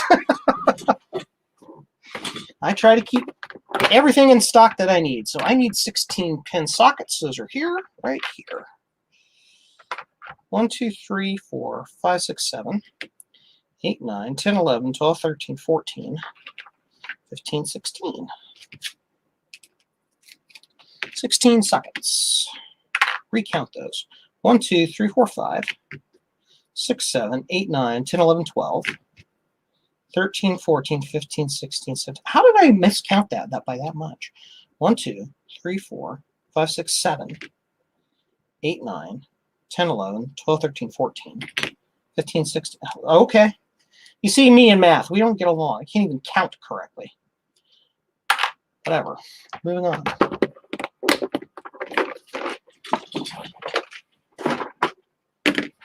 Okay. Put the sockets in the slockets. Thing of popper. I have to separate all my sockets because I actually, in order to save space in my little bin, because I am very low on space in this area down here. I don't have an infinite number of space for an infinite number of bins. I actually stack these sockets together when I put them in my little container up there. I'm using dual wipe sockets for this.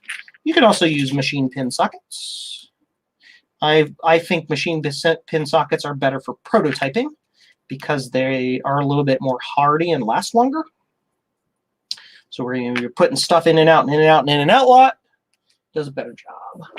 I think I'm zoomed in a little too far. That's better. Steve, hello! Glad you're still on. Thank you, Steve. I am glad you are here. How are you this evening? Steve, you missed a milestone, buddy. We've determined that I have my own EEP now. My EEP is Woot! So that's my EEP. But for you, it'll always be Quack! Coming up for 4.5 hours. Yeah. Steve, you missed all the good stuff at the beginning. Unless you were here for that. I don't remember exactly, but you missed all the Pumpkintosh stuff at the beginning, but it's all good. So I'm going to show you how I put these sockets in. Super sticker. Woo! Thank you, Mac Effects. I'm going to show you how I like to do this.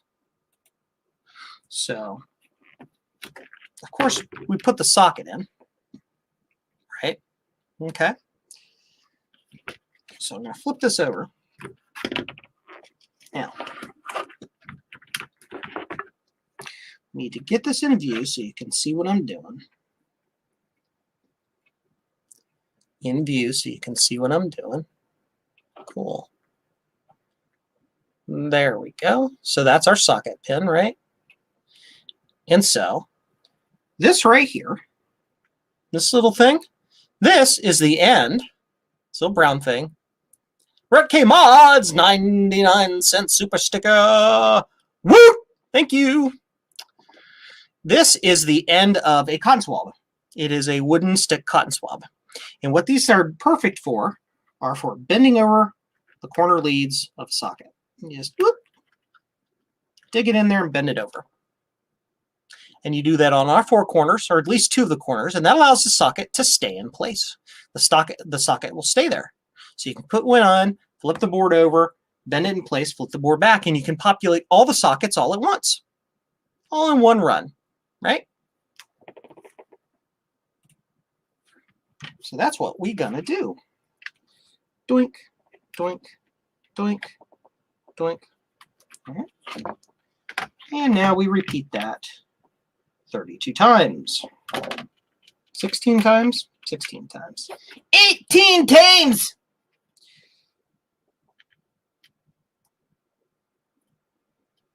Bend the corners over, and it holds the socket in place.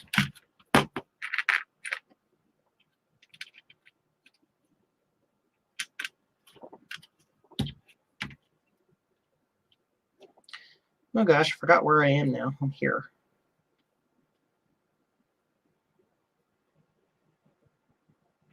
Now, some will argue that by bending over these sockets, you have some of the same problems I had trying to get the sockets out.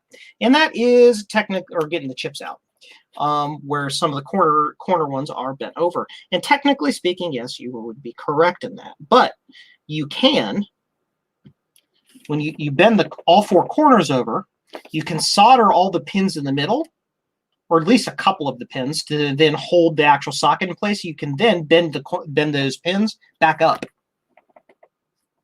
And there you go.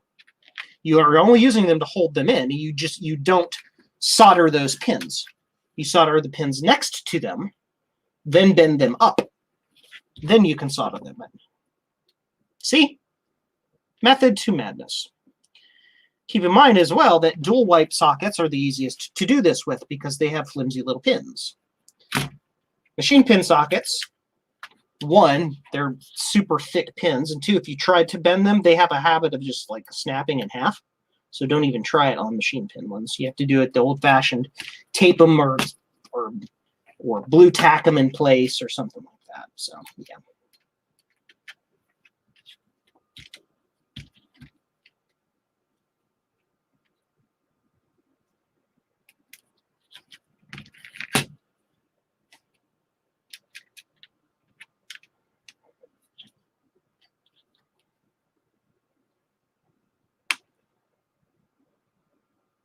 There we go. One row of RAM sockets done. One more row to go.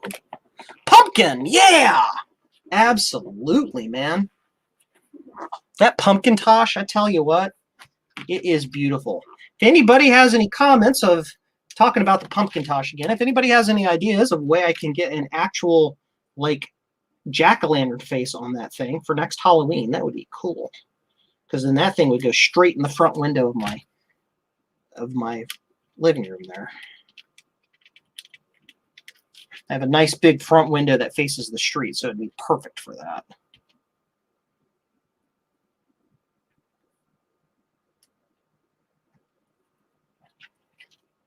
Ghost. Ooh, yes. Ooh, a ghost tosh would be cool too. Yeah. You do like you leave the CRT alone, you use the clear case, and then you use like the cold white LEDs instead. You put ghost face on it. Yeah. That'd be cool. I still want to get one of those. They're very hard to find. I want to get a blue CRT, a true blue CRT. I know they exist. I have personally seen them. I saw them as a child on Data General Systems. It was a bluer blue than the standard CRT blue. I swear it was.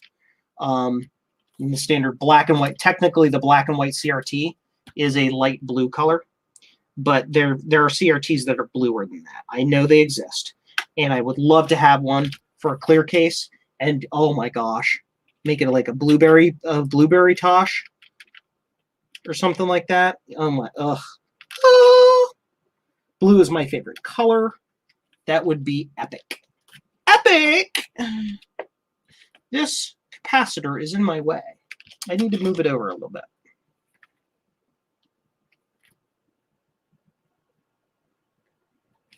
Probably got moved when I was prying chips out.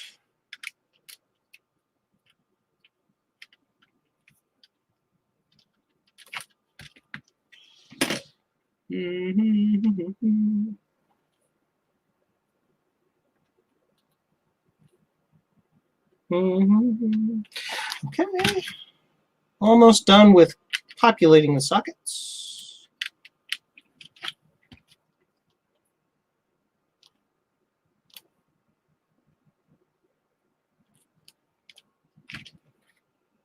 Then we solder the sockets. 256 joints.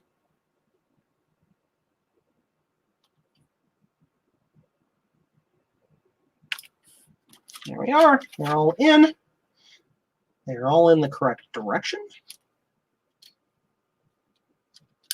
Yep. I finally got the color LCD working from a Mac Effects SE30. Ooh, color LCD. Ooh, I just need a dang small power supply that doesn't break the bank and I'll be in business. That is the trick. It's a size problem, isn't it? If you did accomplish the blue motif, you could set it up next to the orange one and call it Blueberry Tosh. Perfect. Yes. Awesome.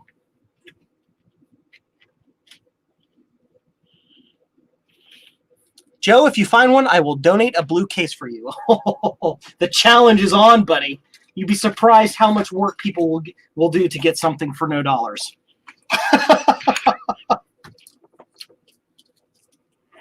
How blue does it have to be? I have, technically speaking, a blue one right now. P4 phosphor. Okay. All right. Here we go. Massive amounts of soldering.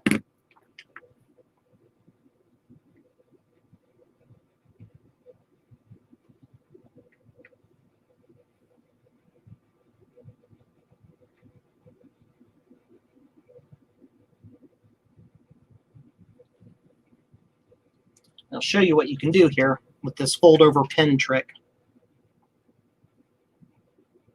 See, I'm soldering all of the pins except the ones I folded over, which will very well hold the socket in place. And then when you're done, you just fold the pins back up. Like, just like so. And you solder those pins. Piece of cake. Sweet, delicious cake. Cake would be awesome right now. What kind of cake? What's your favorite cake? What do you guys like? I'm partial to chocolate cake with chocolate icing.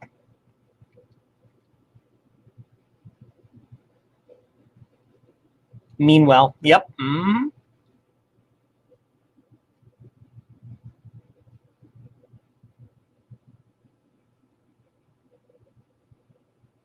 A transparent orange case. You can't find the orange CRTs that Joe bought. Yes, the orange CRT. What you're looking for, Mac Effects, Mr. Mark. What you are looking for would be the CRT to an IBM 5155. That's what I got. That's what fits it perfectly.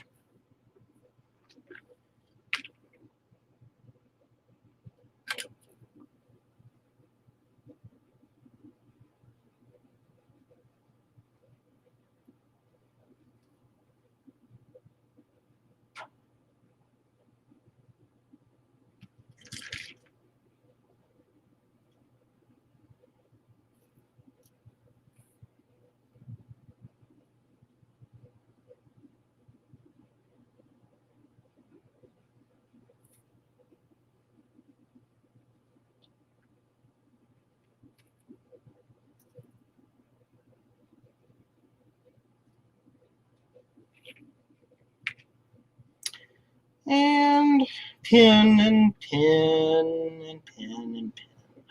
Lots of pins to solder. So many.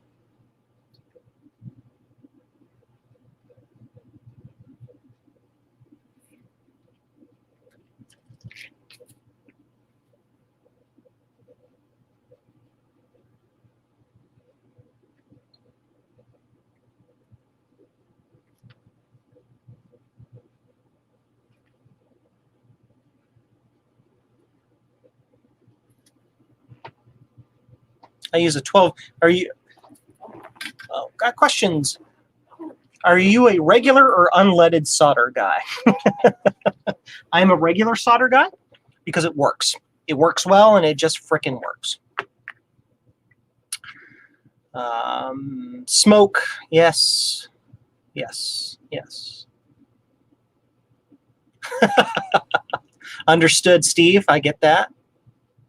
It's only 256 pins. Quit your whining. Uh-huh.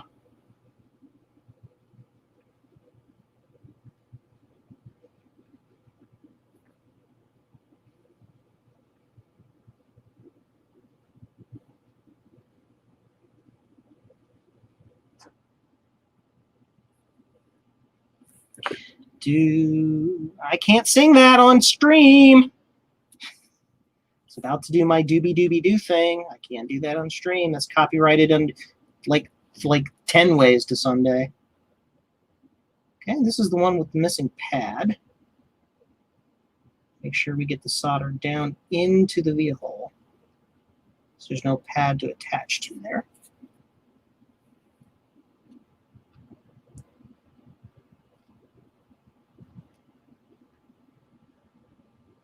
Hopefully you guys heard what I was just saying. I'm just mumbling to myself about the via pads and holes and things.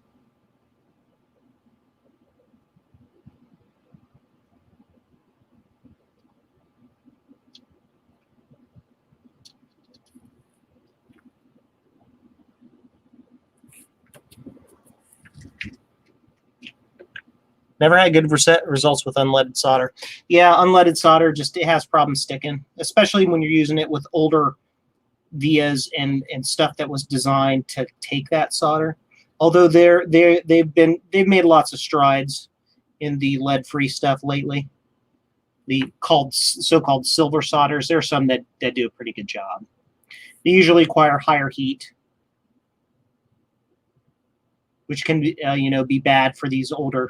I mean, I'm using temperatures that are right in the range that these things were supposed to be soldered at, and you saw all the damage that happened. Can you imagine if I tried to solder this stuff with that higher temperature stuff you'd need? I'd kill this thing. I'd destroy it. So yeah, but they are doing a better job now. So. And something like this that's already leaded, I don't see any major issues with it. It's not like I'm making it any worse. For a new design that has a lot of joints, that's something to consider. Here in the United States, where most of my customers and products are, I honestly don't even have to worry about it. Leaded solder is perfectly fine here in the U.S. For folks in Europe, technically speaking, I'm supposed to use lead-free when I ship stuff over there. We'll just say it's lead-free. Sure. In my heart of hearts, it's lead-free. So yeah, I should try to get some lead-free solder and test it, and just see how things go. But the leaded solder just works.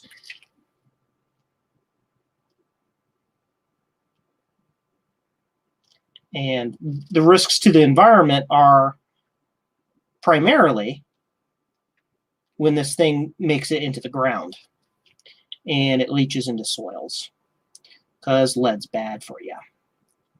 But in this particular case, these fumes that are coming off this is not lead fumes or anything like that. So the mouse cards are ROHS compliant. Good for you. Mac Effects used a Kessler solder that was lead-free that wasn't too bad. Good. Yeah, Kester. I mean, if you're going to trial some solders, you'd start with Kester.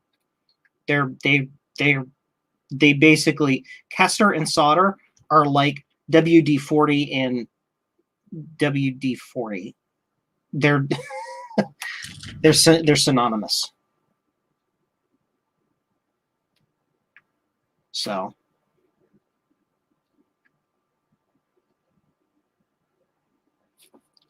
doobie doobie doobie doobie. I can hum that. I am not allowed to hum that.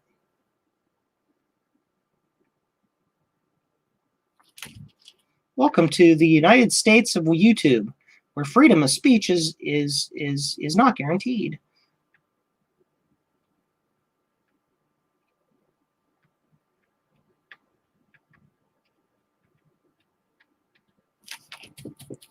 Quick quiz. What's the primary ingredient in WD-40? No cheating.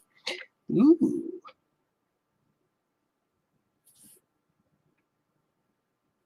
Good question. I don't know. I don't know. Do you guys know? Who knows? Bruce must know. He's the one who put the question in there.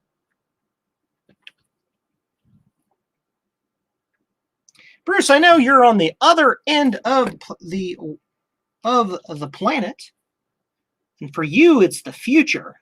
So for you, it's Saturday. Are you working right now, or are you just hanging out and watching? Just curious. I know you kind of make your own schedule to some extent, so I was just curious. Fish oil. Fish oil! Really? Well, there you go. That's cool. WD-40. All natural. Crazy.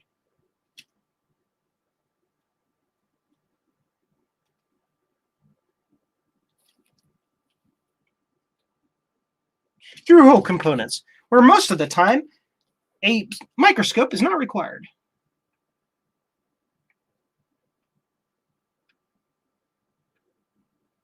I'm just casually sat back quite far from the board here. I don't have to hover over it. Luckily, my glasses are pretty good, so just kind of hanging out here. I can see these joints perfectly fine from, gosh, I'm what, 12 inches away from the board. This one's broken via. This one I actually do want to do under the scope, because I can't see the pad because there's no pad. I need to make sure that the solder actually goes down into the via. There we go. Okay. And continue.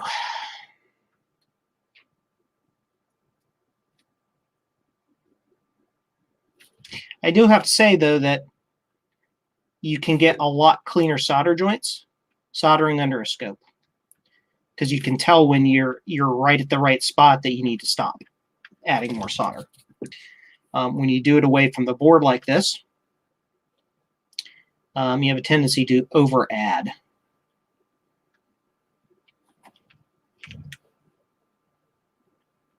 And by you, I mean me. I have a tendency to over-add.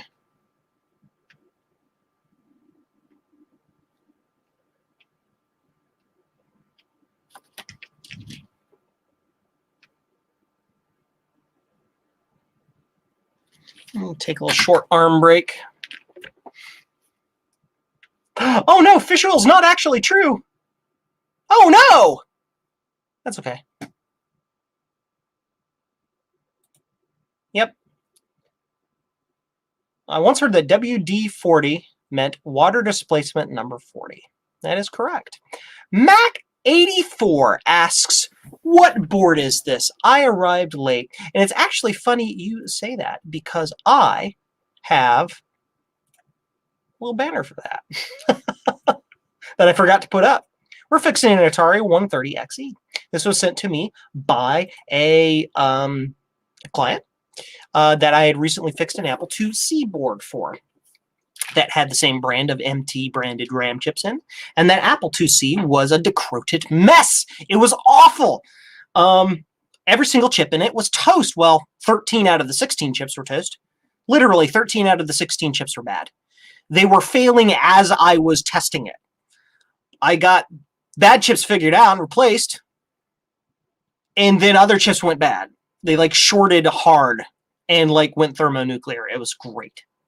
So I fixed that up for him, and he's like, "This is friggin' awesome. Can you fix this other thing for me?" I'm like, "Okay, send it." Joe, did you put sockets in that 2C? I absolutely did. I absolutely did. Bruce isn't at work. He's at a bar. I've been spreading lies. Don't believe what you read on the internet. Got it. So, just taking a short little neck and back break because I've been leaning over the board for so long. Okay, continue soldering. I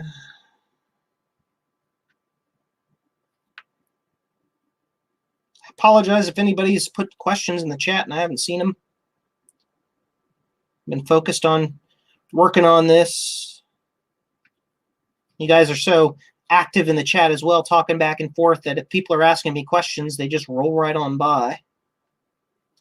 So if there is a question I haven't answered that you want answered, you can feel free to put it in the chat again. I'll see it eventually. Maybe. Maybe. Maybe.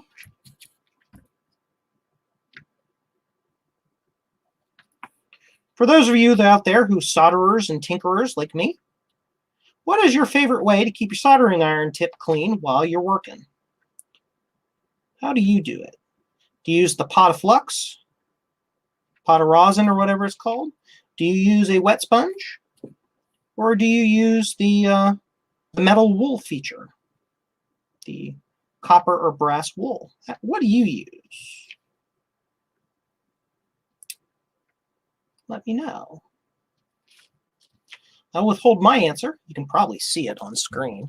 I will hold my answer for a moment until you guys have a chance to put in your answers. Pumpkintosh 2, the system folder blessing, is coming soon, right, Joe? Yes! We are doing a second year of Pumpkintosh. Absolutely. Why wouldn't we? As a matter of fact, me and the guys from the Retro Repair Roundup podcast, yes, we're on a podcast. Check it out at your favorite YubTubs. Just search for Retro Repair Roundtable. We are going to be doing a cool little thing for Pumpkintosh this year. That's all I can tell you. It's going to be cool, though. We're actually going to start working on it now because it's going to take a while to get it done. There we go, 256 pins. But for those of you who are in the chat and don't happen to know what Pumpkintosh is like Septandy or December or any of those other things, but it's cooler because it's Macs. Any Mac that runs a classic Mac OS is open for playing around with during the month of March. Make cool videos, cool content on any of your social media, anywhere you got it. If it's YouTube or TikTok or Facebook or I don't know, whatever. Just show the love for the Macs. Combination of the brass wool, metal coils, metal wool, copper wool. Everybody's using metal wool. Yep, I agree. I am not a mod, so what? You're not a mod? Steve's not a mod? You are now.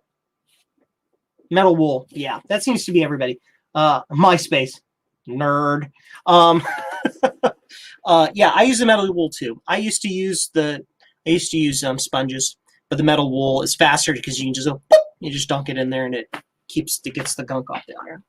So we got all these joints done. So now we need to look at all the joints again in the scope to make sure I did them all correctly. Scope cam. Unlimited power. So let's see here. Yes, I'm going to be flying through these pretty quickly. I'm just making sure I did them well enough.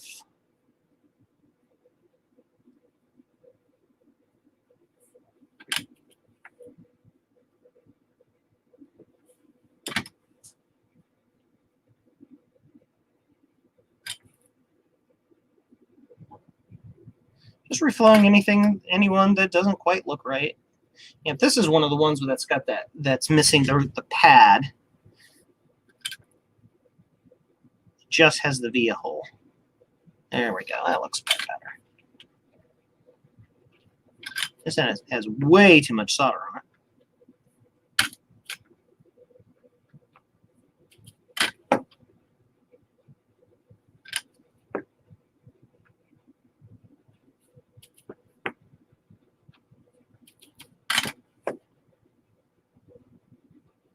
Those are good.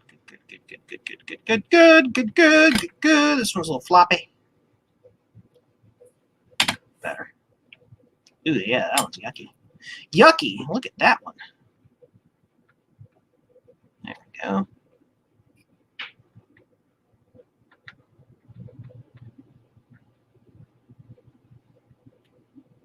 That entire row's bad.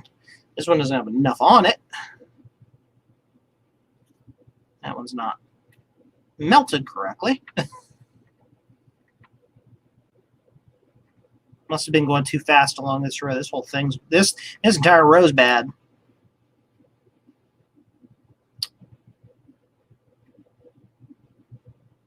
Yep.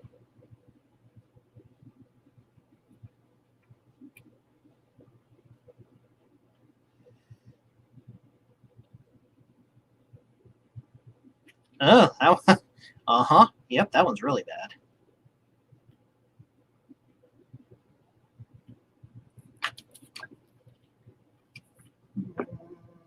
Not melty enough. It's a problem going too fast. You don't heat all the pins up. You don't heat everything up, and then the metal, the solder doesn't bond correctly.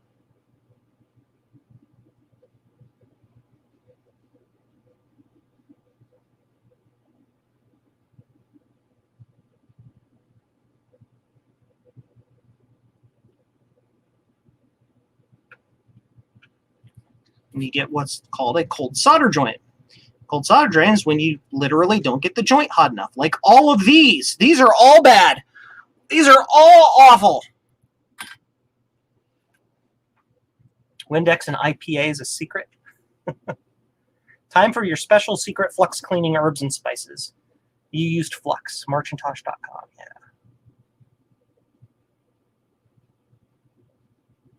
Windex and IPA is a secret. Yeah. Love the ticker at the bottom of the screen. It'd be cool if it displayed news headlines from the year of the retro thing you were working on came out. Oh, wow. Yes. So it's up to Atari standards then, yeah. Yeah, we are greatly improving the soldering standards of this by cleaning all these joints.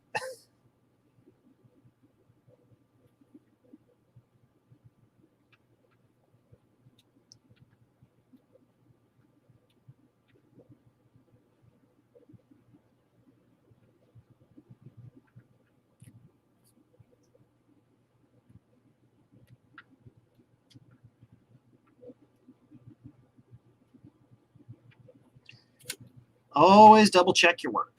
Always, always, always. Spend a couple minutes double checking your work, and then when you plug it in and it works right the first time, you feel like $1,000,000. Like you never made any mistakes. When in reality, you made 1,000 mistakes, but because you double checked your work, you fixed them all.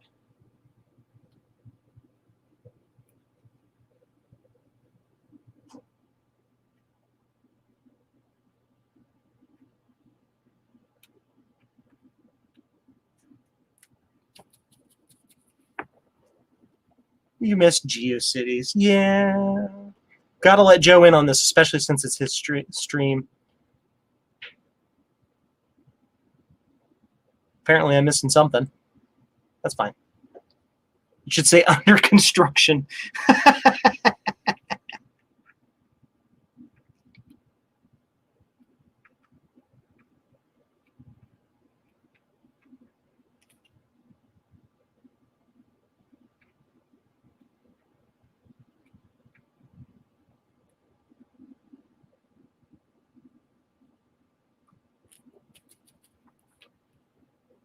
Yeah, I can get you a nice up and close look at a fail. You want to see a fail? See a bad joint?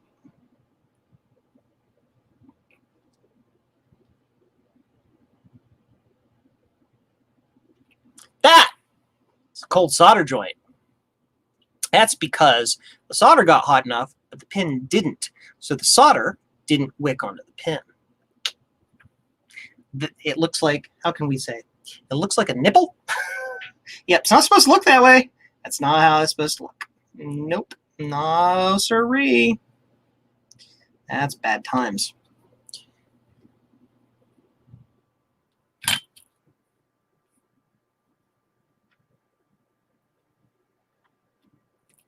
Too close for me to do my work. Stand by. I need to zoom out a little bit. There we go.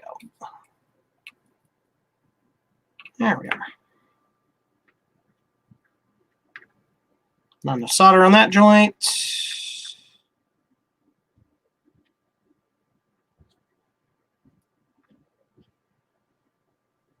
Not enough solder on that joint. Or that joint. Too much solder on that joint. That's the thing too, you know, you give it a 10. If I had done this in the scope, these would have all been perfect the first time. I guess it's a way for me to teach you guys and for me to learn at the same time that sometimes you should just do it in the scope.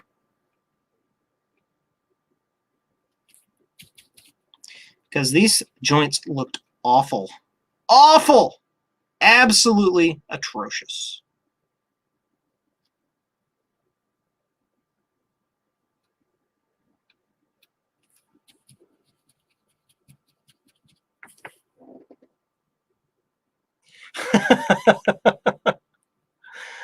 Yeah, Sinister Pisces. Yep.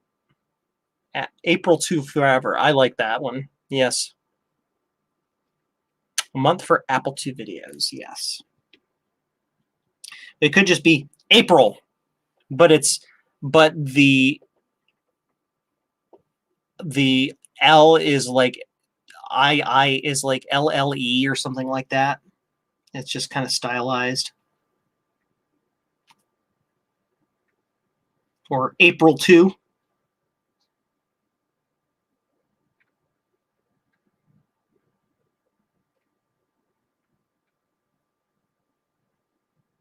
There we go. Clean joints.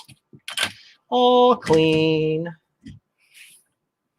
Now we don't have to worry about cleaning this part of the board up too much, because I'll probably be running this through the ultrasonic cleaner.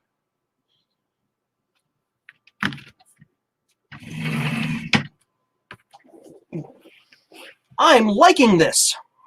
Yeah. What am I doing? I'm going back to that camera, because now we got to put chips in it. Chip all day long. And these were 4164s, right? 4264. Yep. 4164s. What do we got here? I got layers and layers. These are 41256s that I got yesterday. Today? I think I got those today for a different project. 4164s. Here we go. 4164s. I got mad stacks, yo. Mad stacks. Yep, we want it this way. Those two chips get oriented in this direction, just like that.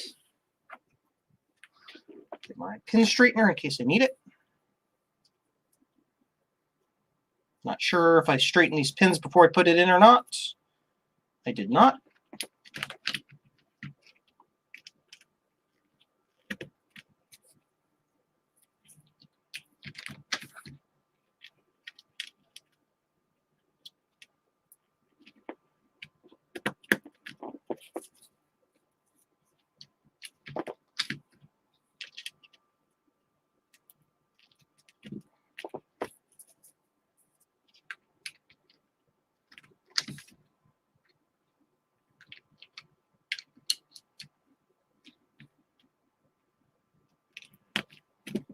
There's 4.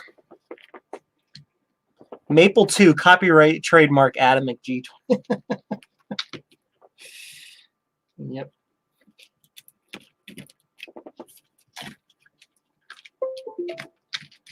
And there goes my computer, randomly connecting some USB device that I still, to this day, after 2 years of having this computer, I haven't figured out what it is yet. It likes to randomly connect and disconnect things, and I don't know what they are, and it doesn't affect anything. It doesn't break anything. I don't know what it is. I don't know. I've been watching the device manager while it did it, and nothing changed. I have no idea what it is. I wiggle and jiggle cables, nothing changes. It just randomly connects and disconnects crap. I don't know. Been doing it since I built the computer. Like, yep, and they're just disconnected. There you go.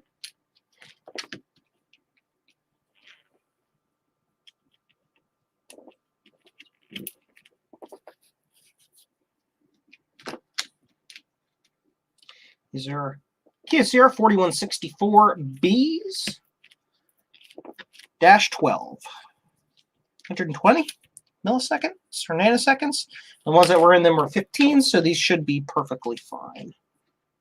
You don't want to go too fast because then they might like if you were to put like 40s or something in it, it would probably have a problem. But you don't want to go too slow either. You usually don't ever want to go below what was already in it. 15s or 150 nanosecond RAM is pretty typical of machines of this era. 120s will work just fine.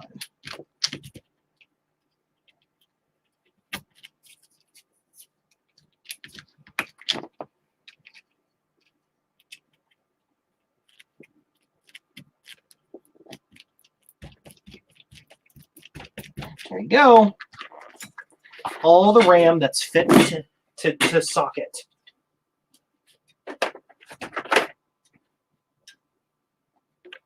Cool. So now I'm going to put my fan back up here out of my way. Now we're going to shake the board off to make sure I don't have any little bits or anything there. I'm going to set this to the side. I'm going to clean my bench real quick.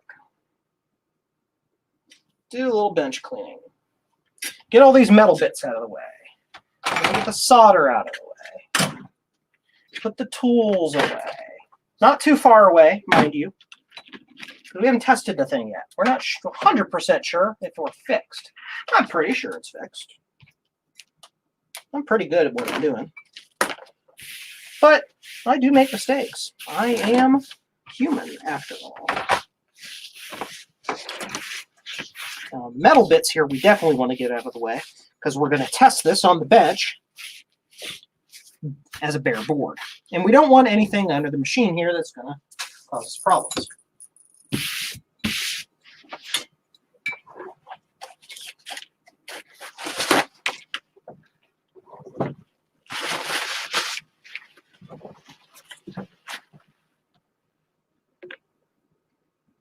Disabled sleep on lid close on my laptop.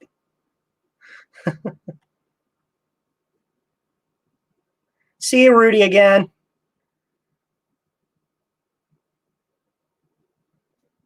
Yeah. You work at a nuclear plant. Yeah, Yeah. Your policies there at the nuclear plant aren't strange. You're just ultra secure.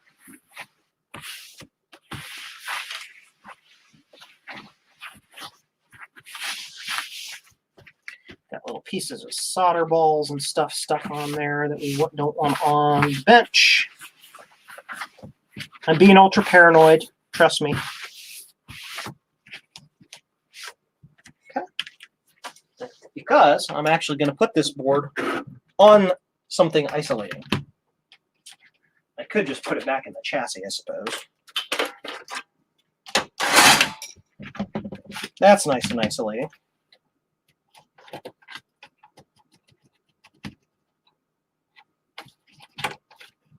There you go.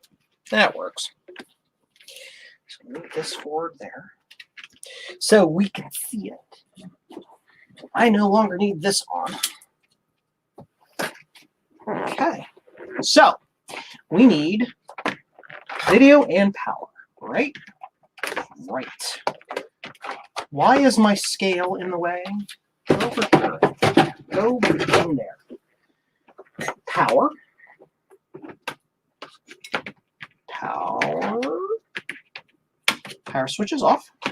This is power. Yes. This is a really nice power jack. Spared no expense. That goes in there. Video goes in here. All right, are we ready for fire? Are you ready for fire? Are we ready for fire or success? Place your bets. Is it gonna go boom? Or is it gonna go beep? I think it's gonna go beep. At the worst case, it won't be any worse off than it was. I need to connect the keyboard. Might need to do that. I don't think anything's gonna catch fire. I don't think it's gonna go literal boom. But let's get the keyboard here. Hello, keyboard. Hello, keyboard. Keyboard. How quaint. Get this keyboard thingy plugged in, which is not exactly easy. There. Make sure it lays on there. It's not touching anything. Nope. Okay. Let's see what happens.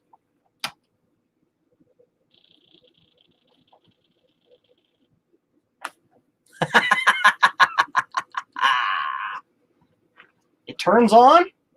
We have video. And it didn't do the self-test, which means it auto-passed. It means it knew it was okay. So now I have to figure out how to actually initiate the self-test manually. Atari 8-bit self-test. It's there's a specific button sequence you have to hold down.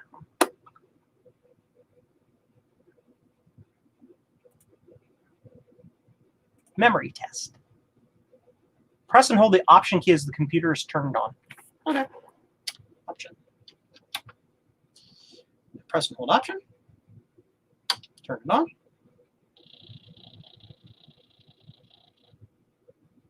That didn't work.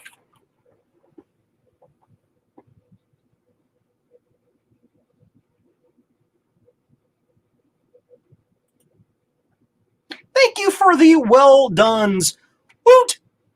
Now I want to make absolutely sure it is working. So I'm just trying to get into the self-test.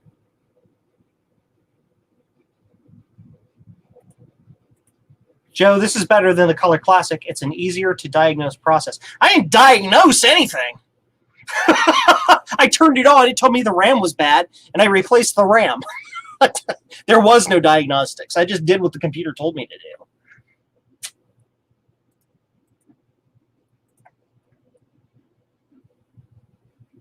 So I'm just trying to, like I'm supposed to hold down the option key as the computer is turned on until the self-test menu appears.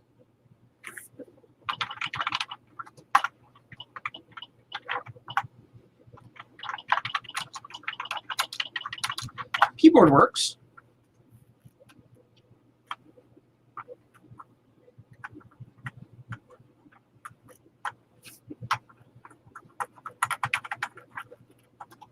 It's possible that these buttons up here have a failure because the keyboard has a failure.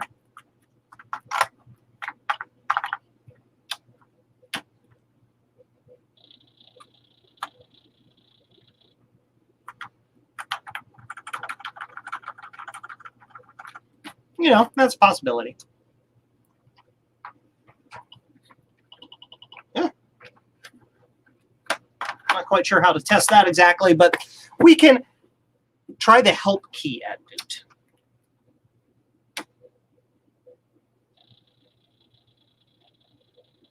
Nope. Start key. It beeps something weird at me. and it did nothing, and it stuck. Select key. Oh. Option key.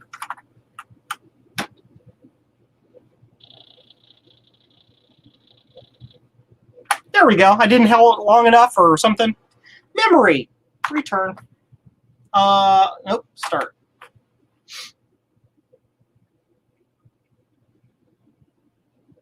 Haha. RAM test.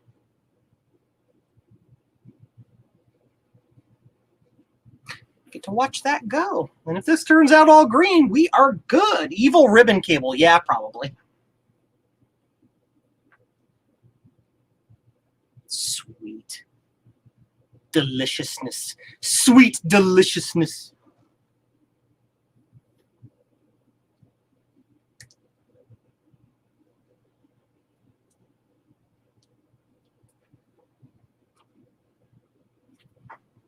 Let it run the RAM test. Awesome. This makes me happy. I have no idea how long that test takes, how many rows of whatever it is. I don't know. But it's all coming up green. It's turtles all the way down. Turtles. Finally, memory test. Yeah, I know, right? It's one row. Thank you, Adam McGee. If that passes, it should be good. We should run all the rest of the tests while we're in here. Sound test and all that stuff.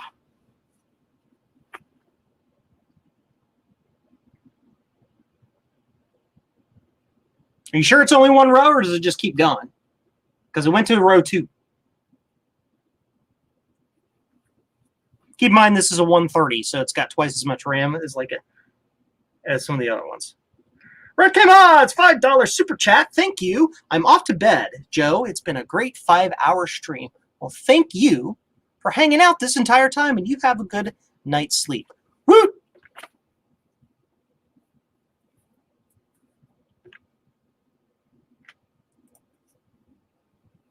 Super chats. Boom. Well, if it's 128K, that means it's 2 rows, you know, and then we're fine. If it passes that, we'll be good. Then we can run the other test to make sure we don't have any other bad chips. You know, I want to make sure I get all the testing done before we do the thing.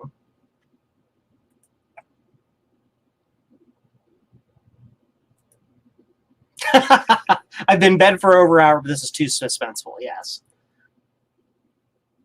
I'm surprised I've gone this long. This is the longest stream I've ever done. Most of my streams about 2 hours. This one's been, what, 5.5 now? I've just been going. It's Friday night. I don't have anything better to do. 1:15 in the morning here on the East Coast. Crazy. I'm not literally on the East Coast, but Eastern time. 2 rows. You done? Apparently, it's going to keep going. I'm pretty sure it's fine. I'm just going to let that run. So we're going to let's make it longer, joins, until Joe falls asleep. See, I still have nothing on Steve's epic day-long 8-hour stream. So yeah. More accurately, we don't have anything better to do. Yeah, we're just a bunch of nerds hanging out. You must be remembering the Atari 800 screen. Yeah, I have an 800 XL up here, and I remember it being a lot shorter and a lot faster than that. So it is what it is.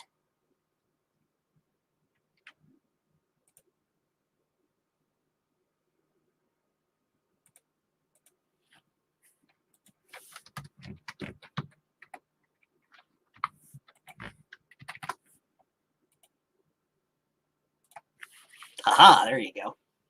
Fixed an Atari 130 XE. Yeah, baby.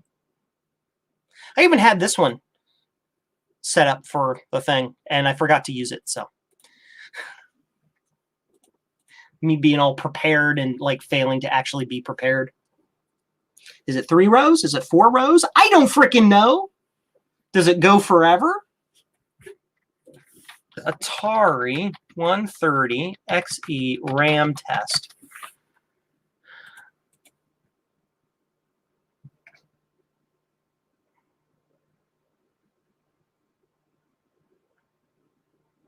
Apparently, you can also type BYE, B-Y-E. Oh, yep, there. It went through. Yep. It's going back to the top. We have green RAM across the board. Do, do, do, do, do, happy dance. Do, do, do, do, happy dance. Escape, reset, or help? We'll go to help. We'll go, let's do the audio visual.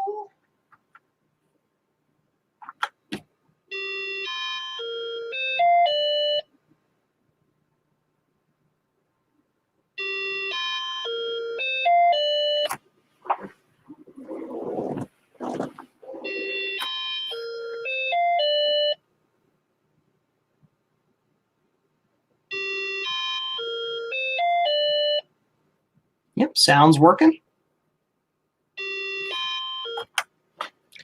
Keyboard.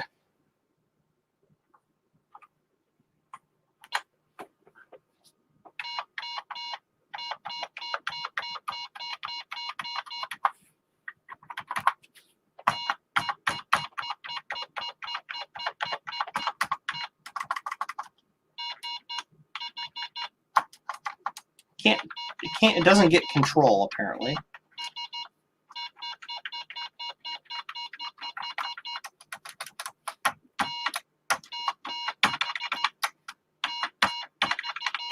Yeah, it gets the control key. Yep, you can see it there.